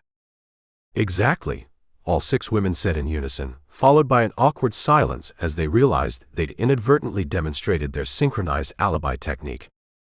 Ellie Rodriguez arrived, threading her way through Barnacle Bill's questionable decor, which included taxidermied fish telling anatomically impossible fishing stories. I found something, she announced, spreading out marine charts on the table. 3 years ago, Montgomery reported his yacht sank in a storm off Alligator Point. Insurance paid out $4 million. His body was never recovered. Because he swam away to Panama, Vivi said grimly. With my retirement accounts and prize-winning Pomeranian, Mr. Fluffernutter. He took your dog. Gumbo asked, genuinely outraged for the first time. Men like Montgomery take everything, Mags said. The money is just a bonus. What they really get off on is the performance, making smart, successful women look like fools. Ellie tapped a spot on the chart. The cenote system, where we found the underwater platform? It's directly connected to this cove. Perfect spot to stage a disappearance. Private, deep water access to the Gulf and virtually unknown except to locals. Gumbo nodded slowly. So Cloud, who I'm guessing isn't actually named Cloud. Her real name is Claudette Marceau, April Agent Pennington interrupted. Former actress, professional scuba instructor, and Montgomery's partner from the beginning. They've run the scam across 5 states. What went wrong this time? Gumbo asked. The six-pack exchanged glances before Vivi spoke. Us. We happened. 6 women who refused to just go away and cry into our overpriced throw pillows. Belle placed a small vial on the table containing clear liquid.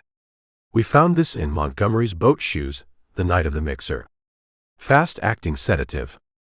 Cloud was planning to help him disappear again, but this time she was going to keep all the money for herself. So when Montgomery actually turned up dead, Gumbo began. We were as surprised as anyone, Trish finished. Our plan was public humiliation and financial restitution, not murder. We're vindictive, not violent. The limestone dust on Finnegan's body, Ellie said, realization dawning. It matches the formations in the cenote.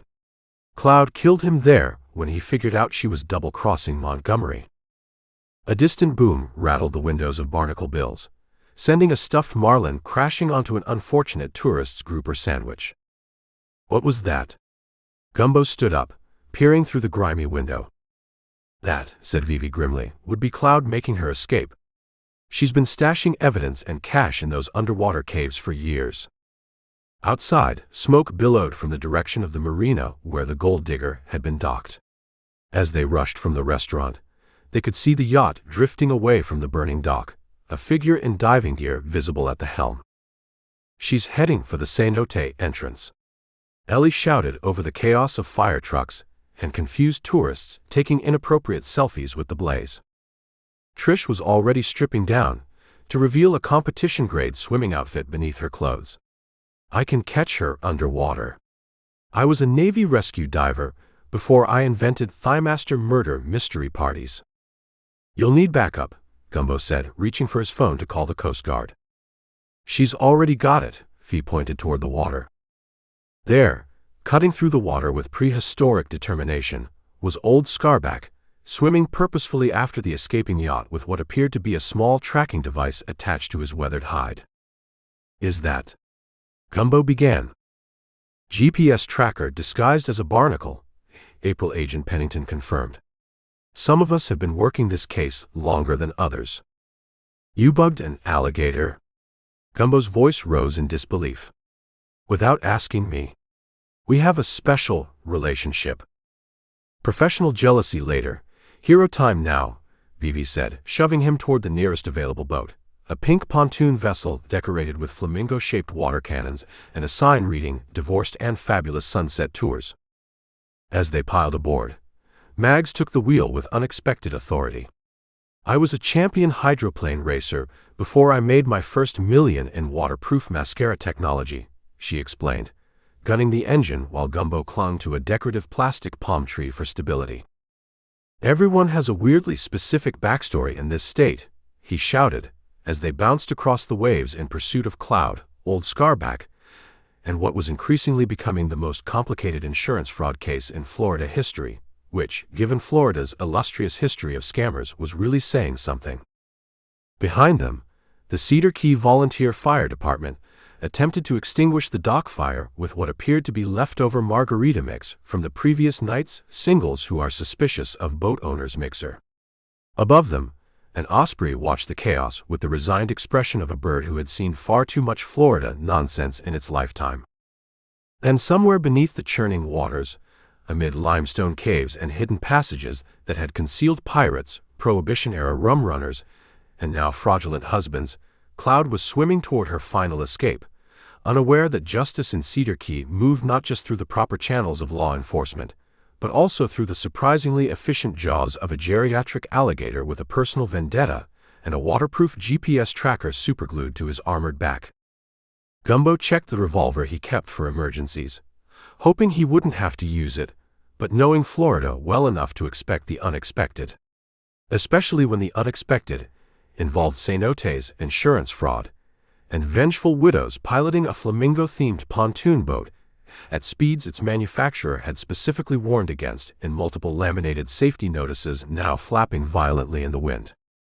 "Ready or not," he muttered as they closed in on the gold digger, which was now slowing near the hidden entrance to the cenote system. "Here comes the widow washer spin cycle."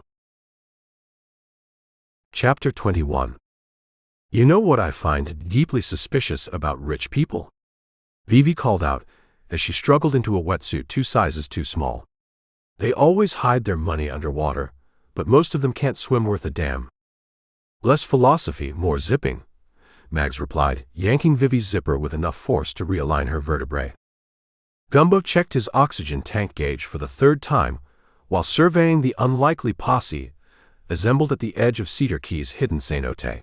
6 revenge-seeking widows in matching black neoprene with "Reclaiming My Retirement" bedazzled across their backs, Chief Conk looking green at the mere thought of submerging his substantial form beneath the surface, Ellie methodically checking her underwater camera equipment, and Manatee Marv, who had shown up uninvited wearing nothing but a snorkel and a confident smile.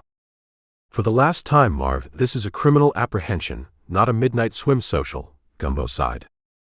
"The moon pulls the water, man. And the water pulls me," Marv replied cryptically, applying more petroleum jelly to his exposed areas. "Besides, that cenote and I have history."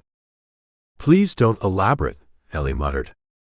The limestone sinkhole glowed an otherworldly blue in the late afternoon sun, deceptively peaceful despite the drama unfolding around it. Somewhere in its depths, Cloud was collecting her ill-gotten gains before making a permanent escape from Florida and jurisdiction. "Everyone remember the plan?" Gumbo asked, securing his dive knife. "We go in 3 teams. Ellie and I take the south tunnel. The 6-pack splits into pairs and covers the east and west passages. Chief Conk maintains surface support," the police chief interrupted, patting his holstered weapon with relief. These hips weren't built for underwater pursuit. "How did she even get those safes down there?" Belle wondered, adjusting her diving mask. "I've hauled heavy objects before, and that's not easy work." "Specialized equipment and determination," April replied. "Cloud's been planning this for years. The Montgomery method victims were just funding her underwater retirement plan." A splash from the cenote interrupted them. 20 feet away, a dark head broke the surface, followed by another, larger form. "Is that?" Trish began. "Old Scarback," Gumbo confirmed, as the alligator circled protectively around what appeared to be a human diver. "And he's not alone." The diver raised a hand, holding what was unmistakably a spear gun. "Nobody move." Cloud's voice echoed across the water. "Or Agent Pennington gets a very permanent swimming lesson." April, or Andrea Pennington, as her FBI credentials actually stated, was semi-conscious, a thin line of blood trailing from her temple, her wrists bound with dive weights. "Let her go, Cloud," Gumbo called, taking a careful step toward the water. "The SEC has your offshore accounts frozen. The game's over." Cloud's laugh bounced off the limestone walls. "That's cute. You think I'd keep my money in a bank? There's 20 million in untraceable assets down there, and I've already loaded half onto my extraction vehicle." "Extraction vehicle?" Chief Conk muttered. "Who talks like that?" "Someone who attended FBI tactical linguistics training," Cloud replied with disturbing clarity. "And yes, Pennington and I go way back. Class of 12. She was always terrible at waterboarding, both kinds." Fiona stepped forward, her psychic scarf now serving as a stylish dive headband. "I'm sensing you're outnumbered 7-1. 8, corrected Manatee Marv. 8 human to 1, Fiona amended. 9, interrupted a gravelly voice from the bushes as Barracuda Bob emerged with a fishing gaff. Though technically I'm here to retrieve evidence she stole from my office, not to join whatever aquatic vigilante squad you've assembled. 9-1, Fiona continued, plus whatever old Scarback is up to, which seems unusually focused for an alligator. Indeed, the legendary reptile was executing precise circles around Cloud and her hostage, each circuit drawing slightly closer, his prehistoric eyes locked on the spear gun with what appeared to be tactical assessment. Cloud snorted. I'm not worried about a geriatric handbag with delusions of intelligence. Old Scarback's tail slapped the water with enough force to create a mini tsunami. You shouldn't have said that, Gumbo whispered. Enough chit-chat, Cloud snarled, dragging April deeper into the cenote. I'm taking my final Federal Reserve withdrawal and Agent Pennington for insurance.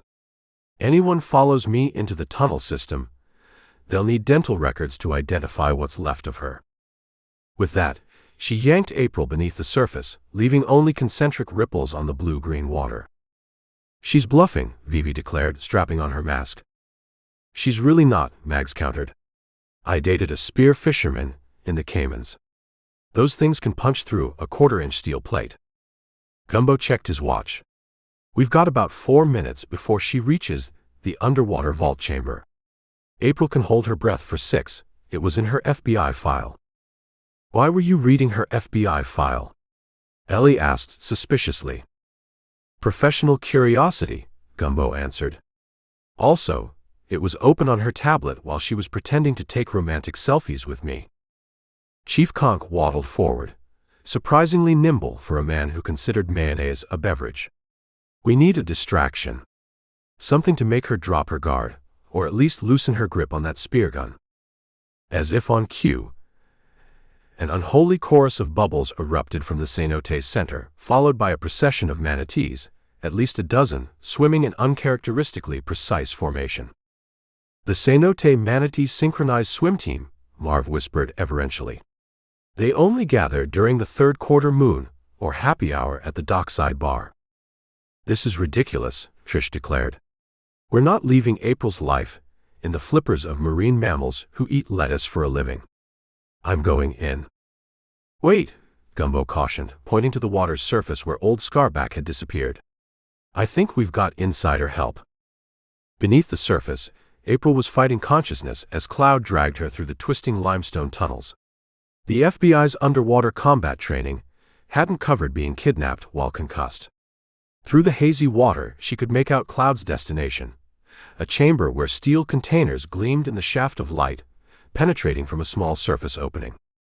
Cloud secured April to a formation with more dive weights, then turned her attention to the remaining containers, working methodically to attach flotation devices for easy transport. April strained against her bonds, lungs beginning to burn. Cloud had calculated this perfectly. She'd run out of air before help could arrive. As darkness crept into the edges of her vision, something large and textured brushed against her arm. Old Scarback materialized from the gloom, eyes fixed not on April but on the weights securing her wrists. With disturbing precision, the ancient alligator clamped his jaws around the cord, severing it cleanly. Free but fading, April kicked weakly toward the surface. Cloud spun, speargun leveled but never fired. The water behind her erupted as 6 wetsuit-clad widows surged into the chamber from different tunnels, followed by Gumbo, Ellie, and, inexplicably, Manatee Marv, performing what appeared to be an underwater ballet move directly from Swan Lake. More surprising was the contingent of manatees that floated in perfect formation, creating a living wall between Cloud and her escape tunnel. Impossible, Cloud bubbled through her regulator, swinging the speargun in a desperate arc. The weapon discharged harmlessly into a limestone wall, as Belle executed a perfect underwater tackle she'd clearly been practicing for this exact scenario. Trish and Vivi secured Cloud's arms while Mags relieved her of a nasty-looking dive knife. Gumbo grabbed April, kicking toward the surface opening, as Ellie documented everything with her underwater camera. They broke the surface in a small grotto connected to the main cenote, gasping for air as Chief Conk helped drag them onto a limestone shelf. That, April coughed, was not covered in FBI training. Welcome to Cedar Key, Gumbo replied, wringing water from his shirt. where the wildlife apparently takes sides. The rest of the group surfaced in quick succession, the six-pack managing to make even citizens' arrest look fashionable as they marched a furious Cloud onto dry land. "I demand an attorney," Cloud sputtered as Chief Conk applied handcuffs. "And a marine biologist." Those manatees were clearly trained government assets. "They volunteer their services," Marv corrected, somehow having acquired a coconut drink complete with tiny umbrella in the time it took to surface. "They're very community-minded for creatures without opposable thumbs." Old Scarback emerged last, looking suspiciously satisfied as he deposited something shiny at Gumbo's feet, a waterproof thumb drive labeled the Montgomery Method client list. "Does anyone else find it disturbing that the alligator appears to understand evidence collection procedures?" Ellie whispered. "I find everything about this case disturbing," April replied, wringing water from her hair. "Including the fact that my FBI handlers are never going to believe this field report without photographic evidence." "Oh, I've got plenty," Ellie assured her, reviewing the images on her camera. "Though I'm pretty sure this one of Marv demonstrating the backstroke to a curious manatee violates several wildlife protection statutes." As FBI helicopters appeared on the horizon, apparently April had activated her emergency beacon during the underwater melee, Gumbo watched the six-pack huddled together, their quest for justice finally nearing completion. "Not exactly how I plan to spend my afternoon," he admitted to Ellie. "But you have to admire their determination." "The widows or the manatees?" she asked. "Both," Gumbo decided, as Old Scarback climbed onto the limestone shelf, positioning himself with a suspiciously good sightline to the federal agents now descending from the helicopter.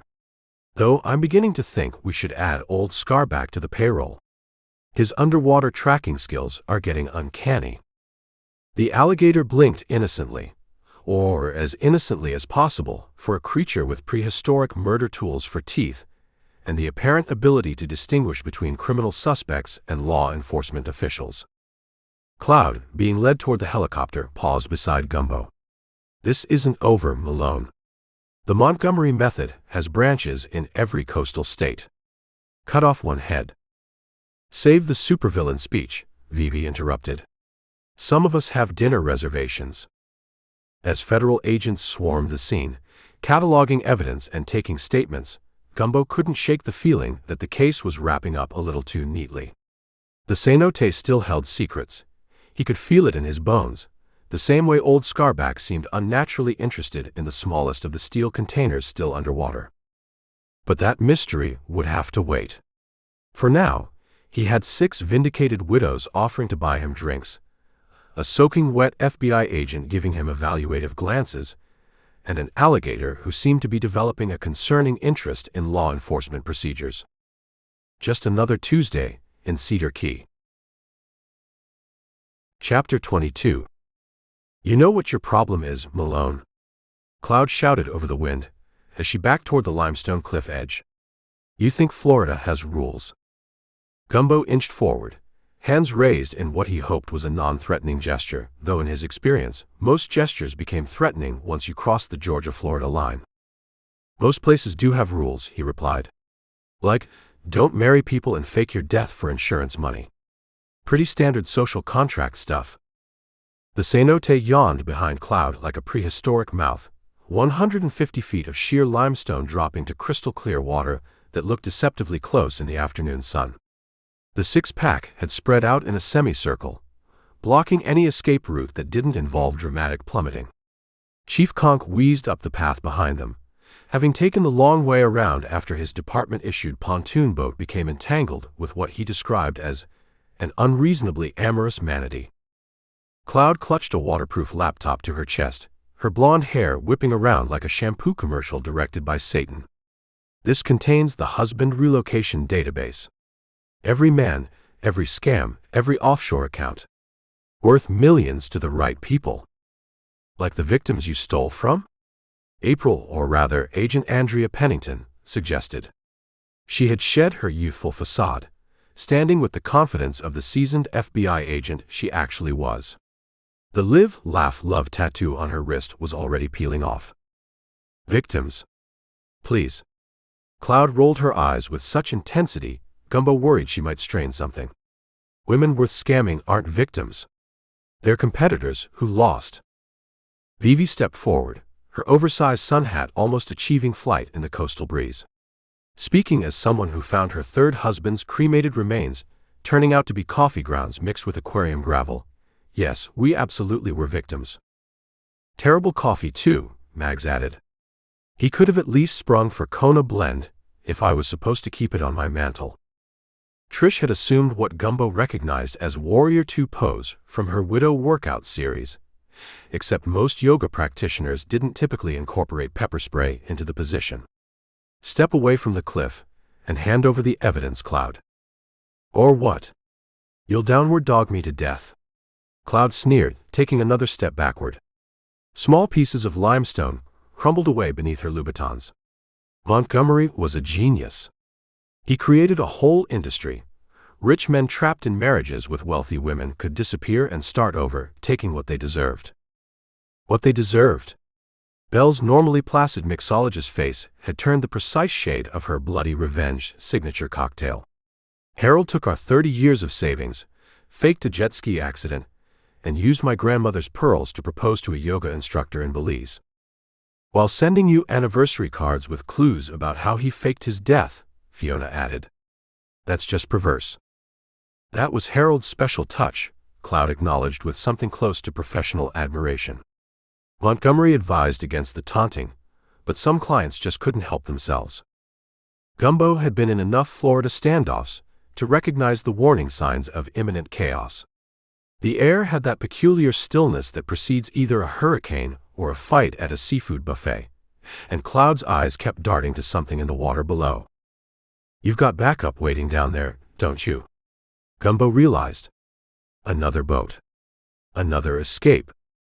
Cloud's smile was as cold as gas station sushi. Montgomery always said, have 3 escape routes, 2 passports, and 1 patsy to take the fall. I've got all 3, plus a seaplane pilot with interesting morals waiting in international waters.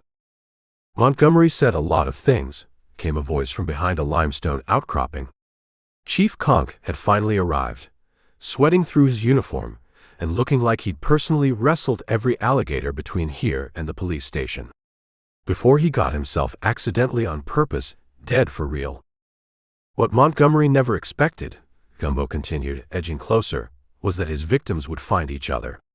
Create a support group. Compare notes. The Ex-Wives Club wasn't about finding new husbands, April explained. It was about tracking down the old ones who weren't actually dead. Do you know how many social media grief support groups I had to join to find these ladies? Mags huffed. The algorithms kept suggesting mermen dating sites afterward. My Instagram has never recovered. Cloud's gaze hardened as she calculated the dwindling angles of escape. You know what else Montgomery taught us? Always have insurance. From her pocket, she produced a small remote. This cliff is rigged with enough explosives to send this entire sanctuary into that cenote. Archaeological treasure, protected ecosystem, all of it, gone. That's just excessive, Gumbo said. Even for Florida. Is it though? Trish whispered to Vivi. Remember that guy in Tampa who collapsed a sinkhole because Burger King discontinued his favorite dipping sauce? Chief Conk stepped forward, hand on his holster. Ma'am, I'm going to need you too? Whatever he needed was lost to history as Cloud pressed the button. For 3 long seconds, nothing happened. Then came a muffled underwater thump, not from the cliff, but from the cenote below. You blew up your escape boat, Gumbo realized with dawning delight. What? No. Cloud jabbed the button repeatedly with increasing panic. That's not possible. Unless someone rewired your detonators, Belle said smugly. Bartending isn't my only mixing talent. And someone might have switched your explosives with biodegradable pool noodles, Fiona added. I'm not just psychic about death dates. Cloud's face cycled through emotions faster than a tourist trying to decide between airboat tours. You couldn't possibly have. She was interrupted by a massive splash below, as a familiar alligator surfaced, triumphantly clutching what appeared to be the remnants of an underwater detonator in his ancient jaws. "Old Scarback," Gumbo nodded respectfully. "Florida's original bomb squad." Cloud glanced from the gator to the encroaching women to the cliff edge and made a decision. "You'll never take me alive. I still have the database. Without me, you'll never prove anything." She raised the waterproof laptop dramatically and prepared to jump. A perfect escape, the ultimate cliffhanger, a story to be told over mimosas at villainous brunches for years to come.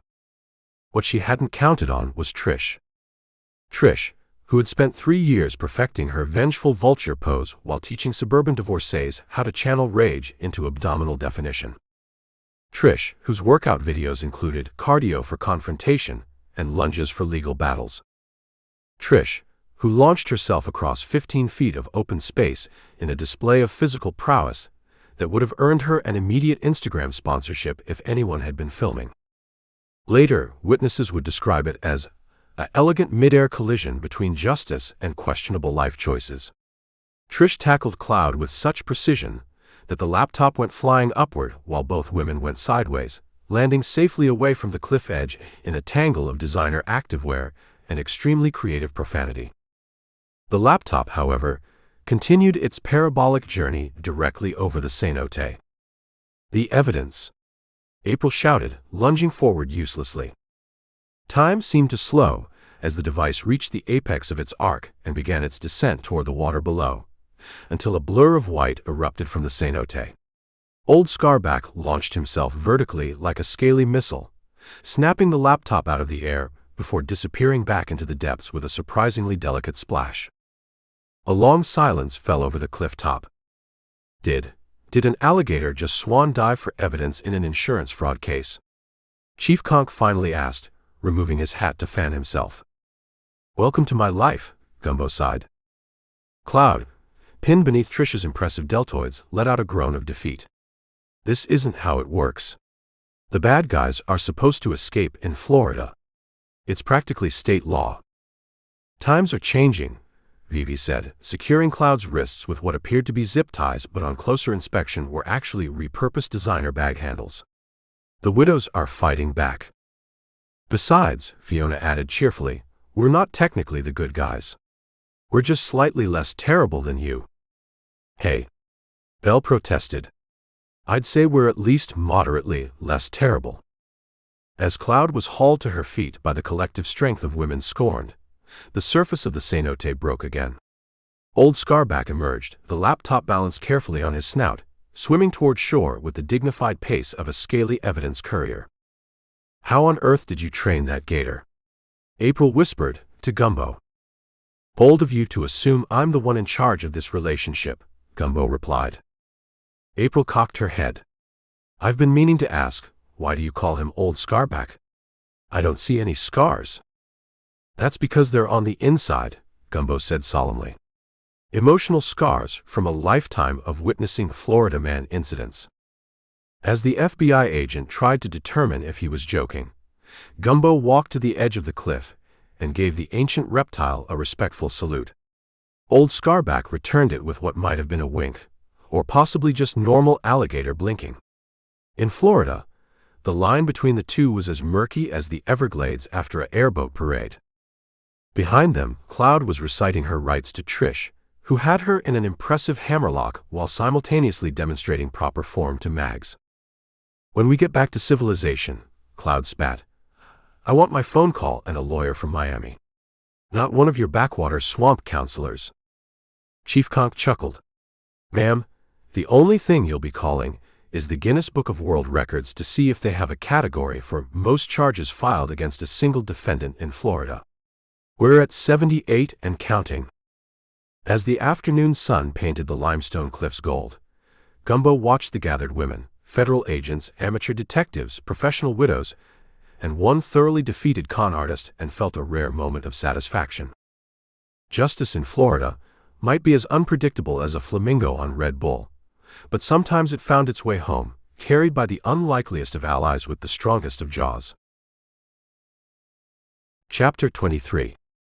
Did you know There's a specific shade of orange prison jumpsuits turn when exposed to the tears of disappointed criminal masterminds. Vivi asked, sliding a mojito across the weathered deck table to Gumbo. It's somewhere between failed Florida land scheme and tropical depression. The afternoon sun cast long shadows across the newly rechristened yacht. Where the gold digger had once displayed its name in gaudy gold lettering studded with cubic zirconia, elegant teal script now proclaimed, "Staying afloat, recovery on the water." Gumbo took a tentative sip, pleasantly surprised by the lack of suspicious aftertaste. Glad to see Belle's mixology skills being used for good instead of homicide. Redemption comes in many flavors, Belle called from the portable bar she'd set up near the bow. Today's special is Justice on the Rocks, similar to a whiskey sour but without the bitter notes of revenge. FBI agent Andrea Pennington, the woman Gumbo had known as April, approached with a thick folder stamped with enough government acronyms to qualify as alphabet soup. Her ditzy gold digger persona had vanished completely, replaced by the crisp efficiency of a federal agent who could probably kill someone with a paper clip if the situation required. Thanks to the evidence you recovered, we've identified 37 victims of the Montgomery method across 8 states, she said, tapping the folder. Combined losses totaling over $22 million. Plus 18 very convincing death certificates, added Mags, who had traded her widow's weeds for a sensible pantsuit adorned with a Save Our Cenotes button. My personal favorite was Thurston's death by rogue flamingo attack in the Everglades. The man had a flair for implausible ornithological demises. The entire 6-pack had gathered on the yacht for what they were calling their graduation ceremony, from victimhood to vigilante justice success story. Each woman had spent the week giving depositions, identifying recovered assets, and helping federal agents understand the complex web of financial frauds that Montgomery had orchestrated. Fiona shuffled her tarot cards thoughtfully. The cards predicted this gathering, she said, flipping over the justice card with a flourish. Though they were surprisingly vague about the open bar situation. Trish jogged in place while explaining her new business venture. I'm launching Financial Freedom Fitness next month. It's like CrossFit, but instead of lifting weights, you lift your credit score. We bench press bankruptcy filings and sprint away from toxic relationships. She demonstrated a complex movement that somehow mimicked both a burpee and shrewd investment strategy. This one's called the Portfolio Diversifier. Works your core assets. I still can't believe Cloud had been tracking Montgomery for 3 years, Gumbo said, scanning the horizon where the limestone cliffs rose above the protected cenotes. Talk about a long con. Hell hath no fury like a woman who's been double-crossed by her own fake death fraud scheme, Vivi said with a knowing nod. Rookie mistake on Thurston's part. Never betray someone who already knows how to dispose of your actual body. The yacht gently rocked as Chief Conk boarded, looking uncomfortable in anything that wasn't actively sinking or covered in barnacles. He'd brought a cake decorated with a widow spider, whose legs had been crossed out with red icing. Congratulations on not being serial killers, he said gruffly, setting down the dessert. Always nice when the suspects turn out to be victims. Makes my paperwork much simpler. Speaking of paperwork, Andrea said, sliding a business card toward Gumbo, the Bureau is serious about that consulting offer. We've got 3 active cases that match this profile in the Southeast region alone. The FBI has a suspicious widows who aren't actually murderers, but victims of elaborate insurance scams department. Gumbo asked. That's oddly specific. We call it the Domestic Maritime Fraud Unit, but yes, essentially. Andrea shrugged. Florida necessitates specialization. We've got a task force just for airboat-related identity theft. Belle approached with a tray of electric blue cocktails, garnished with plastic evidence tags. I call these case closed, Cosmos. They change color if you try to roofie them, a little something I developed during my more suspicious days. Gumbo eyed his skeptically. That seems like a skill set the FDA might have questions about. Oh, they do, Belle nodded. I've got a meeting next Thursday. Mags unrolled architectural plans across the yacht's main table, revealing the redesigned cenote preserve that would replace Montgomery's planned resort. The Environmental Fund actually has legitimate money in it now," she explained, pointing to a visitor center shaped like a limestone formation.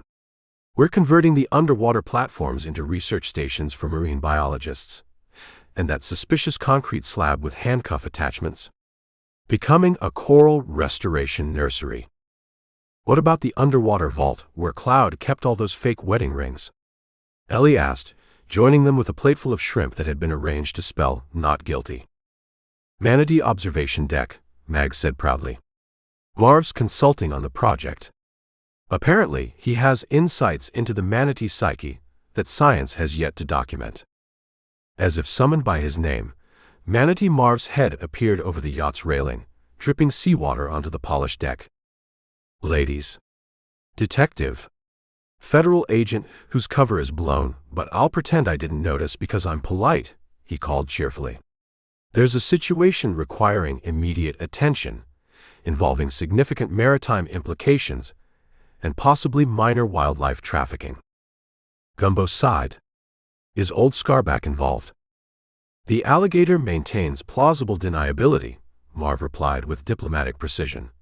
"But there's currently a circle of younger gators surrounding Barracuda Bob's boat, and they appear to be passing his briefcase between them like a very suspicious game of hot potato."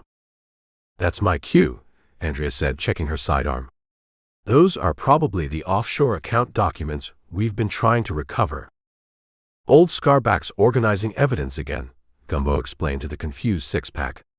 "He's got a concerning knack for chain of custody procedures for someone without opposable thumbs." Vivi raised her glass in a toast. "To unexpected allies, scaly, eccentric, or federally employed." "And to second chances," Fiona added. "My psychic business reopens tomorrow as Precognitive Protection Services. I'm specializing in detecting deception, not predicting death. Much less messy, legally speaking." The group clinked glasses as the sun began its descent over Cedar Key, painting the water in shades of amber and gold. In the distance, a splash revealed old Scarback performing what could only be described as synchronized swimming with a waterproof document case. "You know," Trish observed, "for a while there, I really thought we were going to have to explain 6 bodies to the Coast Guard." "Rookie mistake," Vivi said wisely. "Real black widows never need to explain bodies to anyone." Belle raised an eyebrow. "That sounds disturbingly like expertise." "Hypothetically speaking," Vivi clarified, winking at Gumbo. "Purely academic interest." As Gumbo watched the six-pack, now transformed from suspects to allies, he couldn't help but reflect on how quickly circumstances changed in this particular corner of Florida.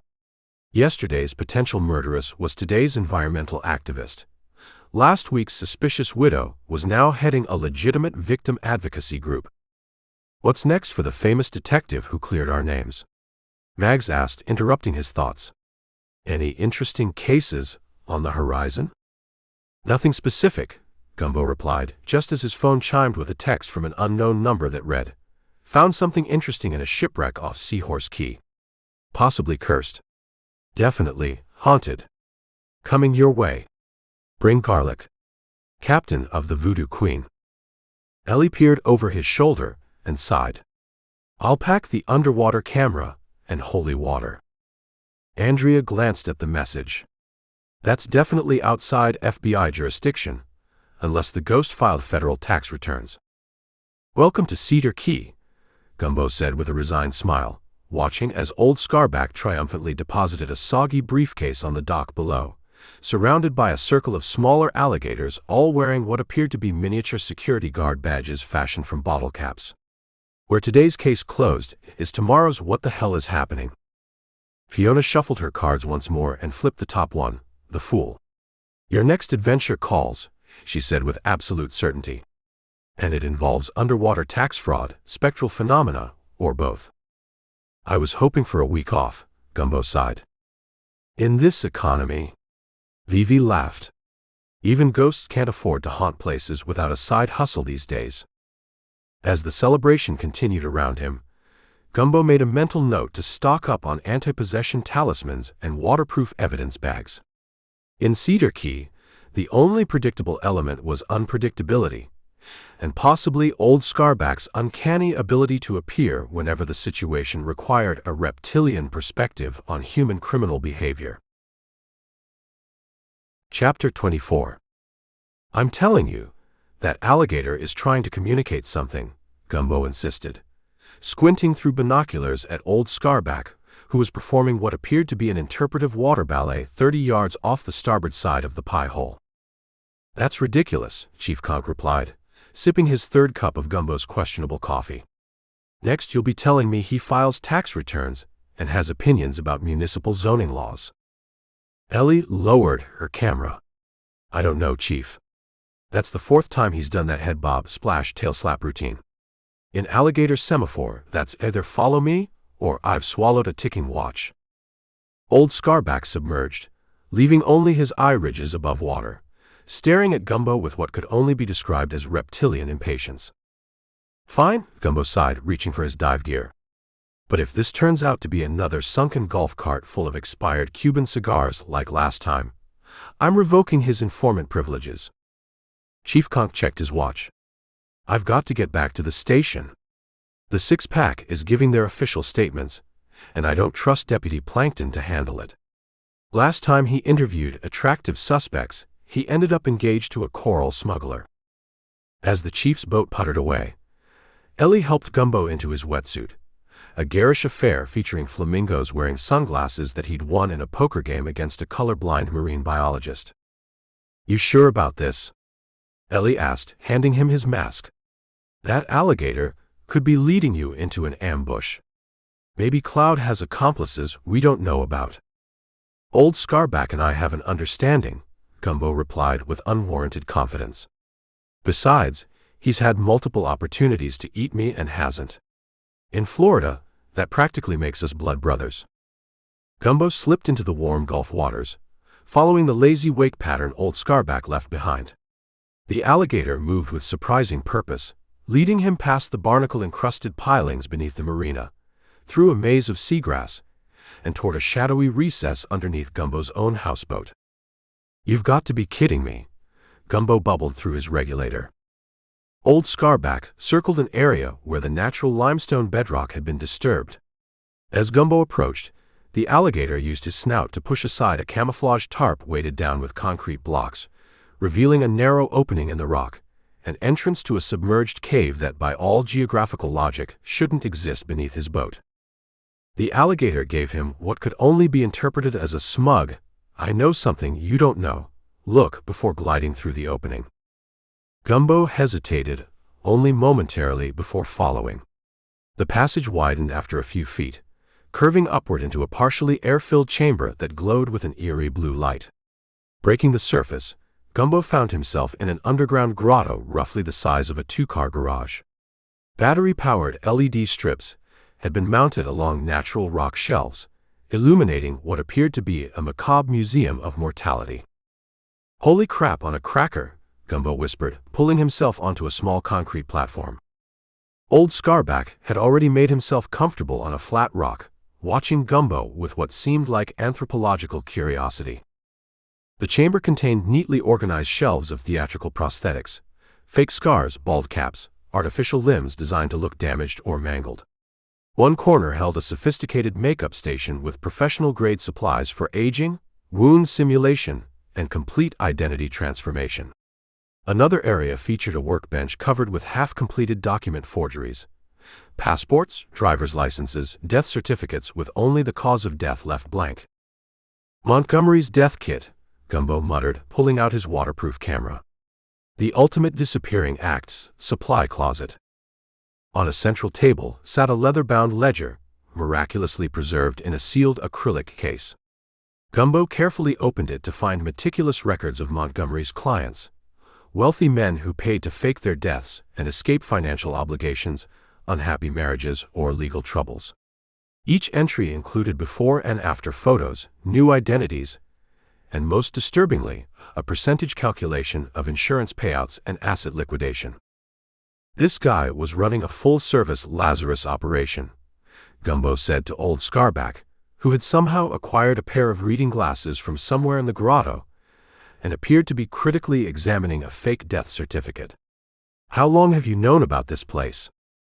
The alligator blinked noncommittally and used his tail to nudge a waterproof case that had been partially hidden behind a stack of Widowhood for Dummies books. Inside the case lay folders labeled with names Gumbo immediately recognized: Judge Hamilton Cruz, Police Commissioner Wilson Parker, and most surprisingly, Barracuda Bob, Montgomery's supposed attorney who had presented the suspicious will. "Well, butter my butt and call me a biscuit," Gumbo whispered, flipping through evidence of Cedar Key's most prominent citizens participating in Montgomery's scheme. Bank statements showed suspicious transfers, photos documented secret meetings, and most damning, a group picture showed them all at what appeared to be a successful death celebration party, complete with a cake decorated with a tombstone.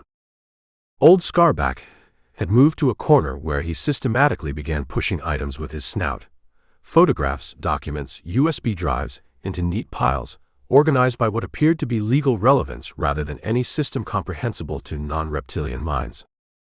"Are you cataloging evidence?" Gumbo asked incredulously. The alligator made a huffing sound that might have been affirmation or indigestion, continuing to separate items with disturbing precision. One pile clearly contained financial records, another identification documents, and a third held what appeared to be client communications.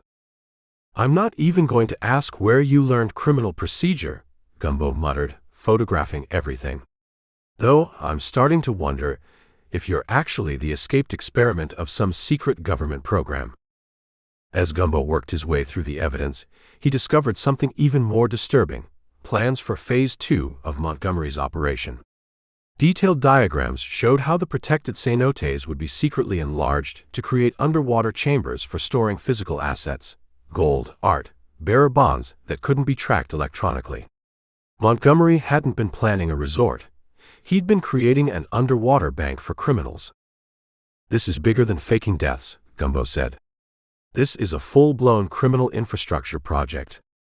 Old Scarback made a sound suspiciously similar to "duh," and used his tail to flip over a blueprint labeled Vault Access Routes, showing connections between the cenotes and the Gulf, perfect pathways for boats to make undetected deliveries and pickups.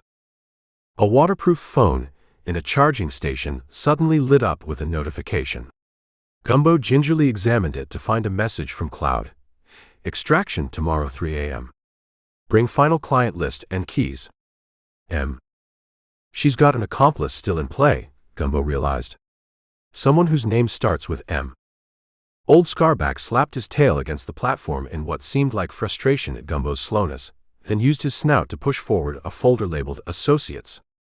Inside was a photograph of Mags Montgomery, the oldest of the six-pack, standing next to Thurston Montgomery at what appeared to be a private wedding ceremony.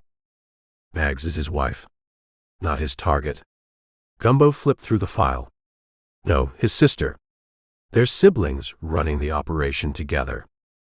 The file revealed that Margaret, Mags Montgomery, had infiltrated survivor groups to identify wealthy targets while maintaining her cover as one of Montgomery's victims. Her supposed collection of wedding rings wasn't from her own marriages, but trophies from successful scams. "The six-pack isn't 6 victims, it's 5 victims and 1 predator," Gumbo muttered. "And I left them all together at the police station." As he scrambled to gather the most crucial evidence, Gumbo noticed Old Scarback arranging small objects into what appeared to be a crude map of Cedar Key, with a bottle cap marking the police station, and a small shell positioned at the marina's southern exit. "Are you showing me an escape route?" Gumbo asked. The alligator blinked one eye in what might have been a wink, then slid back into the water, clearly expecting Gumbo to follow. "I don't know if I should be impressed or terrified by your intelligence," Gumbo said, sealing his evidence bag and preparing to dive. "But we need to have a serious conversation about your species when this is over." As they prepared to exit the grotto, Old Scarback paused, circling back to retrieve something Gumbo hadn't noticed: a small waterproof case containing a thumb drive labeled Montgomery Method, Complete Client List International. The alligator carefully placed it between his jaws, giving Gumbo a look that clearly communicated the importance of this final piece of evidence. "Got it," Gumbo nodded. "The big fish. Now let's go catch ourselves a black widow, before she spins another web. Old Scarback led the way through the underwater passage, moving with surprising speed for a creature typically known for patience rather than urgency.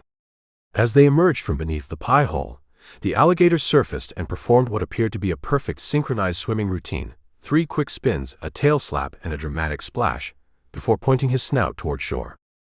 On the dock stood Ellie, frantically waving her phone. "I know," Gumbo called as he surfaced. "Mags is Montgomery's sister. We need to get to the station immediately."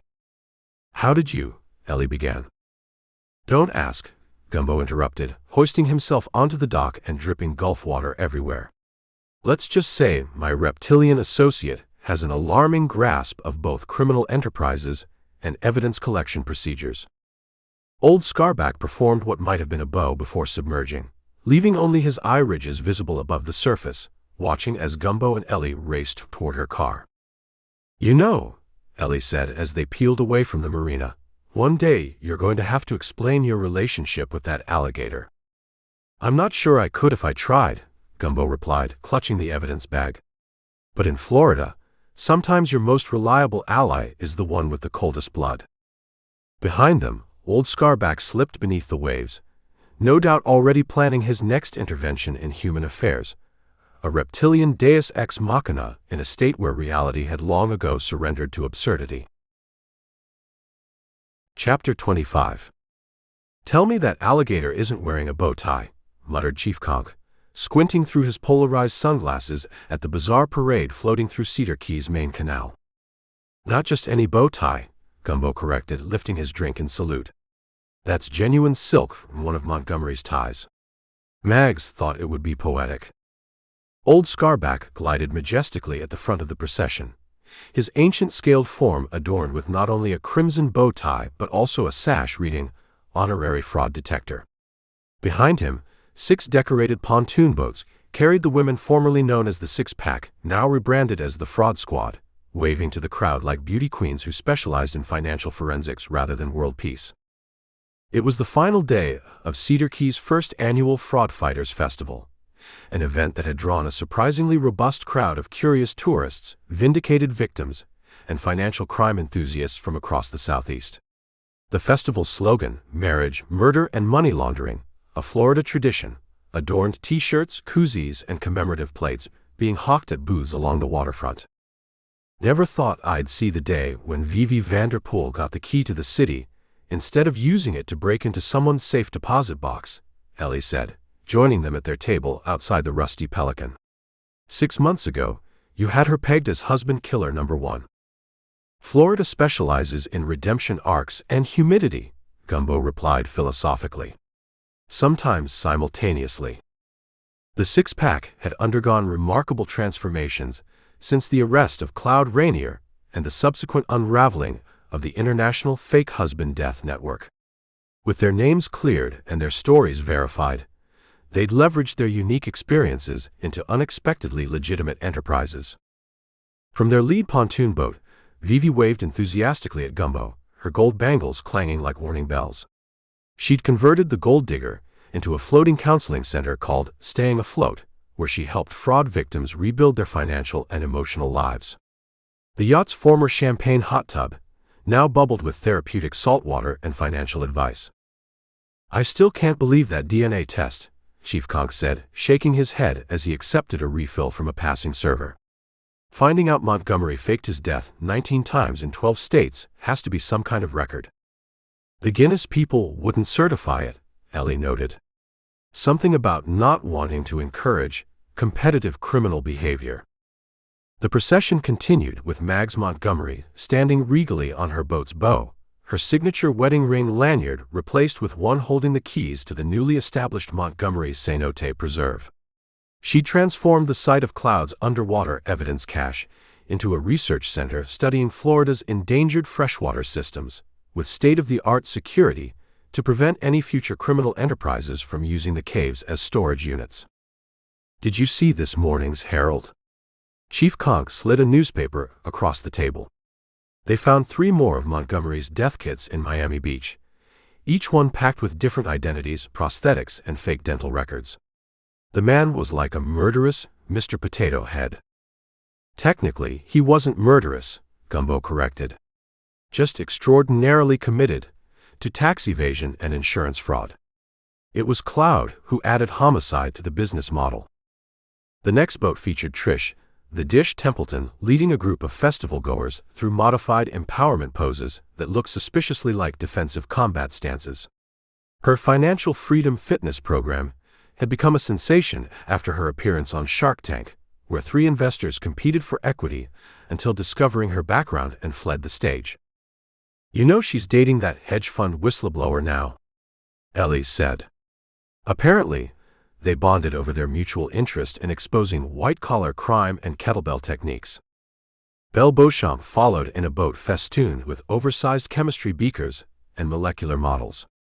Her forensic accounting firm, Molecular Money, specialized in detecting financial fraud through pattern recognition algorithms she'd originally developed to perfect untraceable poisons. Her Follow the Money workshop had been the festival's most oversubscribed event, particularly after she demonstrated how ultraviolet light could reveal hidden account numbers on supposedly clean documents. "I heard the SEC offered her a job," Gumbo said. "She turned them down because their lab coats weren't tailored."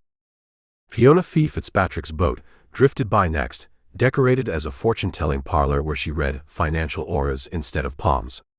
Her genuine talent for detecting deception had found legitimate application in her new consulting firm, Future Fraud, which advised insurance companies on potential scam indicators. Her boat's banner proclaimed, "The cards don't lie, but your ex-husband definitely did." "You never told me how you knew it was Cloud all along," Chief Conk said, turning to Gumbo. "Before the evidence, before the confession, you kept saying she was our killer." Gumbo shrugged. "Old Scarback told me." "The alligator told you." "He has excellent character judgment." "Didn't like her perfume." Before Chief Conk could question Gumbo's investigative methods further, the final boat in the procession arrived, carrying April, now officially Agent Andrea Pennington, in her formal FBI attire rather than the flirtatious sundresses of her undercover days.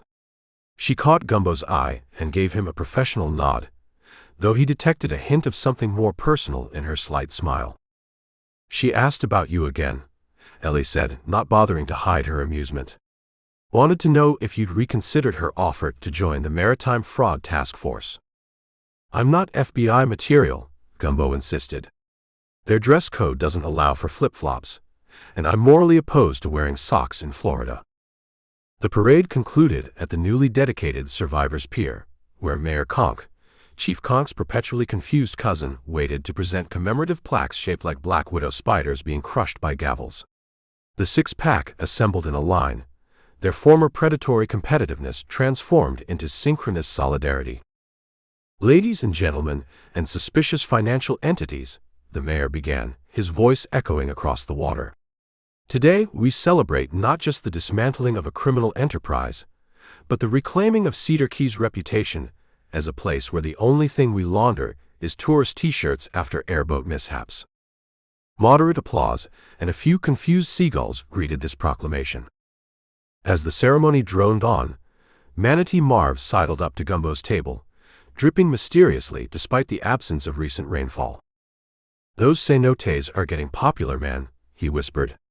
"Had to share my midnight swim with 3 documentary film crews and a forensic archaeology team. No privacy for a man and his channel marker anymore." "Life's tough all over, Marv," Gumbo sympathized. "Also, you got mail." Marv extracted a soggy envelope from his board shorts. "Old Scarback had it. Seemed important. He didn't try to eat it even once." Gumbo accepted the dripping envelope, as Marv wandered off toward a group of tourists mistaking him for an official guide. The paper was thick, expensive stock, embossed with a tiny black widow spider in the corner. Inside was an invitation card reading simply, "The real 6-pack cordially invites you to witness justice. Coordinates enclosed. Bring scuba gear and an open mind." Ellie leaned over, eyebrows raised. "Please tell me that's not what I think it is." "Depends on whether you think it's an invitation to witness 6 more vengeful widows dispensing underwater vigilante justice," Gumbo replied, studying the coordinates. Because that's definitely what it is. Chief Conk groaned. I was 3 days from retirement. You've been 3 days from retirement since I met you 8 years ago, Gumbo pointed out. The paperwork is complicated, the chief muttered defensively. As the ceremony concluded with the six-pack releasing biodegradable balloons shaped like handcuffs, Gumbo noticed old Scarback circling back toward his table.